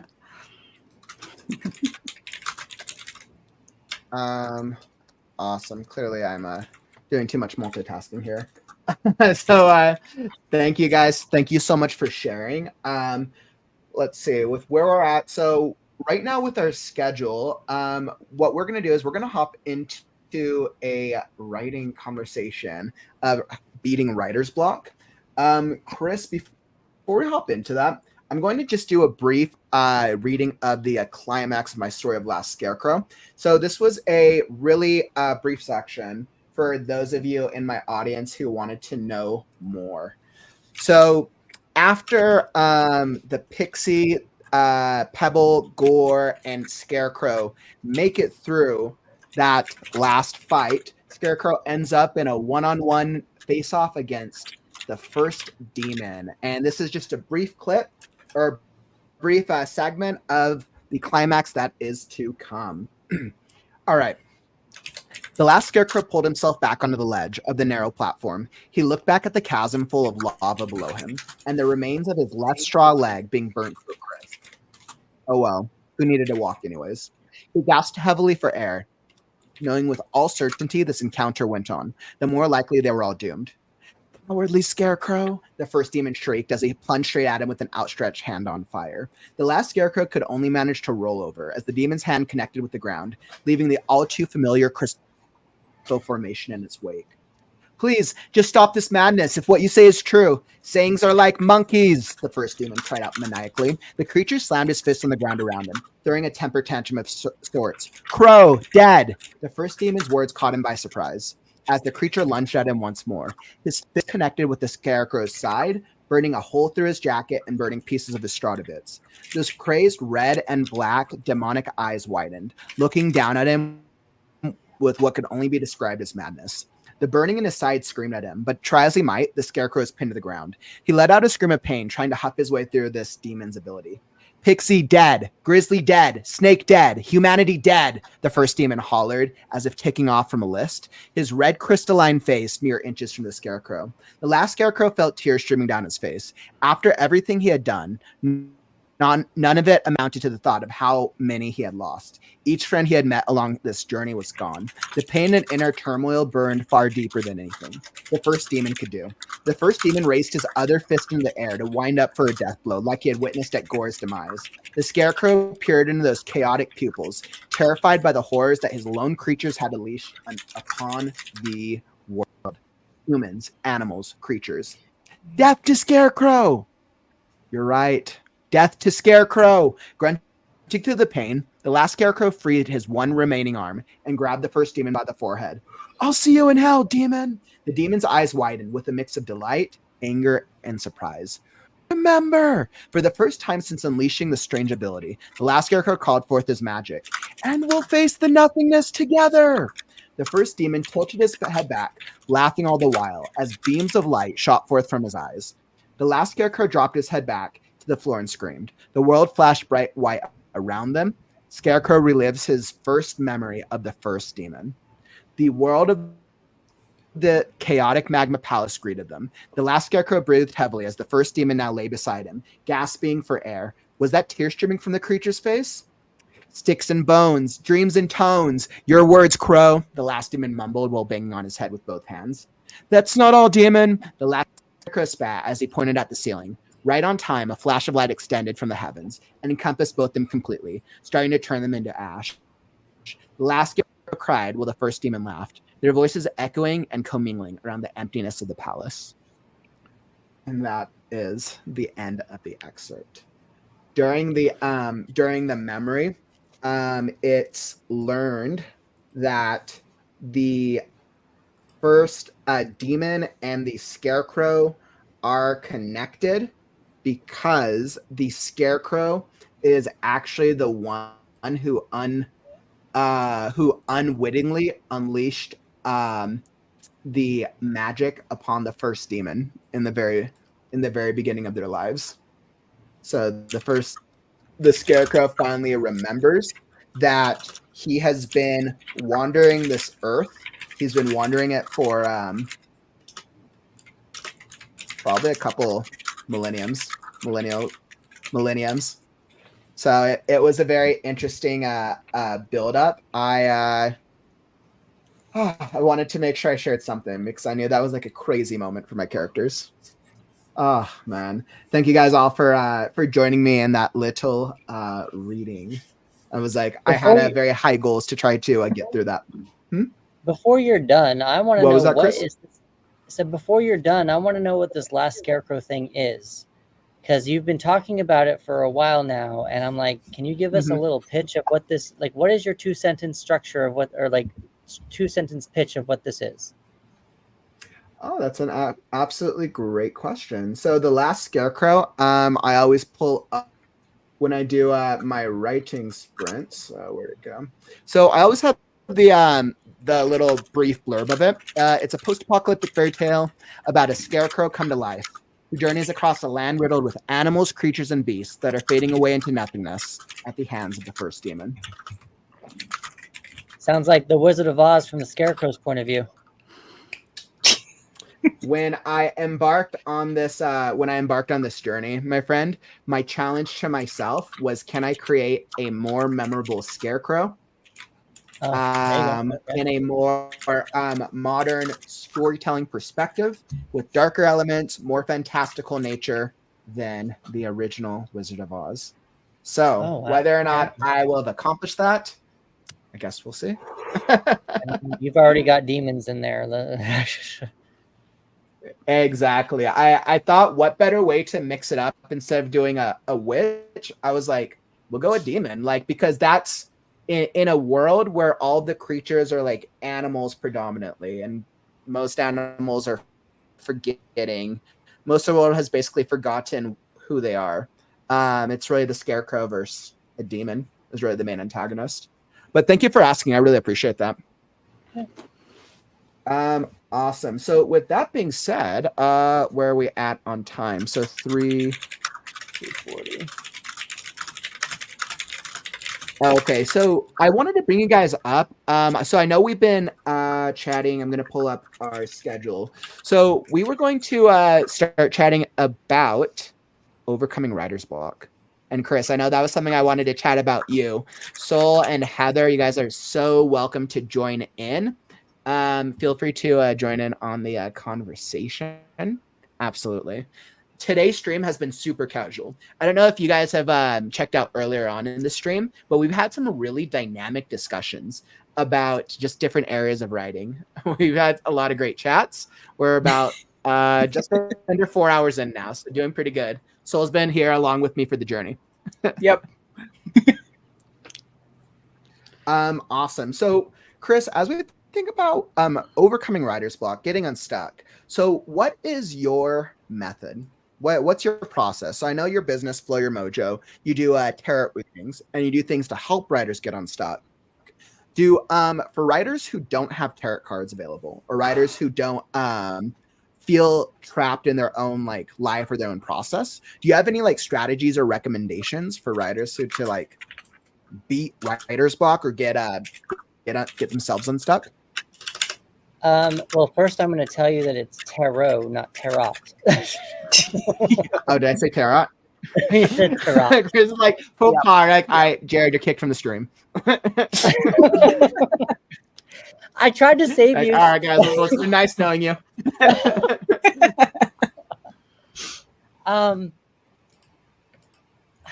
You know, with writers who just have who are in. I need you to ask the question again because I got distracted by tarot. How do you overcome writer's block? What are some strategies you use to overcome it? Oh, was that? But were you saying it without people without tarot cards or something, or was there? Yeah. So for a lot of our audience who might not have tarot cards available, are there any like strategies that you recommend? I mean, there's a lot of different things that you can do if you don't have a writing prompt in front of you. And that could be take a break from it. That could be anything from watch a television show or movie that you like already, read a book, get some inspiration that way.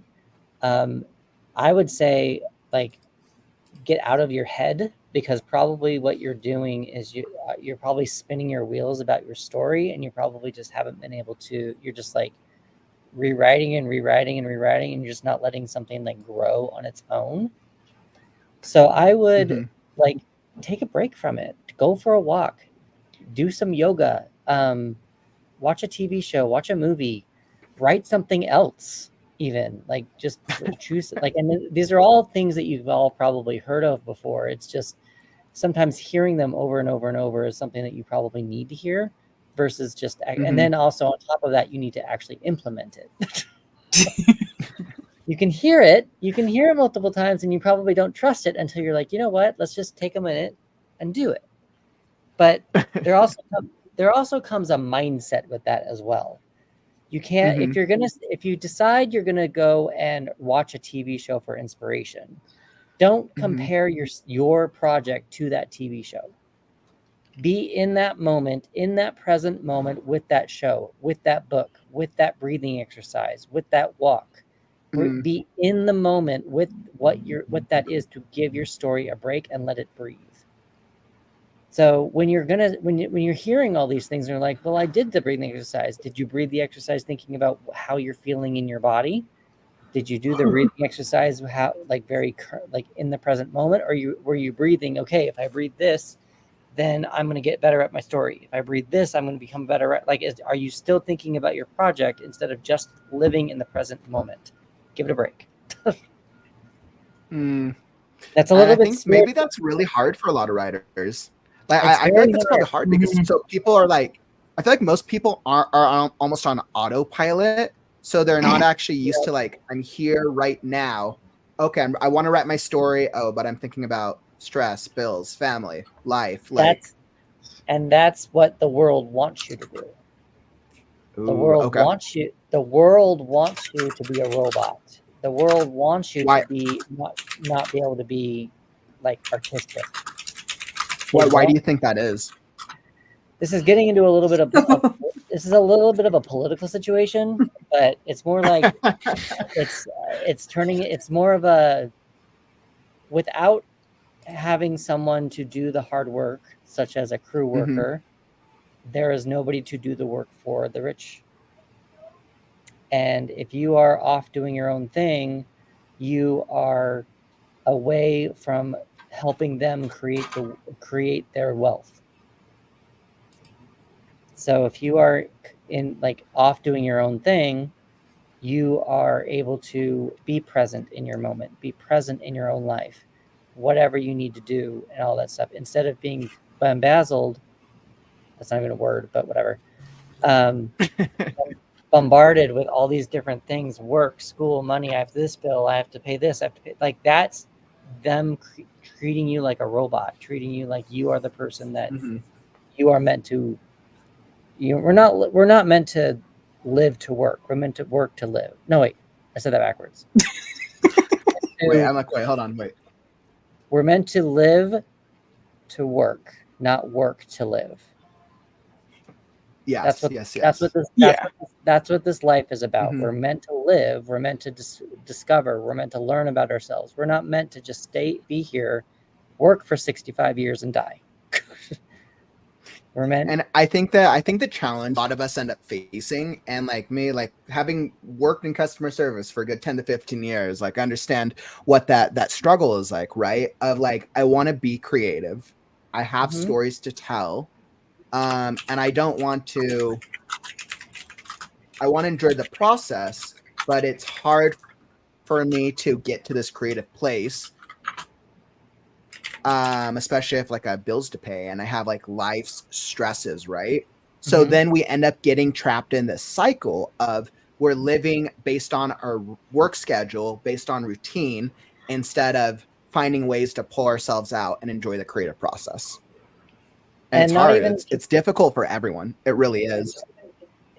Me. Raise your hand. Raise your hand if it's difficult.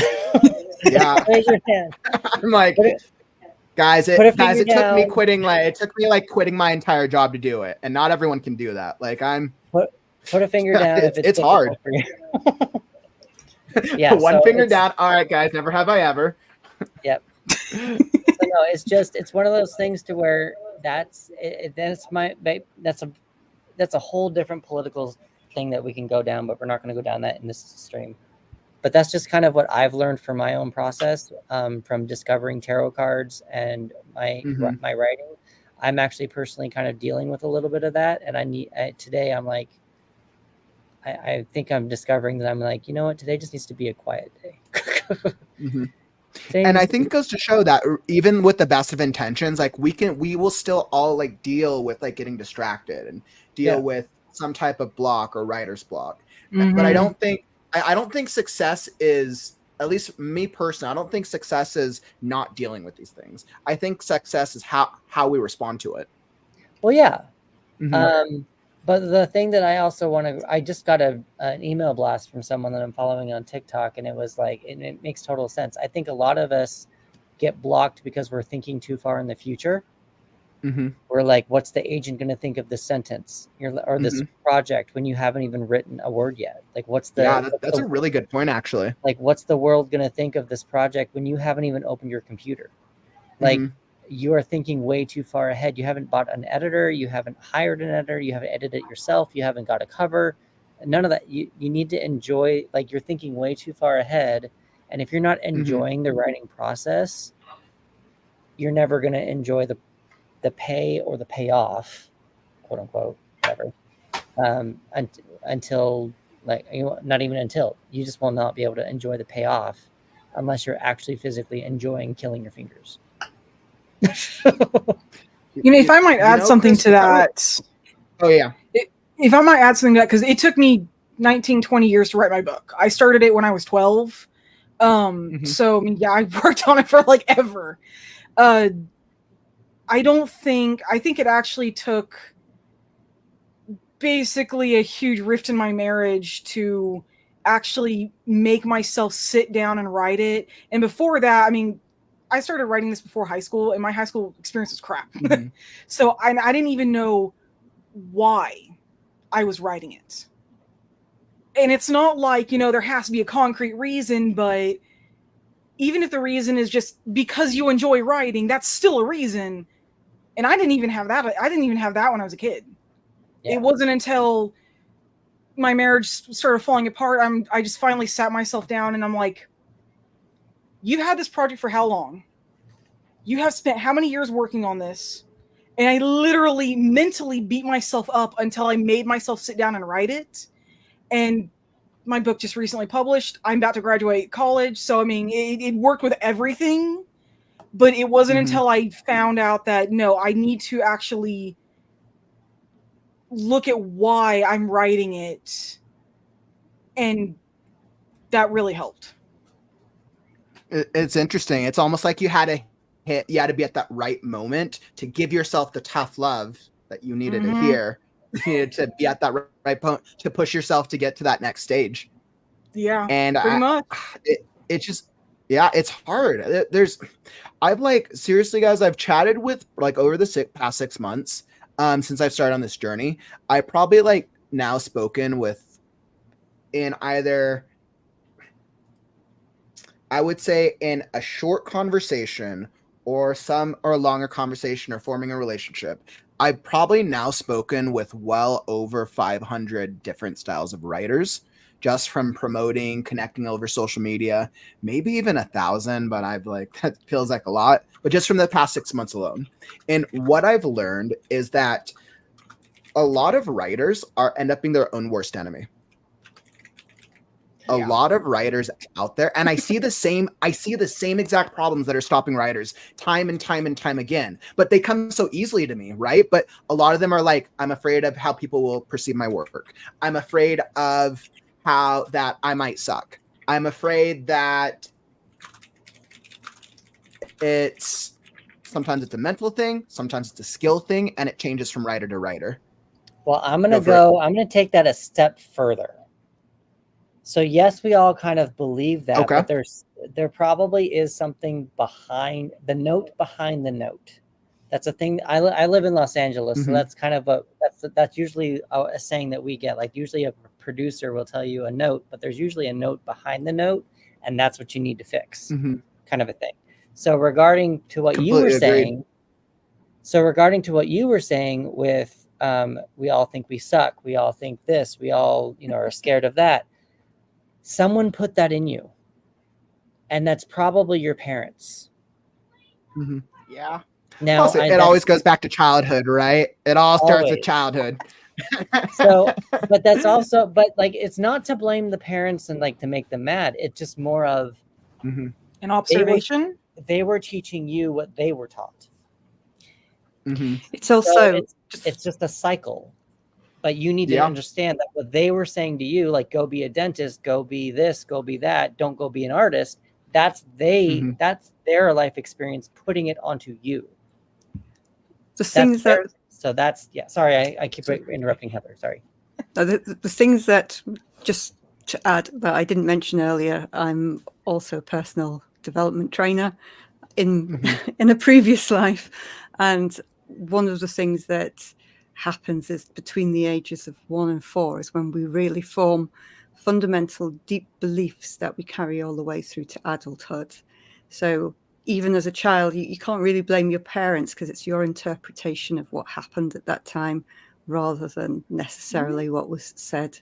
Or doesn't that go into like the whole like nurture versus nature, right? Of like, is how much of it is us as human beings and what we take from maybe past lives, for those who believe in past lives, or is it from what happens around us? And I don't know, that's a whole debate within itself. I'm fascinated. No, and I do agree with Heather to an extent, and I think there's more to be discussed. It's just I think that my parents were just more of coming from the poor aspect thing, so they're like, you need to go be successful, because we weren't. And because of that, I have these expectations on me that are not mine to begin with. They were theirs. And so I'm still constantly struggling to relieve myself of their expectations of me, because this is my life, not their life. That makes sense. So it's a whole, and I mean, no, yeah, it's a whole thing. And I think like at the end of the day, there's so many people out there that can, of course, place the blame on their parents, right? But if we're going to play the blame game, then it's like, well, okay, well, are you blaming grandma and grandpa? Because that's probably the ones who messed up their parents. Well, what about great grandma and grandpa? Because that's the thing is, you can keep going. At the end of the day, like, that doesn't matter. Raising a child is hard. Let's just start with that. Raising a child is hard. I've never done it. For those of you out there, I'm sure it's very difficult. But I think what I can take away, or what I can think through, is like, regardless of what happened, it's how we need to respond to it, and either how we work on ourselves, and then how do we take that experience. Fault doesn't matter. How we take that experience, and then how we shape ourselves, and most importantly as writers, how we use that in our characters and in our stories, right? Yep. And I think that's at the heart of it, because I agree with both your points. I think it's a balancing act, in all honesty. Totally. Does that answer your first question? It absolutely did. That was a really good tangent to be on. By the way, there were some really great comments here in the chat. Atomic was sharing, he thought what John Truby said about writer's block was interesting. He said that writer's block is often perceived as a psychological struggle, but usually it's a structural one. Just get it on the page doesn't work if you don't have the flexible grand design. Mary was saying, Susan Jeffers, feel the fear and do it anyway. I like that. That's a good quote. Marcelo was saying, my parents have been very supportive. Mom is genuinely my biggest fan, so my imposter syndrome definitely didn't come from them. I think it came from online discourse more than anything. That's right. facts. And we have some really great points there, right? I think when I think about writer's block and I think about what's holding us back, I always try to help writers understand is what's holding you back. Is it a psychological thing? Like, is it a fear of something? Is it something from within? To your point that you said earlier, Chris, like usually it goes deeper. Or is it something that's a result of a lack of skill? Because the great thing is, if you're afraid that your dialogue sucks, or you're afraid your characters don't feel real, you can fix that. We all have a best friend. It's called Google. And I think the great thing is we can learn a skill, right? Now I'm like, that's putting it very bluntly, but like we can, if it's a skill-based thing, there are resources out there. We live in the digital age. There are resources that you can join communities. Oh yeah. It's called Google. Google's your best friend too? I thought he was my best exactly. friend. How'd you know? Oh, no, Google's my best friend. Google's everybody's best friend, you know. That's exactly what Google wants you to think. He's Tom from MySpace. Oh wow, is he on Tom's friend list? Tom was on everyone's but friend yeah, list on MySpace. as I think through like writer's block, I think I always try to differentiate. By the way, welcome back to the stream, Ian. I know I've seen you hopping in and out. I was like, maybe. Oh. Maybe you're back. Ian was with us a little earlier, and I keep seeing you hop in and out of the studio. Welcome back, my friend. Ian, can you hear us? Maybe not. Yeah, I think his camera is cutting in and out. All right, well, I'll bring him back. But yeah, so with writer's block, I think the key to success is really understanding skill or motivation. Now with what you do, Chris, with writers and helping writers like overcome their problem when they're stuck, I was thinking it might actually be super cool. Do you want to pull like maybe do a tarot pull and maybe like see like for any writers who are feeling stuck right now in this moment?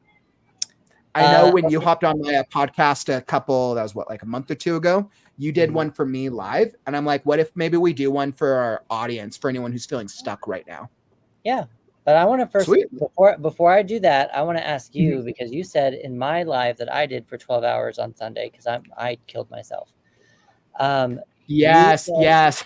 You said that a card helped you. Can you, before I help someone else on the stream, would you want to can I get a little feedback on what helped you with that card, or what the card pulls even helped like 2 months ago or whatever? Yeah, so for those of you who don't know, Chris joined me on a previous episode of my podcast, Creative Right Now. Now aptly titled. I was like, all right, create right now, right on the screen. And essentially what Chris did was he did a tarot pull for me at the point in my story that I was at with Last Scarecrow. And I want to say at that point was about I think it was at the 75% mark when Scarecrow and friends were in the graveyard. And I was stuck trying to figure out specifically what I needed to. I knew where they needed to go, but I didn't know how I wanted them to traverse the graveyard and what type of obstacles to deal with. And that was around the time that we did that tarot reading, and you did the pull for me with my Scarecrow. And I think for me, it was the combination of the cards that you pulled, the images. So that pulling them, the images were inspiring for me. And then what you shared in addition to that kind of gave me further idea of like, don't make it too complicated, because it was an emotional part of my story. And I was like, I want to go big. I want to do all these things, but I'm like, okay, maybe right now that's not the right thing to do. And I took that mindset in with me in those future sprints that I did. And I simplified that part of the story. And then as I look back on that section, I'm like, that's actually way more powerful than what I was originally planning for it. And it just helped me get unstuck with that part of the story.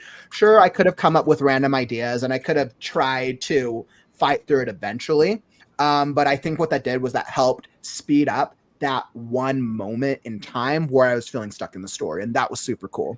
And to bring that back, what did I say earlier about writer's block? You have to be present in the present moment. I love that. I love that. Woo! And it all comes back around. That deserves a round of applause. Told you have to be in the present moment. I love that, Chris. I hope that answered your question, because that was actually really, really helpful. I don't even know what the cards were. It's just I can't hold on to everyone's cards. I would go insane. So. Oh yeah, well I mean I'm sure you do so many pulls for people, especially because that's your business with Flow Your Mojo. But for mine, I don't remember the name of it, but it was a bunch of swords. It might have been the 10 of Swords, or I think it was one of the sword cards. All right. Well, does anybody want me to pull a tarot card for them? What is someone like? Okay. Well, first, before I have that going on, I'd have to step off camera for just a second to get the correct one if I have to, because I have a couple of them right here. But I have vampires, I have pirates, I have witches, I have zombies, stuff. If anybody has... I love that you have the different styles. We've actually started working on a community story earlier about a dwarf. So where it's like it was a dwarf who ends up having a support character of a goblin, and they're it's like dwarf miners in space with a wizard. That's the vibe of the stream today. That's the community story that we've been developing when we started 4 hours ago. Do you have anything that's space or dwarf themed? mean, This is not oddly specific at all. I have one. Let me get one. I think I'm all right. We're Hold ready. on. Let's see what we get.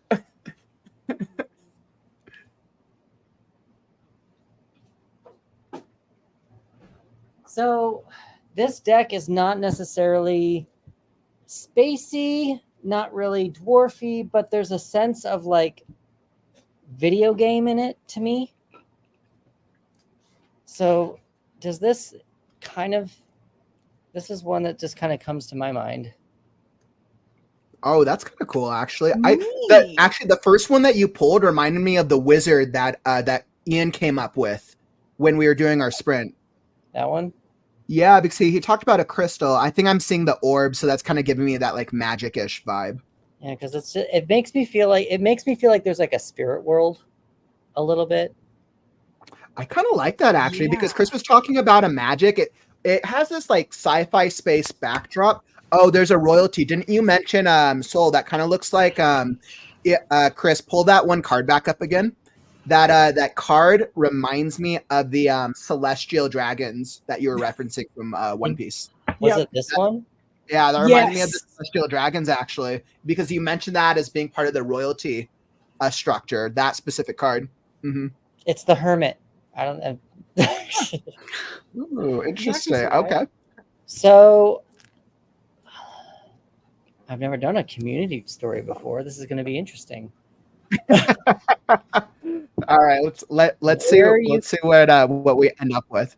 Where are you at with the community story? Like, what are you stuck on? What are we wanting to do next? That's a great question. Let me pull up what we have so far. Let's see. I'll pull it up on the screen.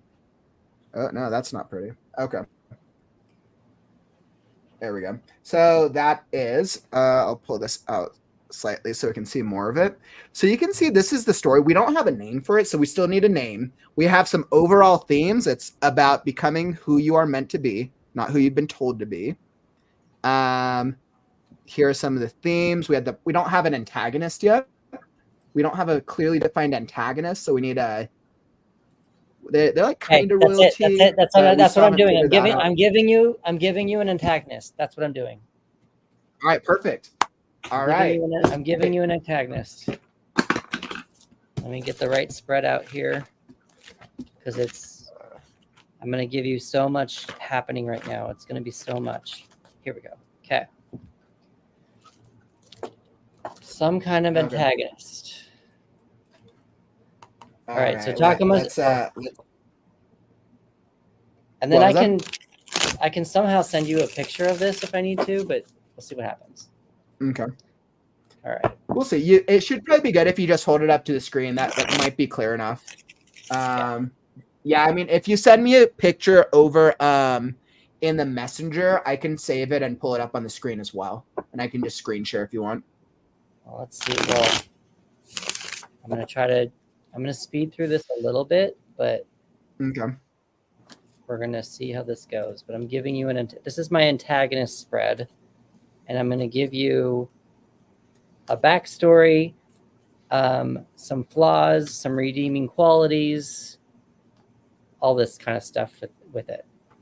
All right, so perfect. And I think Chris, the top of your camera is a little cut off right now. Oh, that's right. It looks like it's yeah. There we go. It's my little here's the tarot card. We can't see it. Actually, okay, perfect. I'm gonna do this. You can go that way. There we go.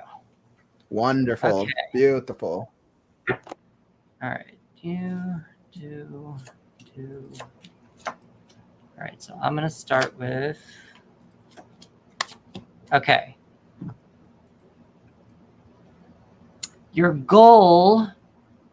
His goal for the story is probably something to the effect okay, so I've got the Four of Cups reversed. Okay. And the Four of Cups is usually about boredom. But what the Four of Cups usually is also about is this guy is looking at he has these 3 cups here of what he already has.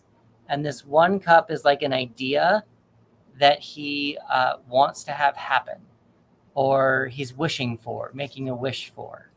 So there's probably something that he's making a wish for based on whatever you've created thus far. And because this is cups, it's probably an emotional thing. He's probably, there's probably some kind of maybe, I can't even think of, I don't know the rest of the story. I think that's where I'm kind of running into a little bit of a problem with. But makes me feel like he's just making a wish or not telling someone a wish, essentially. As if he's keeping a secret? Sure. You can go with that. Yeah. Because I could actually totally see that for a royalty, for the royalty type character. So yeah, interesting. Okay. His background.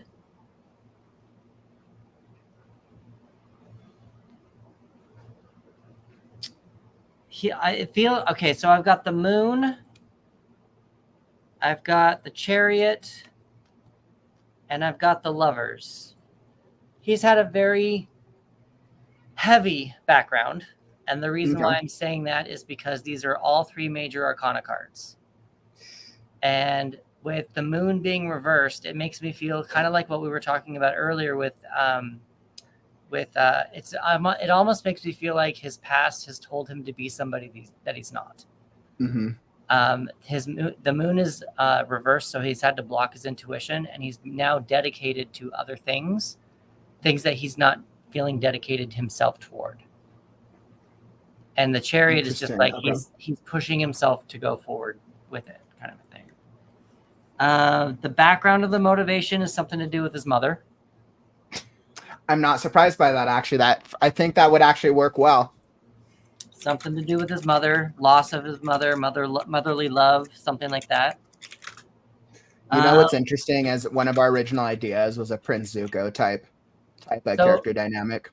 His self view, he has the 6 of Swords. Mm-hmm. Somehow, based on this, he thinks, but because based on his wish or his secret, he's thinking that by leaving, he's thinking of leaving it all behind. He wants to leave it all behind. Whatever, like maybe he's royalty, like he's prince, like Jasmine wants to leave royalty behind. She hates being trapped in trapdoors. Maybe he wants to leave. He wants to leave something all behind. His public view is the 8 of Cups. Seems like he's not. Yeah, that makes sense. He seems like he's not very invested in his space of what he's trying to do. Seems kind of wishy-washy. Willing to leave to go find something better. And his close friends think that he's just a little bit too comfortable where he's at. Okay. So he's almost like not motivated, but like there seems to be some sort of secret that he's motivational based on this 4 of Cups. Seems to be there's something else that he's motivated to do. Interesting. Okay. Let me pull. We've got 2 flaws and 2 redeeming qualities. Flaws, he moves very slow. He's not a very fast thinker, fast doer, not a lot of passion. Could be blocked passion, maybe because of his status. His other flaw is he doesn't really have a lot of a big social network. He doesn't know how to have fun. He doesn't know how to have fun. A redeeming quality. Figure out how this is going to work, but usually the 2 of Pentacles is about balance, but with it being reversed, there's like a healing aspect of it. Blocked, delayed healing, or internal. So probably internally, he's somehow made peace with what he's doing, and able to somehow, based on his outskirts of what you've got going on, he's been able to find a way to internally balance himself out with it all, with what's going on. And then the last redeeming quality is he's got a lot of intuition. He does. The moon may be not doing very well with the, like, maybe reversed from his past, but he's pretty much figured out his intuition now. Interesting. Okay. Is this helping at all, or no? Oh yeah, that absolutely helped. That's given me like a huge like story development idea for this character. So I think because our dwarf is all about passion and pursuing what he wants to do now because he doesn't want to be like his people, and this prince who feels very trapped, maybe very stuck, wants to go be adventurous and go live his best life. Feels like there's an opportunity for the dwarf to become the prince and the prince to become the dwarf through our magician sorcery of swords. There we go. I think we got a bit of a role reversal opportunity here for like, since the goblin, I mean, I think I started writing the goblin is somehow involved in the royalty world, but it kind of seems like that they have opposing motivations. So the dwarf wants to live this life of grandeur and the prince wants to escape and live another life. That was kind of the vibe that I was getting, and I felt like it rang with a lot of like the prince's motivations, and a lot of those motivations were completely opposing to the dwarves, which is great, which is exactly what you need an antagonist. Saul, you said that you totally have an idea with the 3 major arcana. What was that? It was the prince who was forced into a position that he did not want for some reason. Maybe he wasn't the firstborn. Maybe the older brother decided, hey, I don't want to do this. Or he had an older sister that was married off, to another king, something, along those lines. And so the prince was the one that's like, hey, I really wanted to be like, I don't know, a scholar or something. And then suddenly his parents are forcing him into this position like, yeah, no, this is what you're going to do. It doesn't matter what you think. This is what the kingdom needs or something. Along those lines, I actually kind of think that maybe there was, so like what you said with the second son, I just got chills. With the second, yeah, not being the firstborn. I wonder if your antagonist had this idea that he was never going to be prince, he was never going to be king, he was never going to do this, and it's because of royalty or however it works, he's all of a sudden become royalty. He's had to make the decision to do certain things because that's the chariot making decisions that he like being in charge. That is the lovers being dedicated, but obviously his heart is not completely into it. So also this is with him being, if this is his past, it's almost like he was accepting that he wasn't going to have to make any decisions. Maybe there is a sense that maybe he wanted to, but now it seems like based on him just kind of like wanting to leave and go somewhere else, it feels like he's now being forced like to stay behind and do the work that someone else was unable to do. Does that make sense? Yeah. That absolutely. I think that gave us some really great inspiration, actually, some really great motivation for this character. All right, we got that was actually really helpful, Chris. Thank you for sharing that. Hold on for just a second. We got 2 more things to give you. Internal conflict.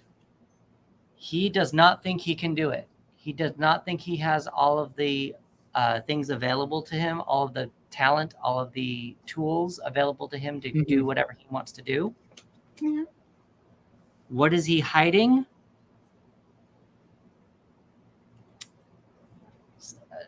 It makes me, this was on this side, it was kind of like this, but it makes me think of a reversed. It makes me wonder if he wants to give something to like the poor. That actually works with the storyline I was thinking. He wants to give something to the poor, or like, because it feels like with royalty, they all want their money. They're not willing to give it up. So it seems like he's almost like a Robin Hood situation. Interesting. Okay. Why they're hiding it? Probably because their dad. Makes sense. And then their view of your main character is, we got the devil reversed. Oh no. It's the devil reversed. So goody 2-shoes. So a huge obstacle there. Yeah. So that so would going be to resent each other. That would be the character, your antagonist, if that helps at all. Aw. Well, I think that provided a lot of inspiration for us. And for those of you who are here in the stream and who've been following along, like clearly, I feel like we have a much better defined antagonist character. It still continues to reaffirm that I feel like he's a Prince Zuko archetype from Last Airbender. That makes sense. Yeah. But I think that was absolutely incredible. I want to move along to our next conversation, Chris. But before we do, I just want to thank you for doing that tarot spread. That was really cool. That was a spread, right? That's what it was called. Yeah. And I know you're also running a promotion right now. What's the promo that you're running? I have so Pride Month just happened for June. Mm-hmm. But I have the until July 15th, I've got a promo going on my website, and it's 30% off of a tarot reading. So if you're interested in a tarot reading, you can get 30% off for the rest of until July 15th. Nice. There we go. And I pulled up that little the little thing that you had. There you go. Beautiful. Really colorful. Woo, absolutely celebrate Pride. So for those of you who want to go check it out, like Chris's tarot spreads, as you just saw, like that created a lot of inspiration. That created a lot of great ideas for that character. If you're feeling stuck like with writer's block or you're feeling trapped, like this is it. Chris has absolutely some great tools to help you feel unstuck. And all you have to do is show up. So absolutely a great strategy. If you want to know more about Chris and more about this promo, his stuff is linked down in the YouTube video description. So definitely go check it out. I would highly recommend it. It absolutely helped with my story, Last Scarecrow, as I mentioned earlier. What are the comments saying, out of curiosity? Let's see. What were we? Looked like somebody popped in asking us if we all stream together. I mean, we should. I was like, okay. I was like, yeah, I know, right? We're like, all right, guys. You're all joining me on the daily writing sprint live streams. Here we go. I only have 180 more days to go. You guys are up for that, right? It's no one copy me. I'm crazy. I know I am. But yeah, so I think people were probably interested in the idea, but we just haven't had too many people commenting on it right now. No worries. My guess is we'll probably get more comments when we hop back into the exercise of this. To the live exercise, but this actually hold on just a second. So what I'm going to do, we actually just have our next guest here at the stage, and this is actually going to be perfect because Heather, I wanted to chat about AI. Chris, you're welcome to keep joining us. We're going to chat about AI and then publishing, which are two huge topics for writers. And I want to welcome right now Holly to the stage. Welcome, Holly. Hello. Did you say Papa Shake? What'd you say?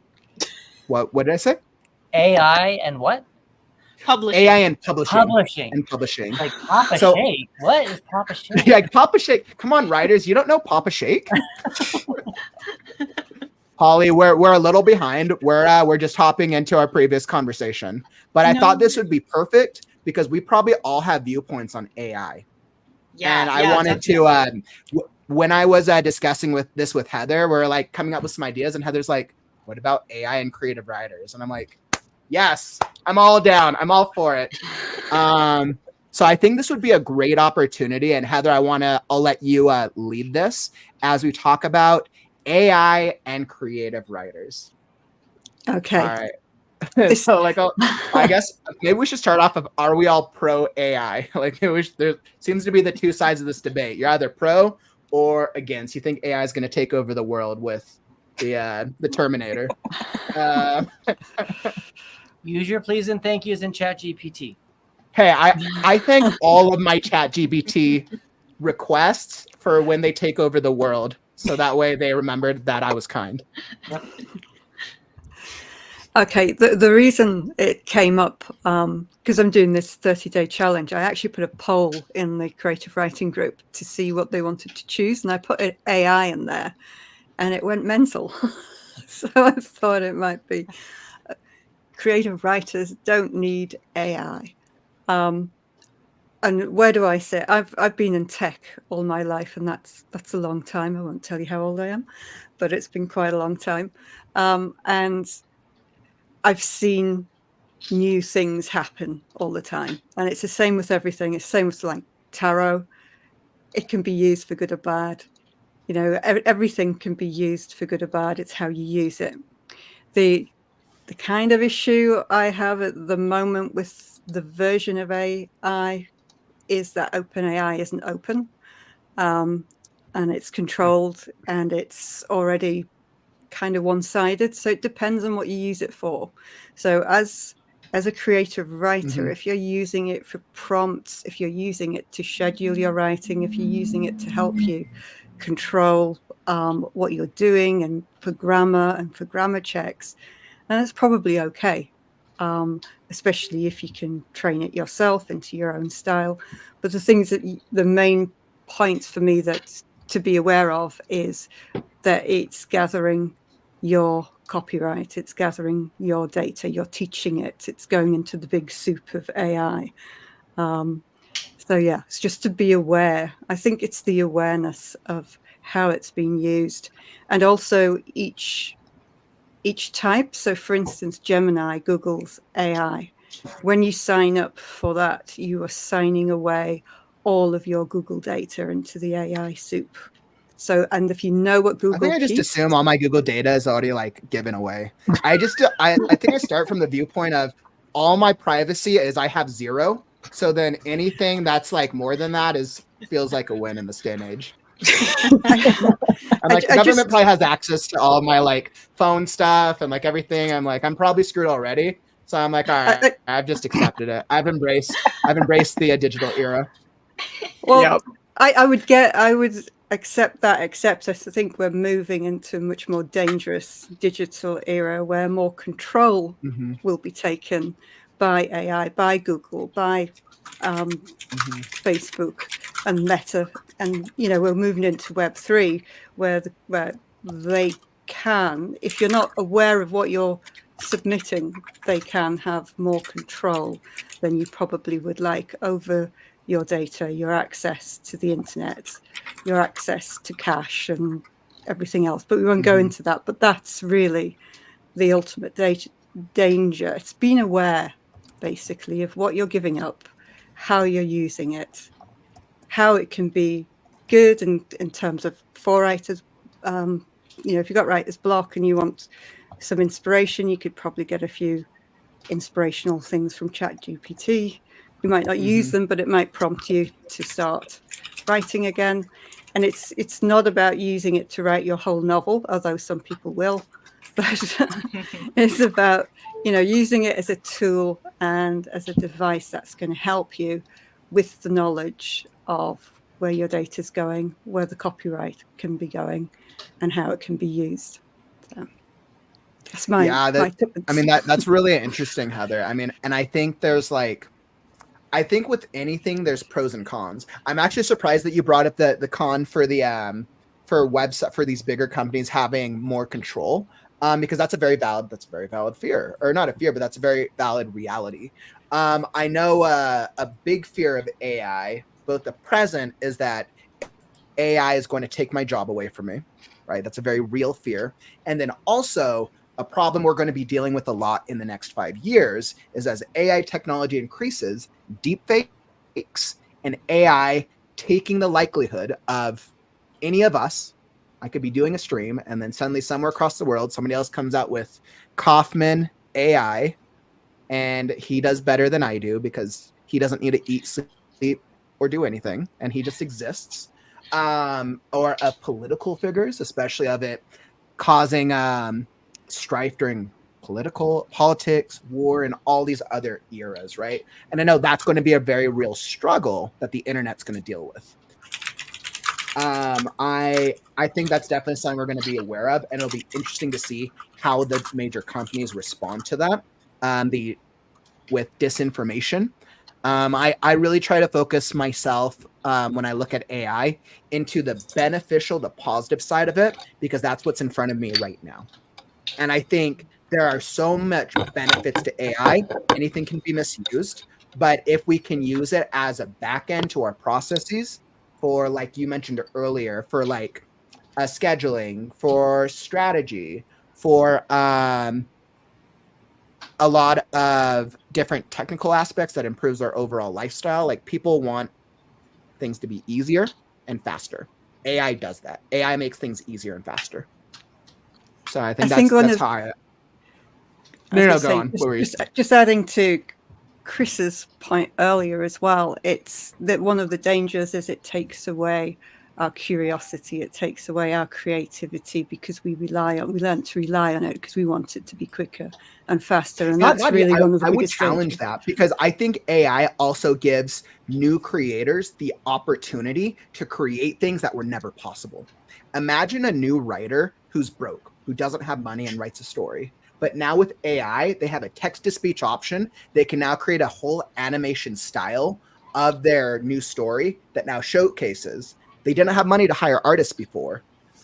I think what AI does is it creates a new niche. But at the same time, it dampens creativity as well for people who take advantage of it, right? You know there's going to be people out there, and I know Atomic mentioned this, right? They're already AI fake influencers. People are going to take advantage of AI. Like that's just, people do that with anything. Welcome to the internet.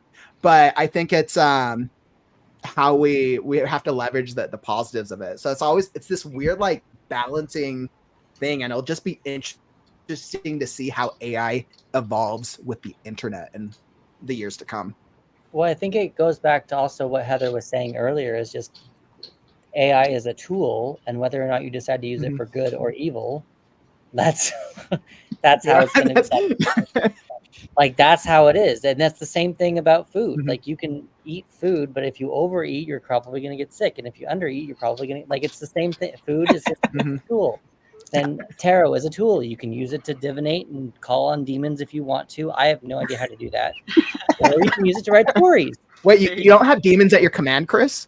No, I do not have demons. I can barely afford me. I can't afford to be a servant to somebody else right now.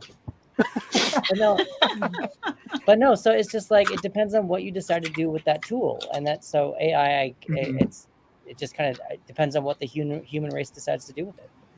I think the only thing I'd add with the caveat of AI is that remembering it's controlled by somebody else all of the time. So yes, you can use it for good or bad, but they have access to all of your data, all of the world's data, and they can choose what to do with it ultimately. That's fair. That's a fair point. There's absolute truth to that. I completely agree. Like what do we do if Google has the monopoly, right? But then they have their Gemini AI that knows everything, has all our data, has all the things. Is Google going to use it in our best interests? No, Google is a business. Google will use it in a business's best interest to make their shareholders more money. I mean, that's just the reality, but there's a lot of truth to that. I know, but Google's my best friend, as we said earlier. Google's my best friend. Are you a good witch or a bad witch? By the way, welcome back to the stage, Ian. Welcome back, my friend. I know your internet keeps coming and going. Yeah, well, I'm using my phone and it's running hot too, so. We're having a heated, great conversation about AI. Yeah, everybody loves AI. How do the rest of you guys? How do you guys feel about AI? Clearly, I know I'm very pro AI because I've had to do a lot of research on it, and I know we tend to have a very mixed approach. Is it going to be good in the future? I hope so, but I'm not a fortune teller. Maybe Chris, maybe you might be able to predict the future a little more than I can. There are too many energies to do that. So many energies to deal with that. Now I'm using a new mic. Do I sound okay? Yeah. Okay. You do. We can hear you. Okay, because mine died on me, and so I got a different one. So yeah. Okay, thank you. So I don't think it's like, I'm like in the middle. Like I think it could be used for good and it could be used for evil. It depends on how you use it, okay. I think, because, it, like for the reason that we use the AI to like generate the writing prompt. I've used it like when I've had questions or I did use it when I was stuck, like getting back into writing to be like, what should I write next? And I used it at first, and then I was able to like change all of that and then move on, and it got me out of the little rut I was in, you know, versus like I'm writing the whole thing with AI. And I know there's like the whole business side of it that like that's what some people's jobs are, is just using AI for this business. So I think there's a lot of good to it. It's just like a powerful tool that people need to know how to use it in the right way. I will agree with that. Part of the thing that goes along with me and my AI thoughts are that go along with the human experience. I mean, sure, you can just pop in an idea and say, AI, write this whole book for me, but experiencing that as a human brings so much more joy eventually. I mean, it brings more emotion. There you go. But it just like, I mean, but there will probably be people again who do decide to use it. But I would agree with Holly. I'm very much so like, like AI could totally take tarot away from me. But there's also something I made a video earlier of like getting a tarot reading from an AI is cool and all, but getting it from an actual person is magical. Yeah. So it's kind of the same thing with AI in general. Like, I don't think that'll change, Chris. I think AI just becomes a niche. I think in the future, once it improves, I think that the interest and the need for AI is its niche, but people are always going to want to follow people. There will be the faceless channels and the faceless creators and that'll be cool, but that'll be its own thing. Yeah. Like, and I don't think the human need will change. I think if anything, it just incentivizes us, maybe as writers and creatives, that like we need to put ourselves out there as writers because people want to connect with us. True. Agreed. Well, I think that as far as like illustrators, it gives people the potential, you know, if they always want to be an illustrator, but they didn't have the capacity to develop the dedication or the art skill to become that that kind of illustrator. You know, if they love it that much, they can, you know, focus their talent to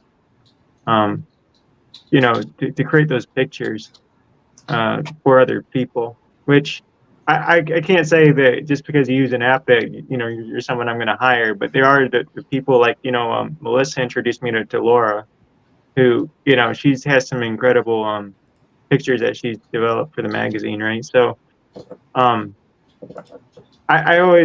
think I tend to prefer the human expression of like, okay, well, what can you write, what can you draw? But I think there's a place for the AI, you know, for the art, but it's harder for me to embrace it for writing though, because I'm just like, at least for me, my use of it has been, it's like, okay, I try and tell it to write this and do that, and I know it needs to develop yet, but it's like, no, it's info dumping on me. It's like, that's not the way the story's supposed to go, you know, or, you know, it's not dealing with the character's dialogue, it's just telling me the story, and I'm like, well, this thing's stupid.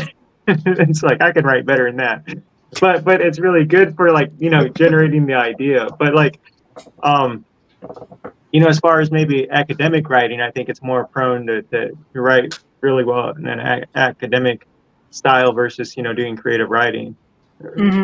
Yeah, I know there's a huge problem with academia right now and AI, because so many students, right, not with that with different levels of maturity, let's say that, instead of having to write an essay, we'll now have AI write them an essay and then continue on about their life.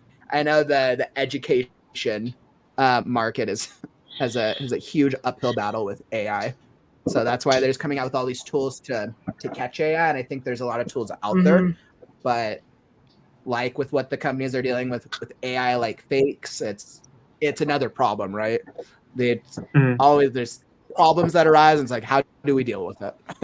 Yeah, one of the things that I am afraid of, like, let's say in the next, less than 10 years, it takes 10 years to, like, I know COVID just changed everything real quick, but typically it takes 10 years to create a change. You know, you set a goal like, okay, and that's for culture. But so when you think of trends and like, you know, let's say just computers are a good example, you know, Windows 95, and then you look 10 years later, where are we at with them and how that's transformed our lives. But with AI, I'm afraid that if we don't hold true to like honing our skills, like I think that we're in a time where we need to reinvest in ourselves to own our skills, to make an income. And I think that if like future generations are like, oh, well, I can just pop this into AI and it does the work for me. And then if you took AI away, like let's say there was a catastrophe and you took AI away, well, where would be your skill at? What would you do? And because we're allowing technology to do the work for us. So we need to be rooted in what and how to do a skill and not just let technology do it for us. Agreed. Agreed. I agree too. Agreed. Yeah, I gotta say, I'm curious, by the way, for those, just real quick, Sol, before you go, for those of you who are here in the stream and watching on the replay, drop your comments. I'd love to hear, we would love to hear from you. What are your thoughts on AI? Do you like AI? Do you hate AI? I've heard from a few of you. Drop your comments. I'll throw them on the screen. I want to know if we have a lot of because it's so contested right now, right? Because AI is still early. We would love to hear from you. But Sol, as you were saying. But so honestly, I've dabbled in AI in way too many areas by this point. I go to Full Sail University and our teachers are on our butts about using it. And if they think we're using it, we will actually be treated like we are plagiarizing. They are that strict about it. I mean, I'm not complaining. I don't use it for any of my schoolwork, but I use it for research. I used it for research and writing pirates, not for the piracy thing, but I don't have the brain to learn genetics. And so I had to learn about how DNA mutates and evolves and everything to actually write my book. I've actually been using it to help me lately learn how to show versus tell better, because I'm terrible at that.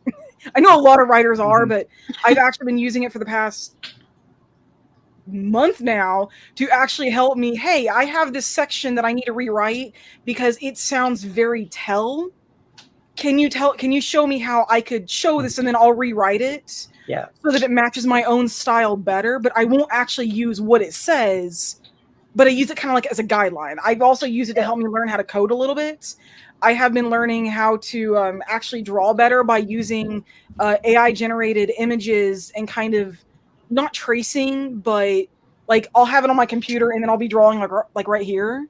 And it's actually helping me kind of gain a little more confidence in my own abilities. So, I mean, I'm kind of dabbling in every part of it, and going into the gaming industry, because I'm a game writer, I've got my own company now and everything. Gaming AI is starting to touch that, and it is really iffy. It is really terrible, but it's also evolving fast enough that it's not going to be like a problem, but I'm starting to see how deep it's going into everything, and how that. Yeah, no, it's definitely a tool, but people are definitely going to be abusing this in the future. Some people already are, and it just goes into that whole be careful how you use it, or it's going to ruin everything. I think Sol just told us that AI is better than Wikipedia. I think that's literally what you just said. Because Wikipedia is hard to. I use Wikipedia for prompts all the time as well, but you just told us that AI is better than Wikipedia. That's what you. It searches things faster.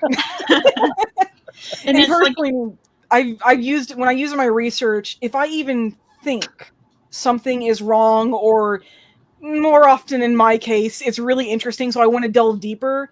When I started looking at genetics for DNA and how that mutated, there are creatures in my books that were actually derived from evolution, 1,000 years of evolution. And so I asked ChatGPT, hey, what happens when an animal hypermutates or mutates at an extremely fast speed? What could cause that? And then it gave me all kinds of things from nuclear energy to advanced Darwinism, or what, I can't remember exactly how it worked. I don't have the thing in front of me right now. But it actually prompted me to look deeper into it and start thinking, okay, so it wasn't wrong about this, but it left out so much that it got me thinking, okay, yeah, maybe from now on I can do the basic research and then take that and know exactly what I'm going to be looking for on Google, and it's really helped. Again, you've used it as a prompt, which is good. We like that. We like prompt. We like AI prompt. Yeah, because I think I saw I've been seeing commercials with AI, and it's like, hey, summarize this article for me. And so I was like, oh, like that's really cool. I never thought about that. So I feel like I could be using it more to like help me in that like prompt guideline Wikipedia type way. Because I was like, wow, that's actually genius. It really especially helps for Guys. like obscure topics. So like, for instance, I'm working on a game right now for my company. I have to research human evolution and how culture was like about 40,000 years ago.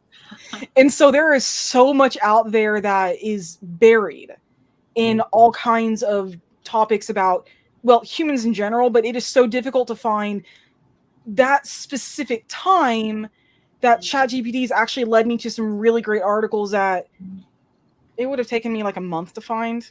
And that's what's searching every day. Yeah. Good. Or Awesome. evil. Well, guys, your this AI conversation has been absolutely amazing.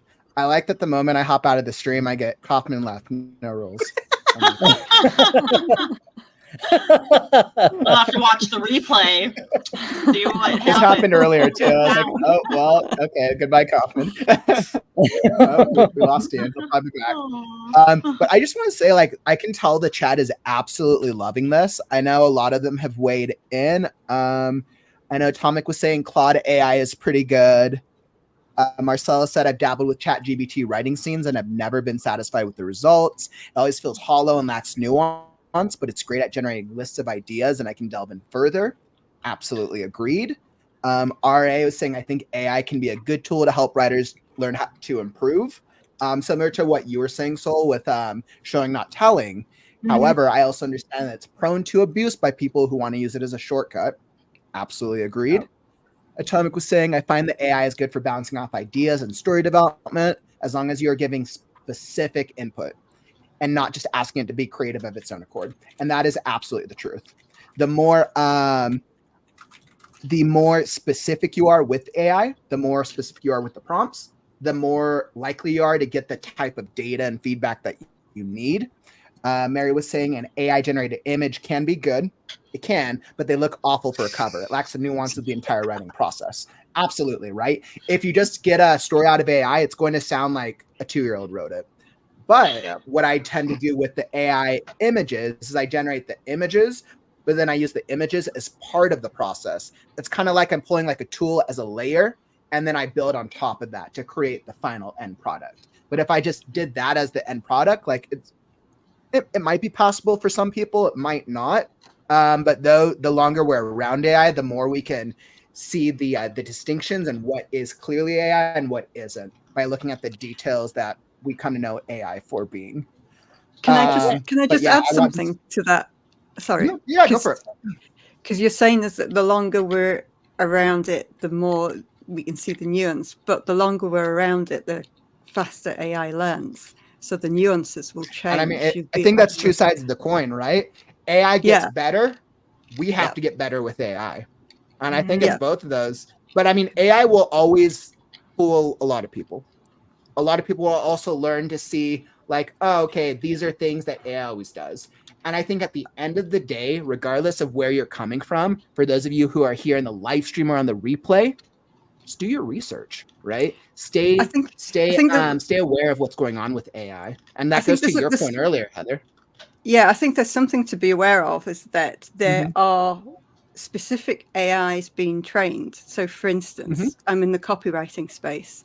So Ray Edwards, who writes for Tony Robbins and a whole load of other people, one of the biggest copywriters in the world, he's been around for 40 years. He has fed all of his copywriting from the past, from all of these great projects into AI. So his tool, when it produces copy, is 10 times better than the average AI because it's using his database.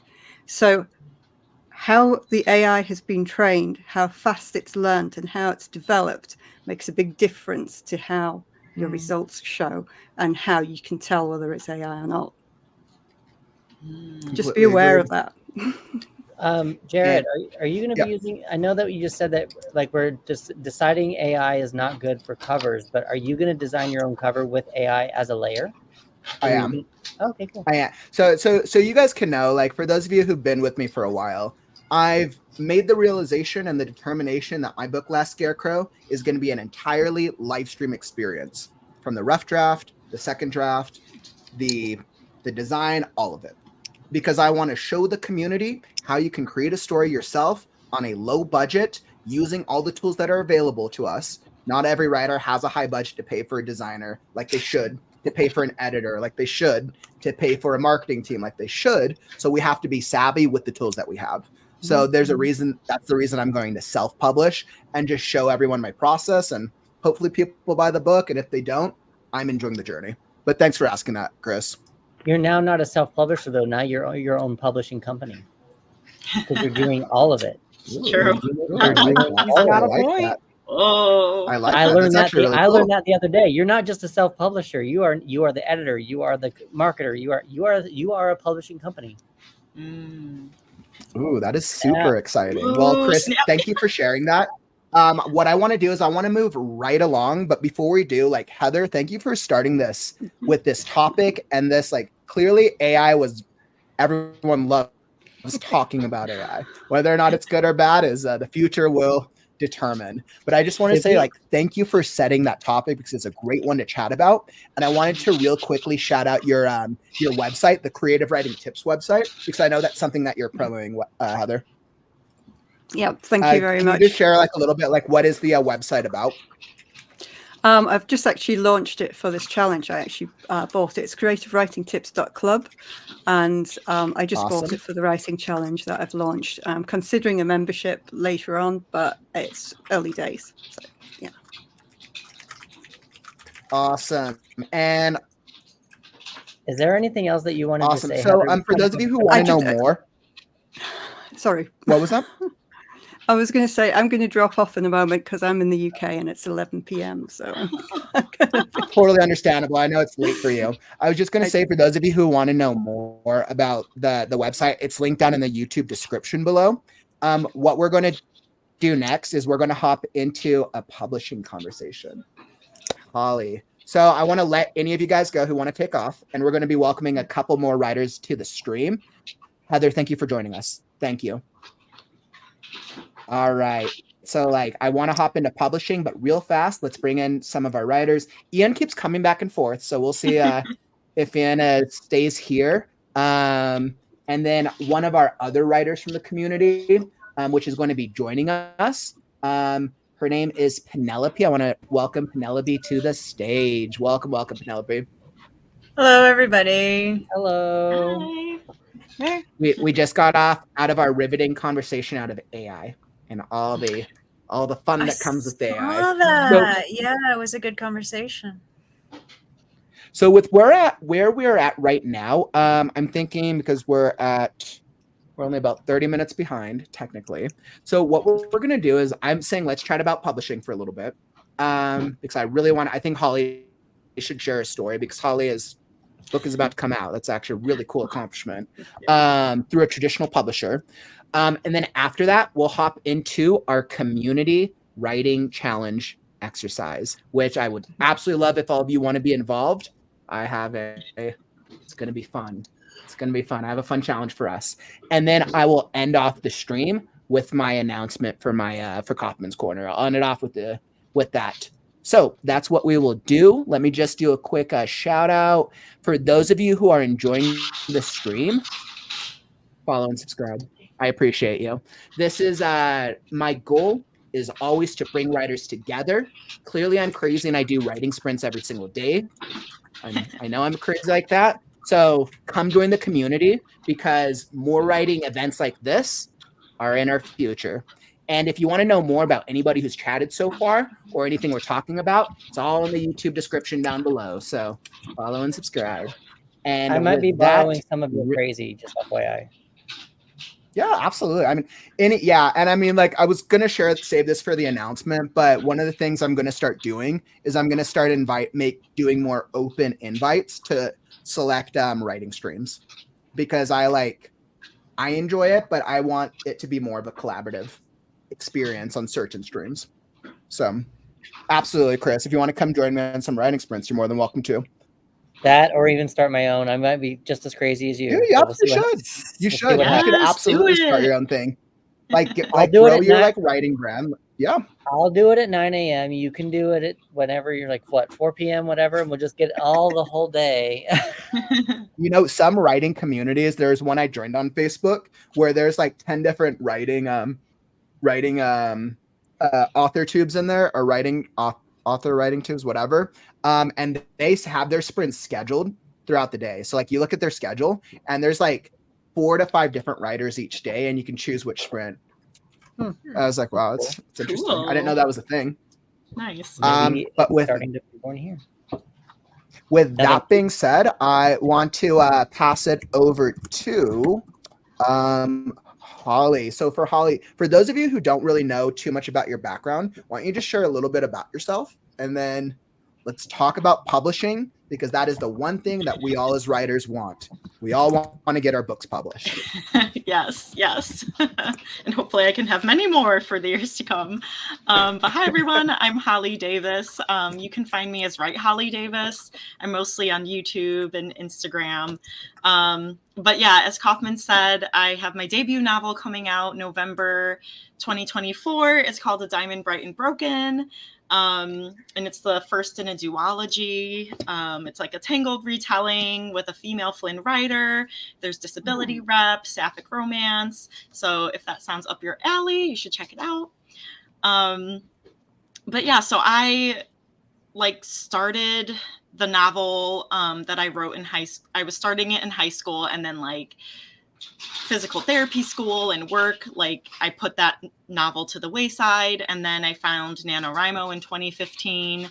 So it's been almost 10 years since I wrote with the goal of publication until my book is finally out. So, and I've queried other manuscripts before this. So yeah, if anyone has questions, and I'm obviously not an expert at this at all, and everyone's journeys and processes are different.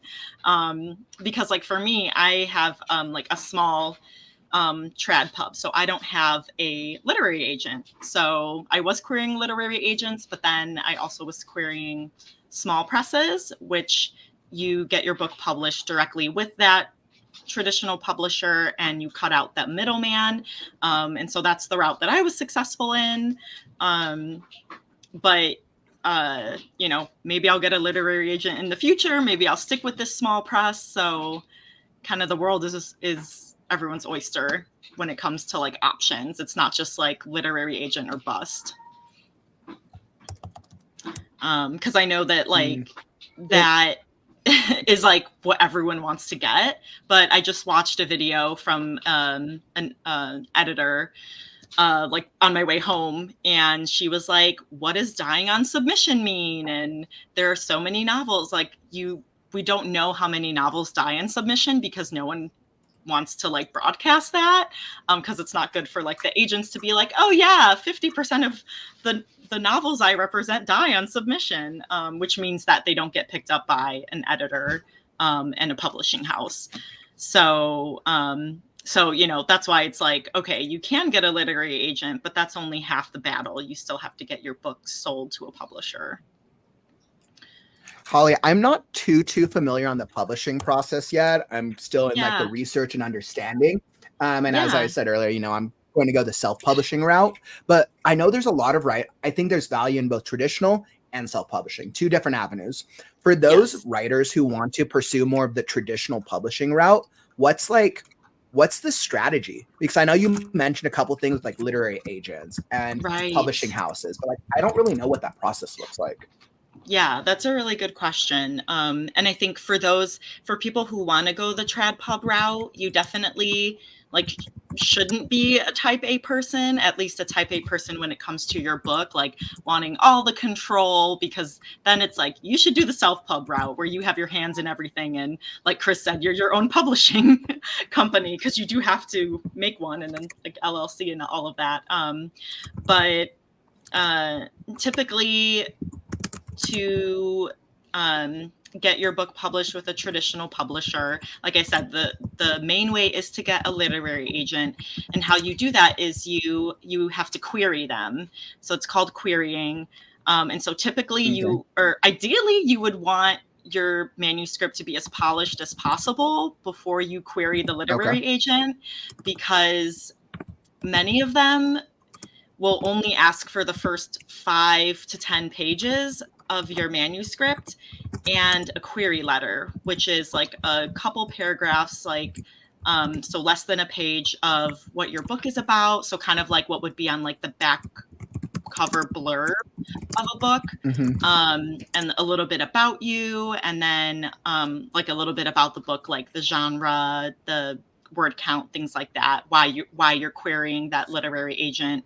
So and literary agents get like so many emails, they get so many queries. I could only imagine. They probably get like hundreds. Like, yes, I have been familiarity so much with worse the screenwriting since industry. COVID. I could only imagine. They need an AI to read it for them. Yeah, well, they do have their like That used to be called an intern. Yes, and that's what I was gonna say. The interns, the like literary assistants, they're the ones who kind of screen the like queries before it actually gets to the agent. A reason to be nice to every single assistant and every single person you meet in the industry. Be nice to everyone. Be kind. Exactly.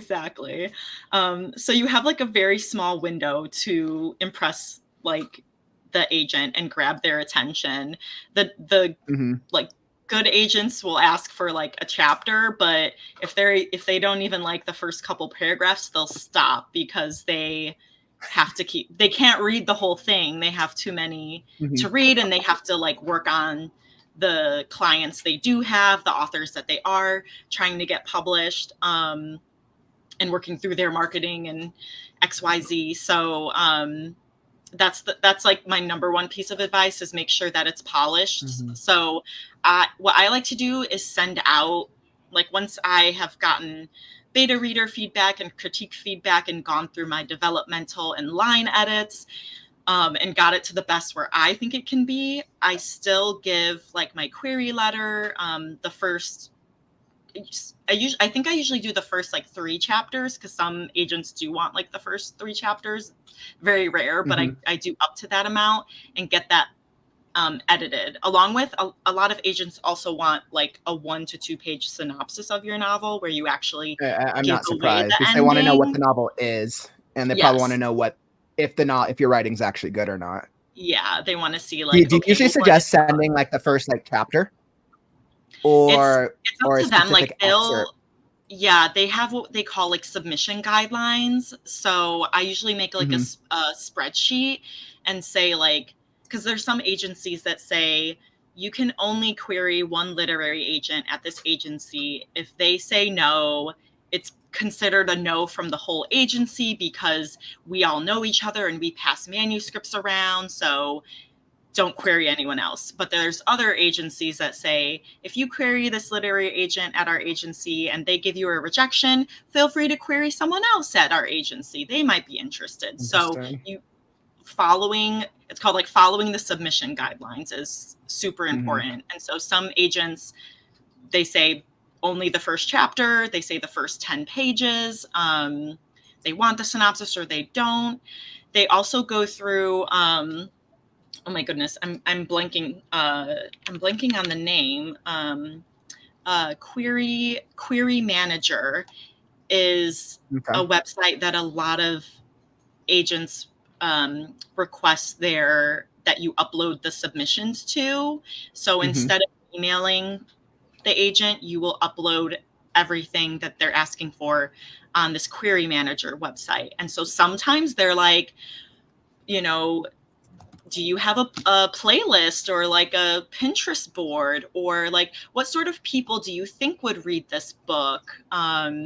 Or how did you come up with this idea? So sometimes there's like random questions thrown in there that I'm like, so I save the random. I would save the random ones in case someone asked that again, so that I wouldn't have to like pull it from out of my butt, Oof, that must have been kind of hard the first time that happened. Yeah, because I was like, I guess this book, teenagers and like people in their 20s and 30s who also read YA, because that's me. So, and people who like Disney, I don't know. Like it was like, and then also I'm reading it for me. That's funny. And I think that just goes to show the importance of know and do some research into your readership.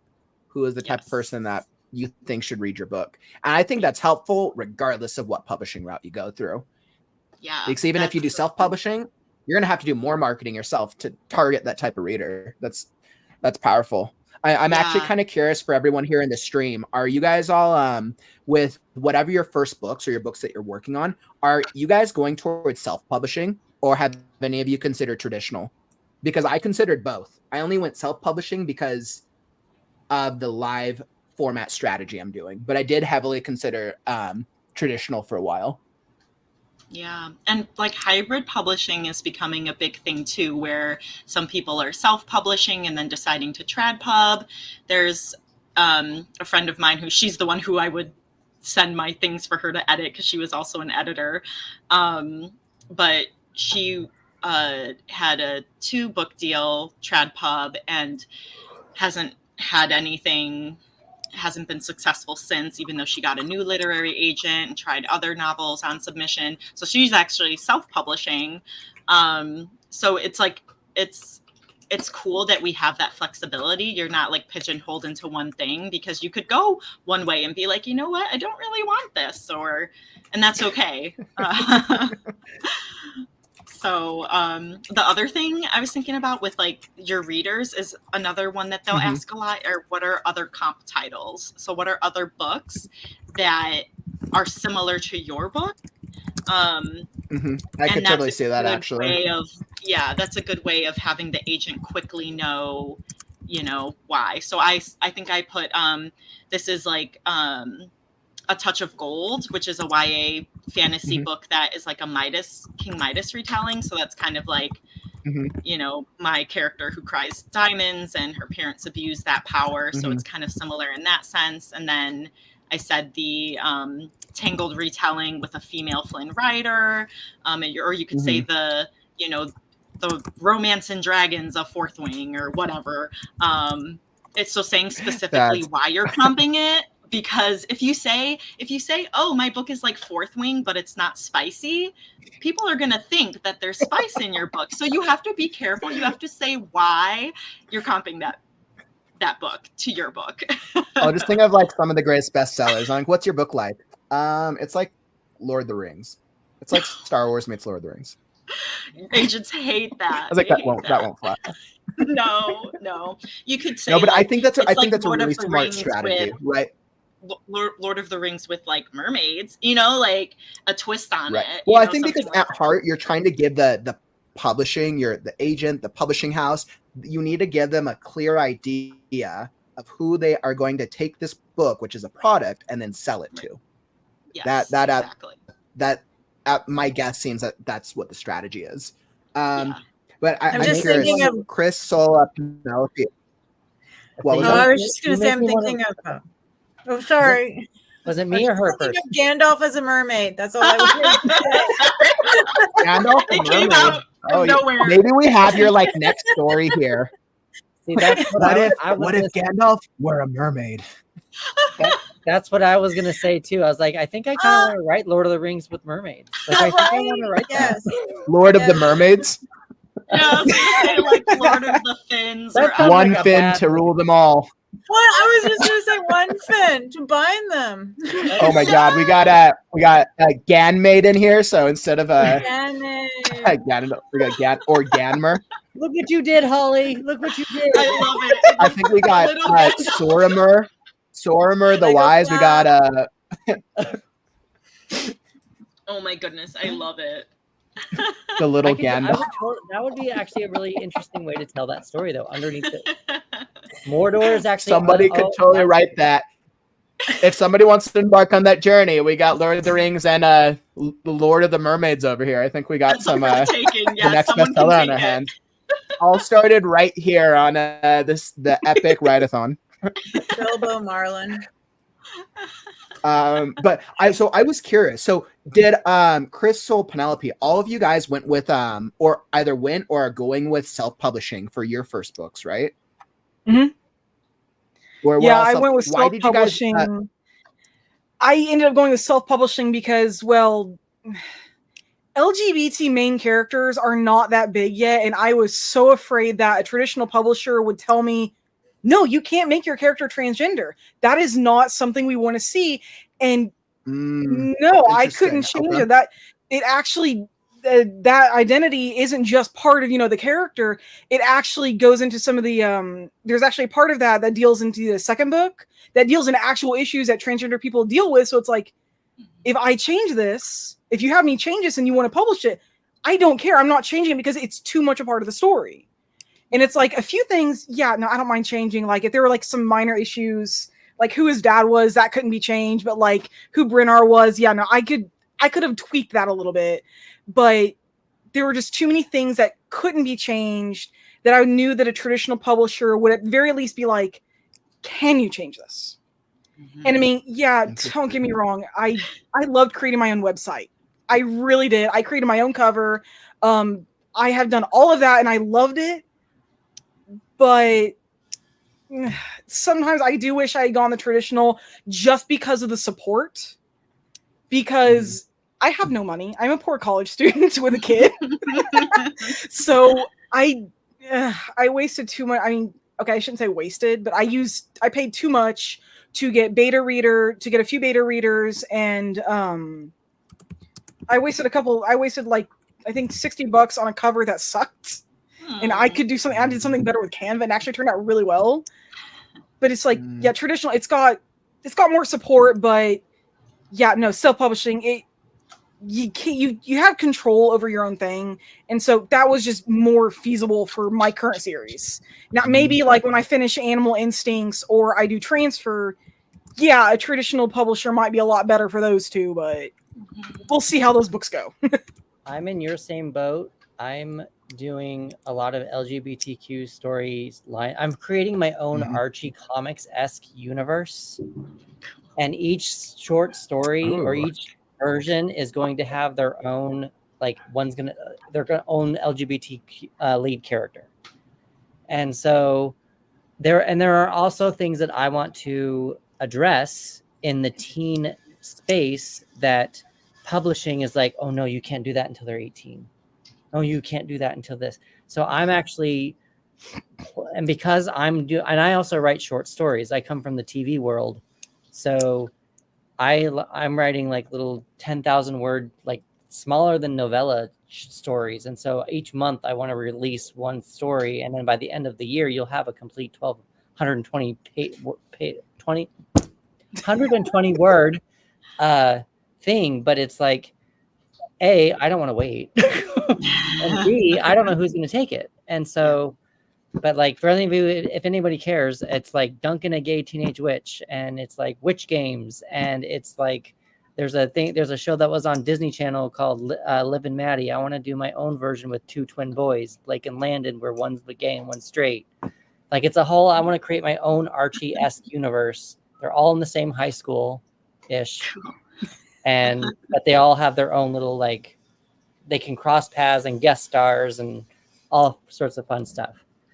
But that sounds like fun. I just don't know that I could do that publishing. I don't know that I could do that publishing. Seems like if you could, it'd just be something that's really difficult, and it'd be really difficult just to find somebody. Yeah. Let alone actually, do it. You definitely have to. Yeah, you have to find the right like agent. Kind of like RA said, like a lot of agents like specifically say that they're looking for like LGBT authors or characters, but you have to like look for that because there's other people like they won't mention that in their like kind of wish list, and I'll just look at them and be like, nah. And like you can also look at what stories have they published. Are they publishing books with LGBT characters, things like that. But so what you had said was another good point is to think about like your no compromises of the things that you are willing to change and then the things that you aren't. Because in one of the novels I queried that didn't even get like a partial request, that I still is like the book of my heart and is the one book that I would work hard to self-publish because I love it so much. But there was this one character, the relationship, I was like, if they want to change him to be the love interest, no, this is a no compromise for me. I am not doing that. That's not the story that I want to tell. That's not the story. So I think that that's an important thing. And I'm glad that you knew that for yourself. Yeah, I think that's really. Sorry, I will say this. It took me 19, 20 years to get there. So by that point, yeah, if I didn't know what I was doing, I don't think I should have written it. No, I actually heard recently a horror story where someone was like, "Oh, I love this book, but you need to make the lead character straight." And I was like, "Oh, like it wasn't me. It was somebody. It was somebody else's story on Instagram or something." Oh my God. But I was like, I can't do that to all of my gay characters. No. I mean, so I think that distinction is, I think if you partner with a publishing house or you partner with somebody who's going to sell you, they probably want you as an author to have your own story. So I'm sure there's the need for LGBT writers. Yeah. Because stand out. But in terms of LGBT characters, my guess is it's probably more of a niche-ish market. They're probably thinking of how to make this mainstream. Not everybody may want to read about an LGBT character as much as we might want them to, which sucks. But that's what it is, right? That's just where we're at. Or maybe we're wrong and that's not where we're at. What were you going to say, Chris? If you want to find LGBTQ books that are traditionally published, there is a podcast called The Alchemist Inkwell that I listen to a lot. They're more of a psychic astrologer people, but they do like monthly end of the month, what did we read kind of a thing. And they're all very like high vibe, like this was queer, this was this, and so they actually find a lot of high vibe books that have some LGBTQ books in there that are worth a read, and they're usually traditionally published, but there is some self-publishing in there as well, obviously. But The Alchemist Inkwell would be a really that's really cool. I think obviously the solution, friends, is that we all just need to start an LGBTQ themed publishing house. Clearly, that's the let's do it. Gladly, let's do it. It started here, the #1 LGBT publishing house, coming to the internet near you. A gay Lord of the Rings with mermaids. That's going to be our launching title. I feel like we need story? I feel like we need like a Morgan Freeman or somebody to just do the voiceover. Like, if Lord of the Rings were a mermaid. I suddenly want to change everything to mermaids. What if Lion King was mermaids? What if like Peter Pan was mermaids? What if like just mermaids? Lion King with mermaids. I just want to like everything, like Star Wars with mermaids, like all of it. What if the Little Mermaid were mermaids? No, we need the Little Mermaid to be human. I feel like somebody could totally write like a completely like comedic spoof story in like a mermaid universe, and people would probably love that. Like that'd be great. Somebody should write it. Somebody should absolutely go for it. AO3 writers, go for it. I could probably do that, but I've got a couple of projects right now. Yeah, I'm busy. So by the way, it looks like that a lot of the chat was agreeing with us in terms of like trying to fight through like being afraid of publishing traditionally because of a niche or a specific, or their story being too niche per se. So it sounds like that's a very real concern among this community as well. We did get a really good question, which not too unrelated, but I wanted to throw it up on the screen because I wanted to hear your guys' response. Are we all writers? Yes or no? Yeah. Yeah. We're all writers.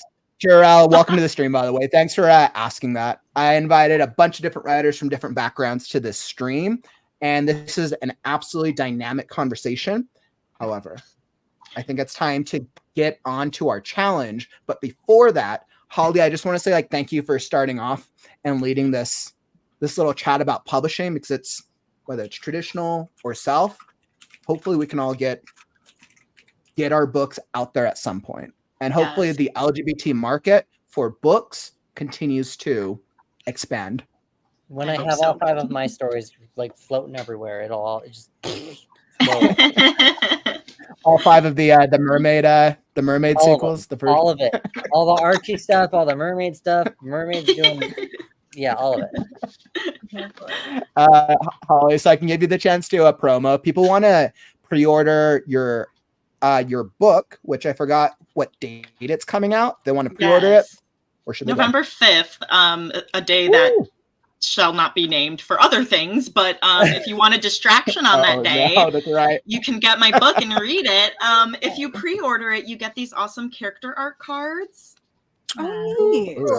That's really cute. Yeah, and then the hardcover has an exclusive bonus chapter from another beloved character in the story's point of view. But you can submit the pre-order receipt. Very cool. Awesome. Well, Holly, thank you so much for sharing that. I will absolutely pre-order the book. For those of you who want to pre-order and check it out, it's down in the YouTube description down below. So with that riveting conversation, publishing is always great. By the way, I'll welcome back to the stage, Ian. Welcome back. Hopefully your camera's working this time.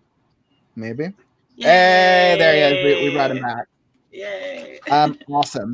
So with where we're at now, I wanted to put together a cool writing challenge. So I asked, do all you guys first off want to be involved? First off, any of you guys can hop off if you need to get going. I want to know what the challenge is first. Shouldn't you just know what it is in your heart? No. Okay. So this is actually a very easy. It's going to be very easy. I've asked myself, how do I do something that's as interactive that includes all of us here on the stream as much as possible? So what we're going to do, and I'm sure you guys have done this before, we're going to write a story together. Now, in terms of what story we're going to do, that's totally up to us. We can use the pre-existing theme of for those of you who've been here since the beginning, so you've been with me almost the full 6 hours. So for those of you who want to continue on, we could do a section from our space, dwarf, goblin, and wizard story that we've developed as a community. We could do something else. Essentially what we're going to do, originally I thought about doing a Google Doc for us to all hop into. I'm like, I can't rely on everybody's technology. So some of us maybe, exactly. So what I'm going to do is I'm going to pull up my word processor on the screen. We'll come back to my build a story. Perfect. Here we go. All right. Essentially, we're going to make it super easy. We have 30 minutes to write a story. We're basically going to go. Each of us is going to add a sentence to the next part of the story. The challenge is, can we write a self-contained story within 30 minutes? Beginning, middle, end, by each of us writing the story together. Literally, all you have to do, we'll go in. I hadn't decided whether to go in order to popcorn it, but I think probably going in order so that way you can kind of plan. And we'll see if we're able to write a story together. The challenge is up to the 5, 6 of us. So we'll just. Somebody gets cut off because I know sometimes the internet connection can be a little challenging. How does this sound? Any questions? You keep coming in and out, actually. Yeah.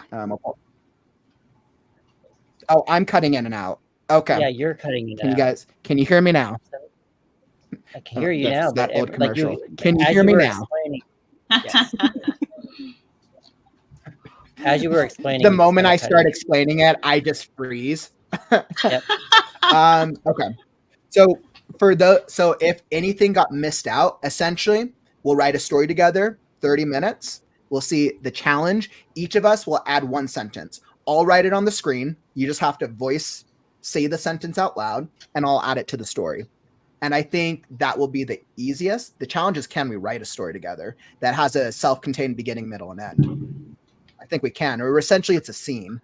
How does that sound? Questions, thoughts, concerns? Perfect. Excellent. Willing to give it a try. We'll see what happens. I've done this as an exercise in many writing groups before. It's pretty. Although usually everyone writes their own sentence, but I'm a fast typer, I can do this. You can do it. Okay. I believe in us. So, does everyone feel great about our dwarf or goblin wizard story? Or does I think anybody, we do we need- want to maybe write about the mermaids? Let's do the Maybe we mermaids. do mermaids, or maybe we do Let's that do one. mermaids. What do you Honestly, I feel like the mermaids are going to be more Mermaids? interesting at this point. Yeah, I want to do I the feel mermaid. like I think the mermaids are calling to us. So I will start on. So what we'll do is we'll go in order down the screen. Are all you guys in the same sequence as I am? I have me, Soul, Chris, Holly, Penelope, Ian. Are you guys in the Yep. same sequence? Mhm. Yes. Cut out here. Yeah. I'm getting my mermaid deck ready. Just to let you guys all know. Yes. Got my mermaid deck. Cool. You have a I- pair of goggles. Cool. I was like, I saw, but it looks like it's cutting out. Yeah, a little bit. I hear shuffling. All right. We'll just give it a second. Overall, I would say the connection's only gone out 1 or 2 times, but it hasn't actually cut off the stream. So overall, it hasn't been horrible today. It's been pretty decent. Okay. So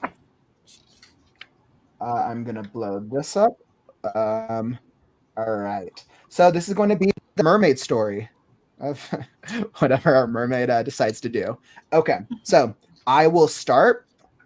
Once upon a time, there was a lone mermaid who was trapped in. He was trapped in. And that. Yep, I'm gonna do it. He was trapped in space. Yep, that's what we're doing. All right. Soul, I pass it off to you.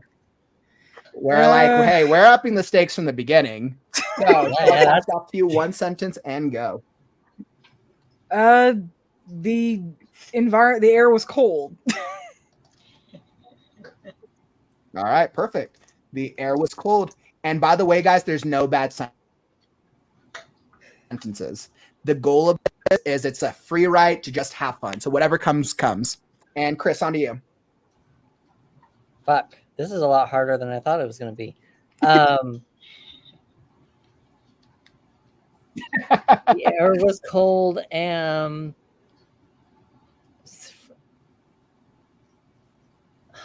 fuck. Sorry about my language. That was just like I've never thought about this. I'm not a good improver. It's okay. All right, if you're really stuck, it's all good. So if you're really stuck, you can pass. No, so we'll do that. So that way we can keep the flow going. No, once again, no bad ideas. I'm not going to let myself pass. I'm trying to put it all together is what I'm trying to do. Okay. To warm herself up, she had to flip her fin multiple times. I love it. She had to flip her fun. No, it's not fun. She had to flip her fin multiple times. That is not the card that I pulled, but yeah. She wondered how maybe that's what she's envisioning in her mind, Chris. She wondered how she could breathe out of water for the first time. Can you breathe? How is she breathing in space? Exactly. Penelope's got a. Right. She adjusted her air tank. She could breathe. And said, "Damn, this seashell, you bro! know what? This We're is on a stupid idea."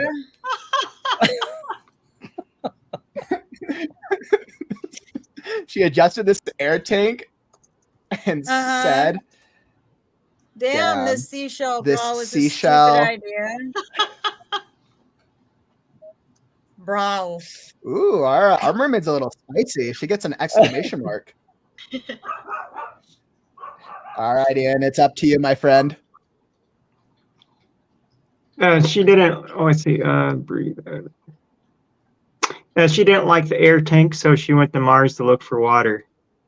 Beside underneath a volcano where she could stay warm. She did. Her Her original plan was tank.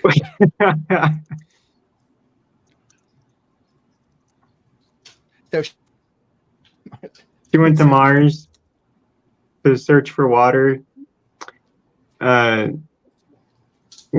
under a volcano where she could stay warm. Okay. Well, our mermaid is, basically, mermaid's a little hotter. we'll not say a Sorry, volcano, but she went to look for a spring on Mars. Yeah, a hot spring on Mars. Gotcha. Okay, so she didn't like the air tank, so she went to looked for a Mars hot to spring search on for- Mars.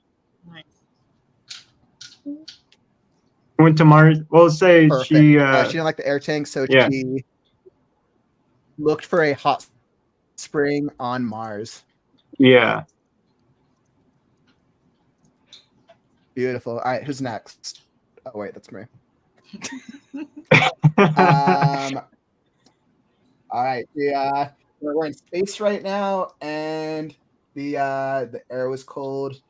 She didn't like so. Okay, so she looked for a hot, kind of like the air tank. Okay, all right. While delving for a hot spring on Mars, she was greeted by none other than. You're stealing my prompt. You're stealing my a prompt. Surprise.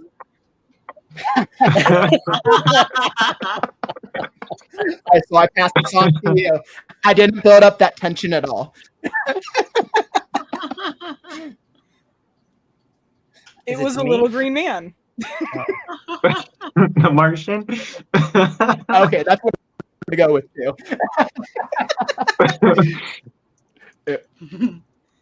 It was a little green man. All right, Chris, what's our little green man doing? Other than he's blue, but this guy, he is the king of swords. And he blows air really hard. He is the king of swords, strongly. And he blows air really hard. He breathes really strongly. One more time. Breathes really strongly. Let's keep this G.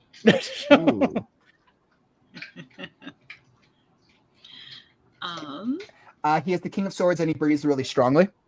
Yeah. How dare you trespass onto our world? He boomed.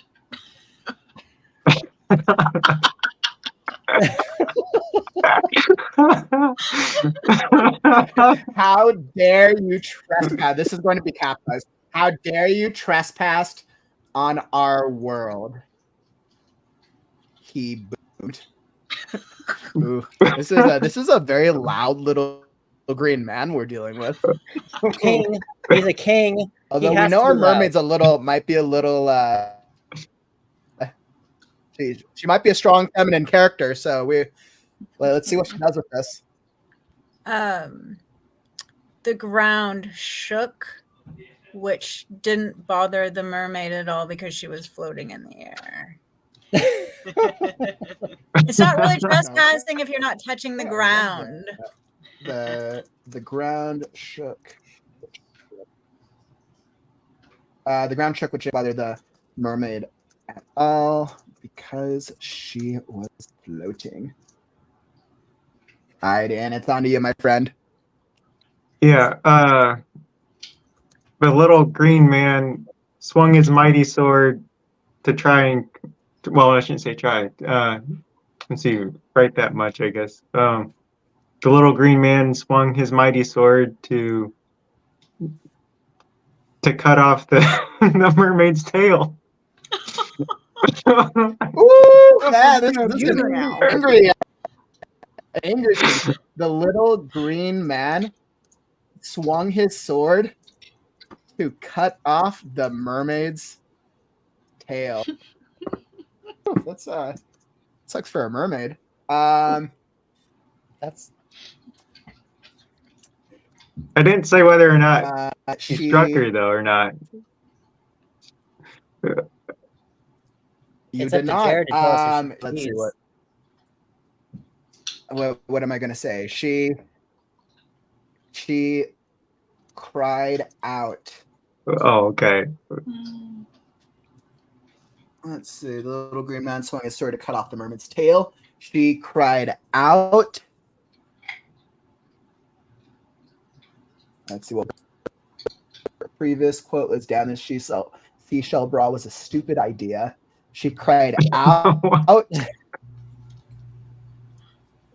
Damn, Greenie. I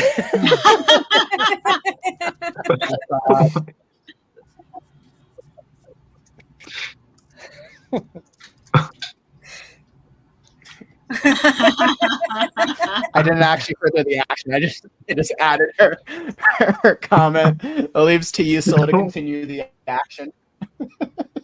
She managed to dodge. Just gonna leave it She managed vague. to dodge. Good. All right. I'm glad that she still has her tail. Thank you for saving her tail. I'm sure she appreciates it.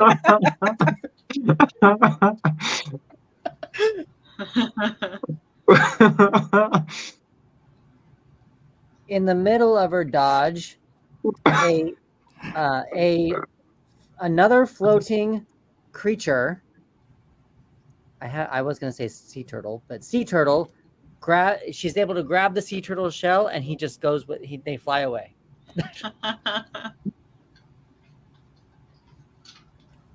In the middle of her dodge, another floating sea turtle. Just say a floating sea turtle. A floating sea turtle helps her. And Wait, just say that for me one more time. So I can catch that.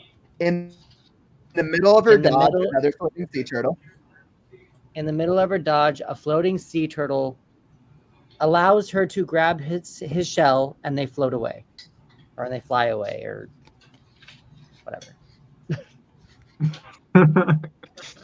There's a lot of floating creatures in space, apparently, you guys.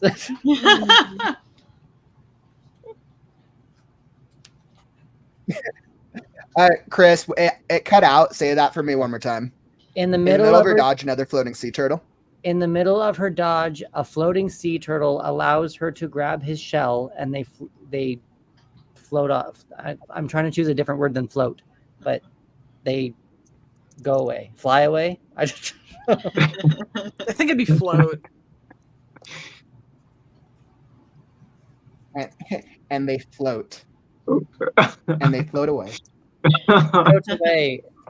Dang, that's no, that's and they escape. I wonder if the sea turtle sidekick, or if it was just and they escape. I was just saying they escape instead of. Then we don't have to use float twice in the same. In the middle of her dodge, a floating sea turtle allows her to grab his shell, and they escape. Drift off, John said.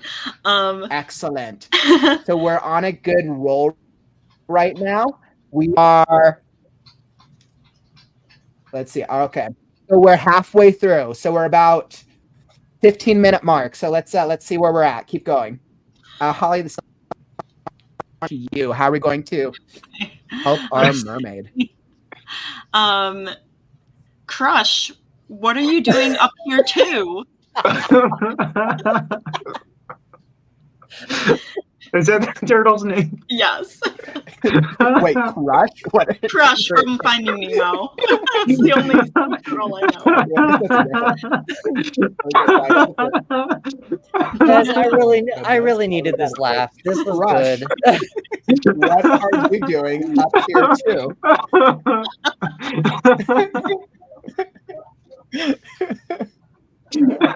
I really needed this laugh. I love that our little green turtle's name is Crush.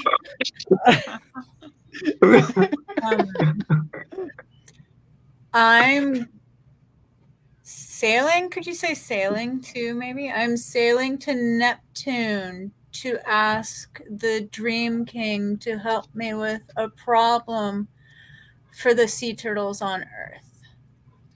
Aww.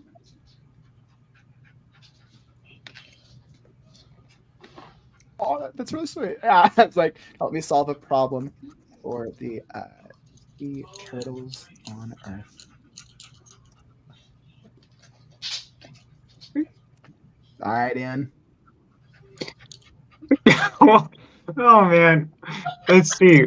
Maybe he could make, maybe he could help me find my dream too, and find my Prince Charming. Ooh. Aww. Now we got some gay in here. Okay, we got gay mermaids. Go. There we go. We're into fairy tale vibe. Maybe you can help me find my dream too, and find my Prince Charming. So, we never named her, did we? Oh my- No. So mermaid. All right. So Gandalf. our mermaid. Our mermaid. So.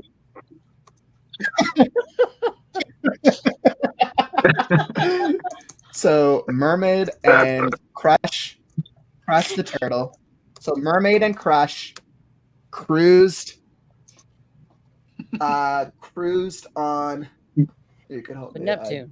Cruised on their way to the realm of the Dream King, only to learn that the Dream King was dreaming. A queen.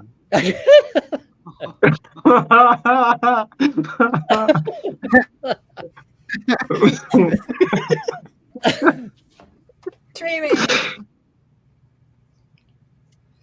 Soul, that's you. Sorry, I'm trying to think here. They had no idea how to wake him. Oh my goodness. John says we're having too much fun. Never a nice. All right, so up to you. They had no idea how to wake him.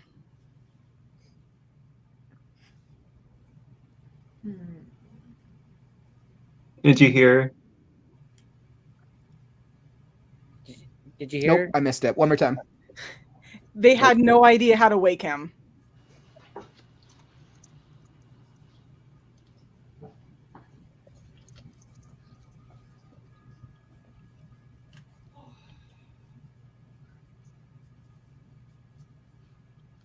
All right, and Chris, on to you. With the Dream King dreaming or sleeping upside down,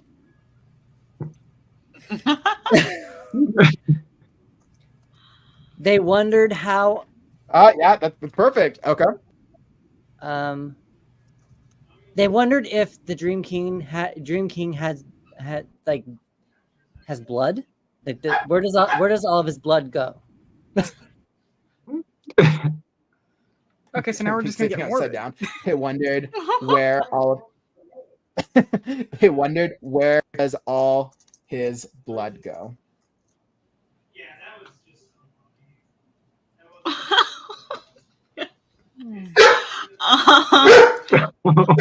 Astrid, shush. All right, Holly, where are we? We got some interesting sentiments here. Oh my goodness. Apparently, your dog likes the Dream King too. Yes. With their fins, they attempt to slap him silly. Sorry.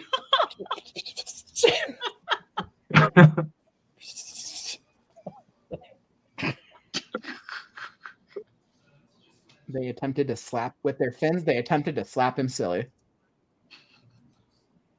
I'm glad that Crush has a fin too. I'm very happy about this. Well, he does. He has a fin. I just like little like turtle feet, like.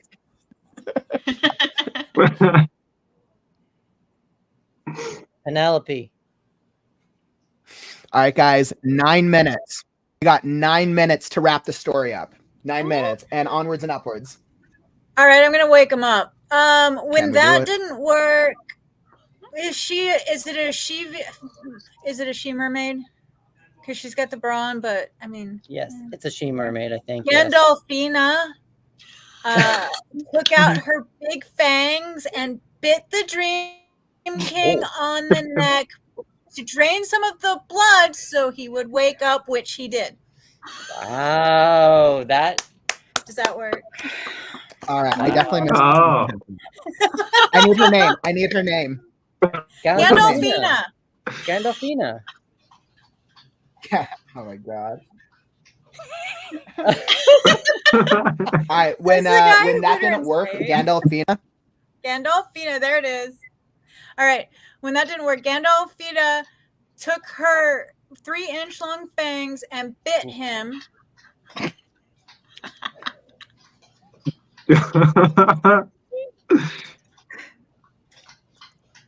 To drain the blood. Vampire mermaid. Vampire wizard mermaid. God. And wake him up, which he did.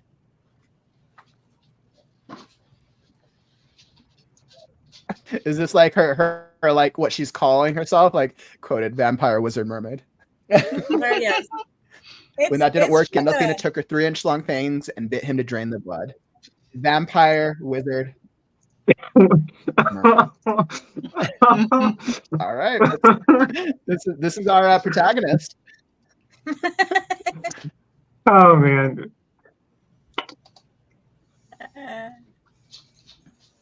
What does the Dream King say? Ready for my sentence? Yep. Okay. Yep. All right, let's do it. It's she suddenly felt I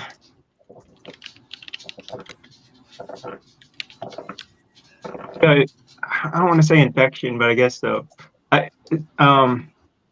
She suddenly felt the infection of his blood throughout her body, which made her sleepy. But she also, she suddenly felt her blood. No, wait. No, that's not right.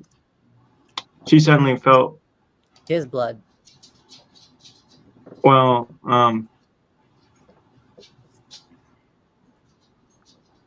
I should say suddenly felt the infection of his blood streaming through her body.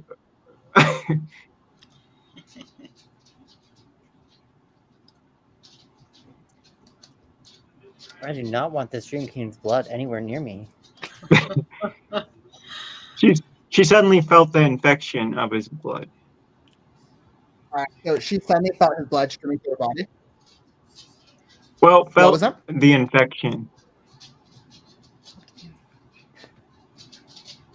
You're She missing suddenly a felt his blood word. streaming through her body and felt the infection. No. Just I guess she suddenly felt his blood streaming through her she body. suddenly felt the infection of his blood.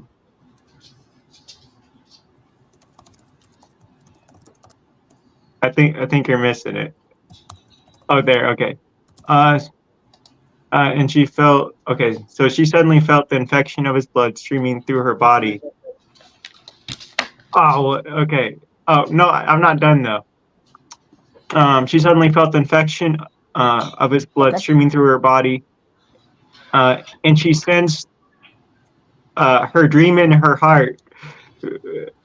But she too then became sleepy.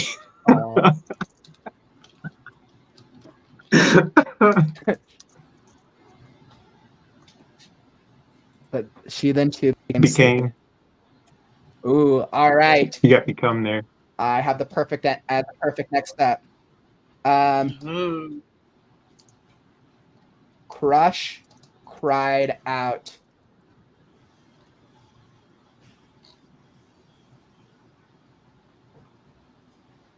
Princess, vampire, wizard, mermaid. No.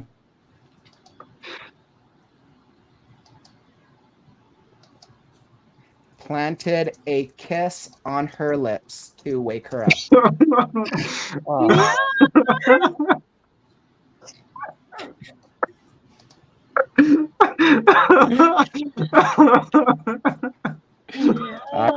So you might be able to guess the direction I was going in with this.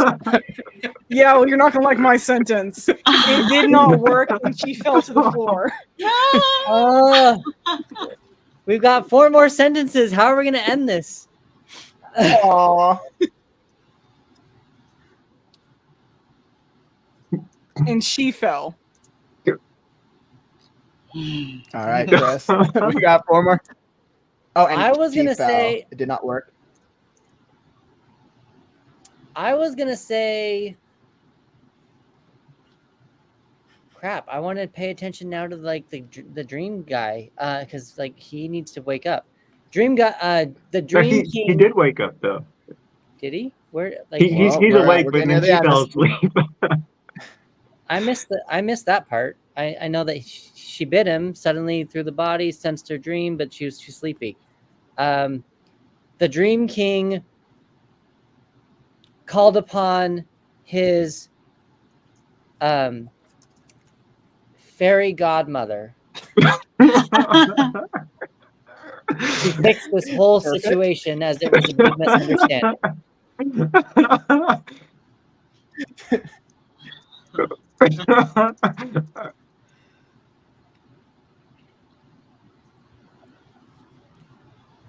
All right, Holly. Oh gosh.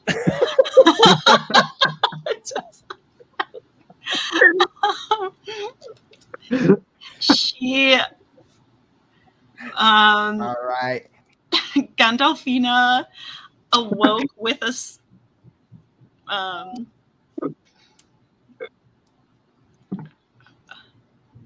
don't know. She awoke with a big migraine.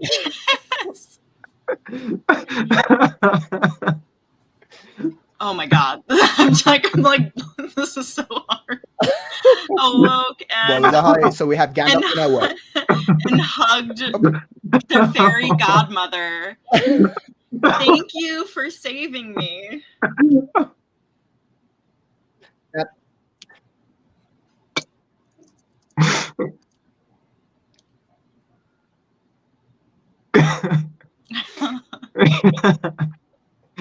What was that? Gandalfina awoke and hugged. The fairy godmother. Thank you for saving me.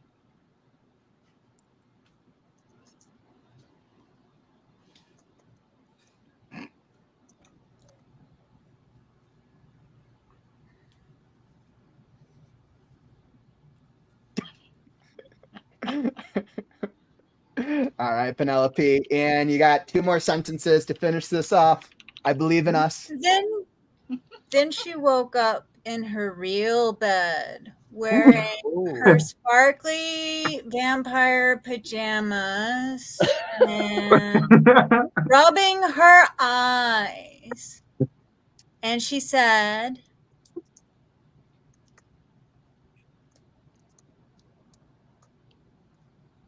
next. I'll let you finish it. What did she Crush, say? you're my true love. All right. The end.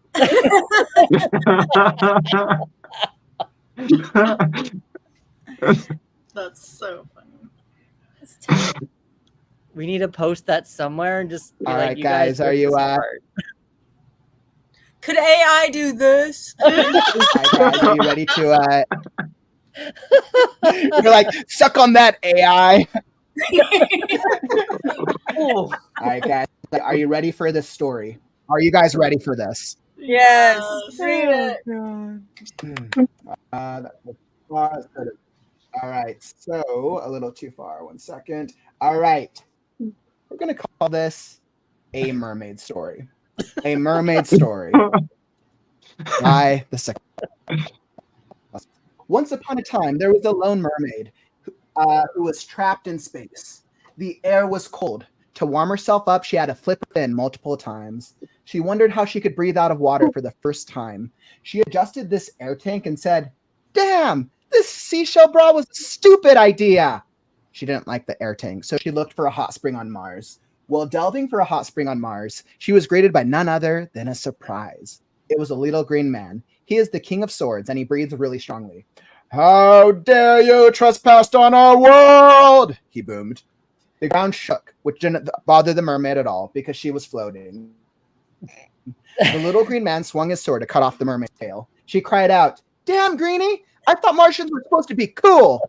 She managed to dodge. In the middle of her dodge, a floating sea turtle allows her to grab a shell and they escape.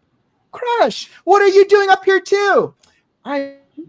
sailing to Neptune to ask the Dream King to help me solve a problem for the sea turtles on Earth. Maybe he could help me my dream too and find my Prince Charming.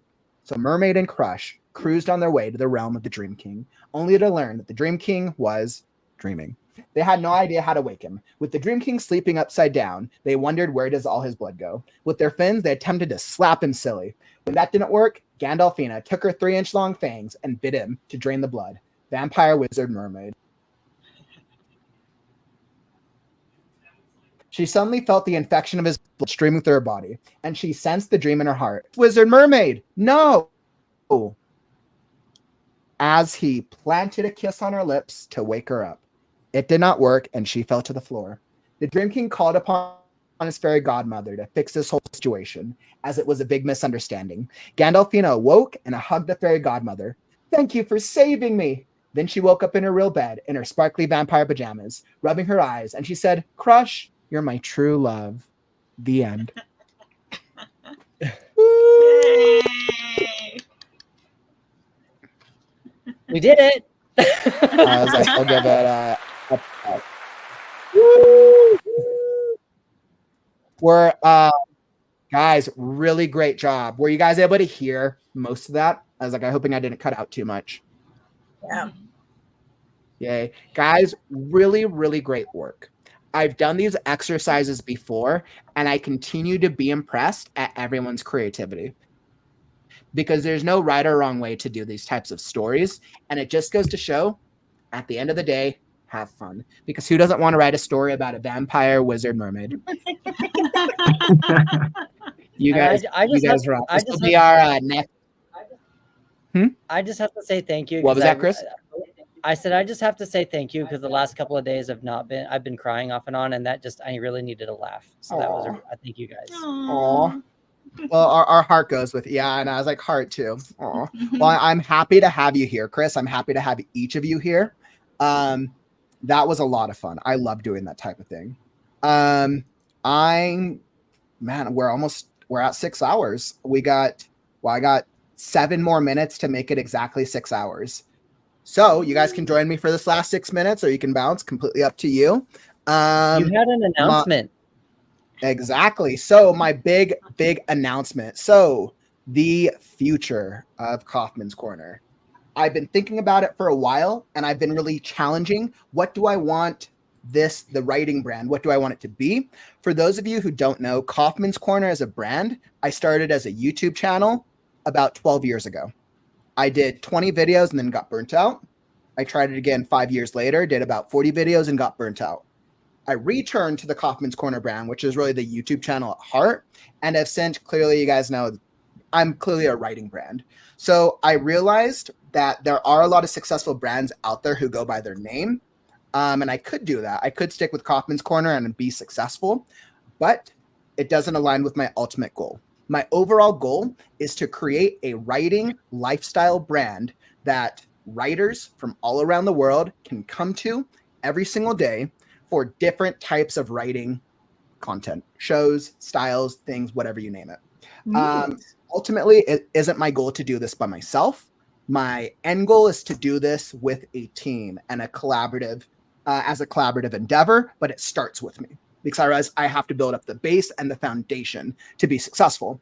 So I'm going to be rebranding the name Kauffman's Corner to a very simple 1 word, 2 words, no space. I'm going to be rebranding to the name Right Now.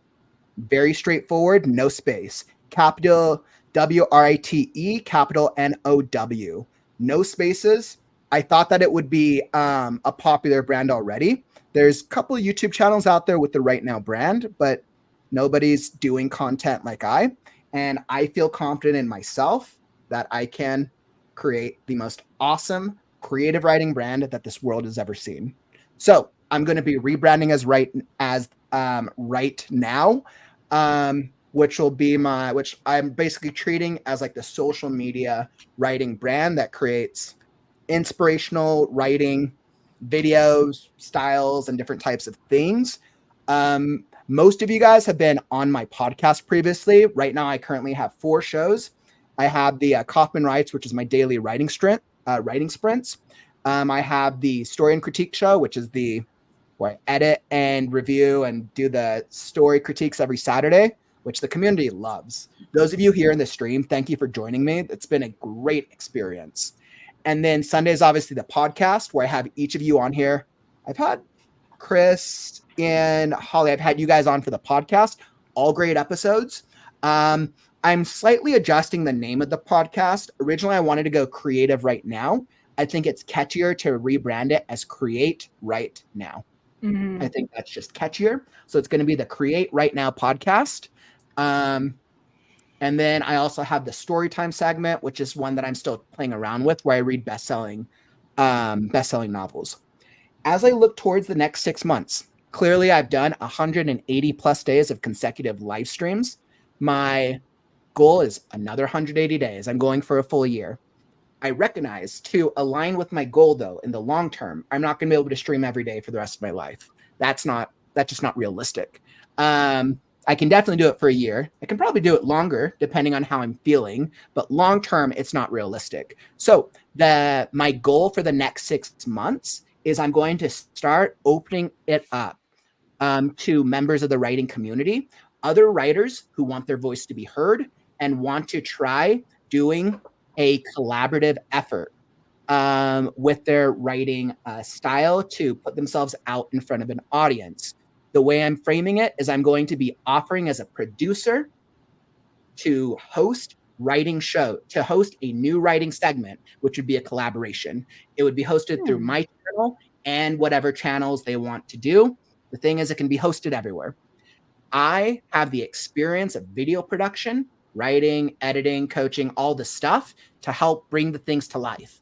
I will produce it, and I'm putting the offer out there for those of you in the community to, if there is a writing show, if there's a writing idea, and there's something that you want to bring to life that you can do, that we can do once a week or once a month, periodically, let's chat.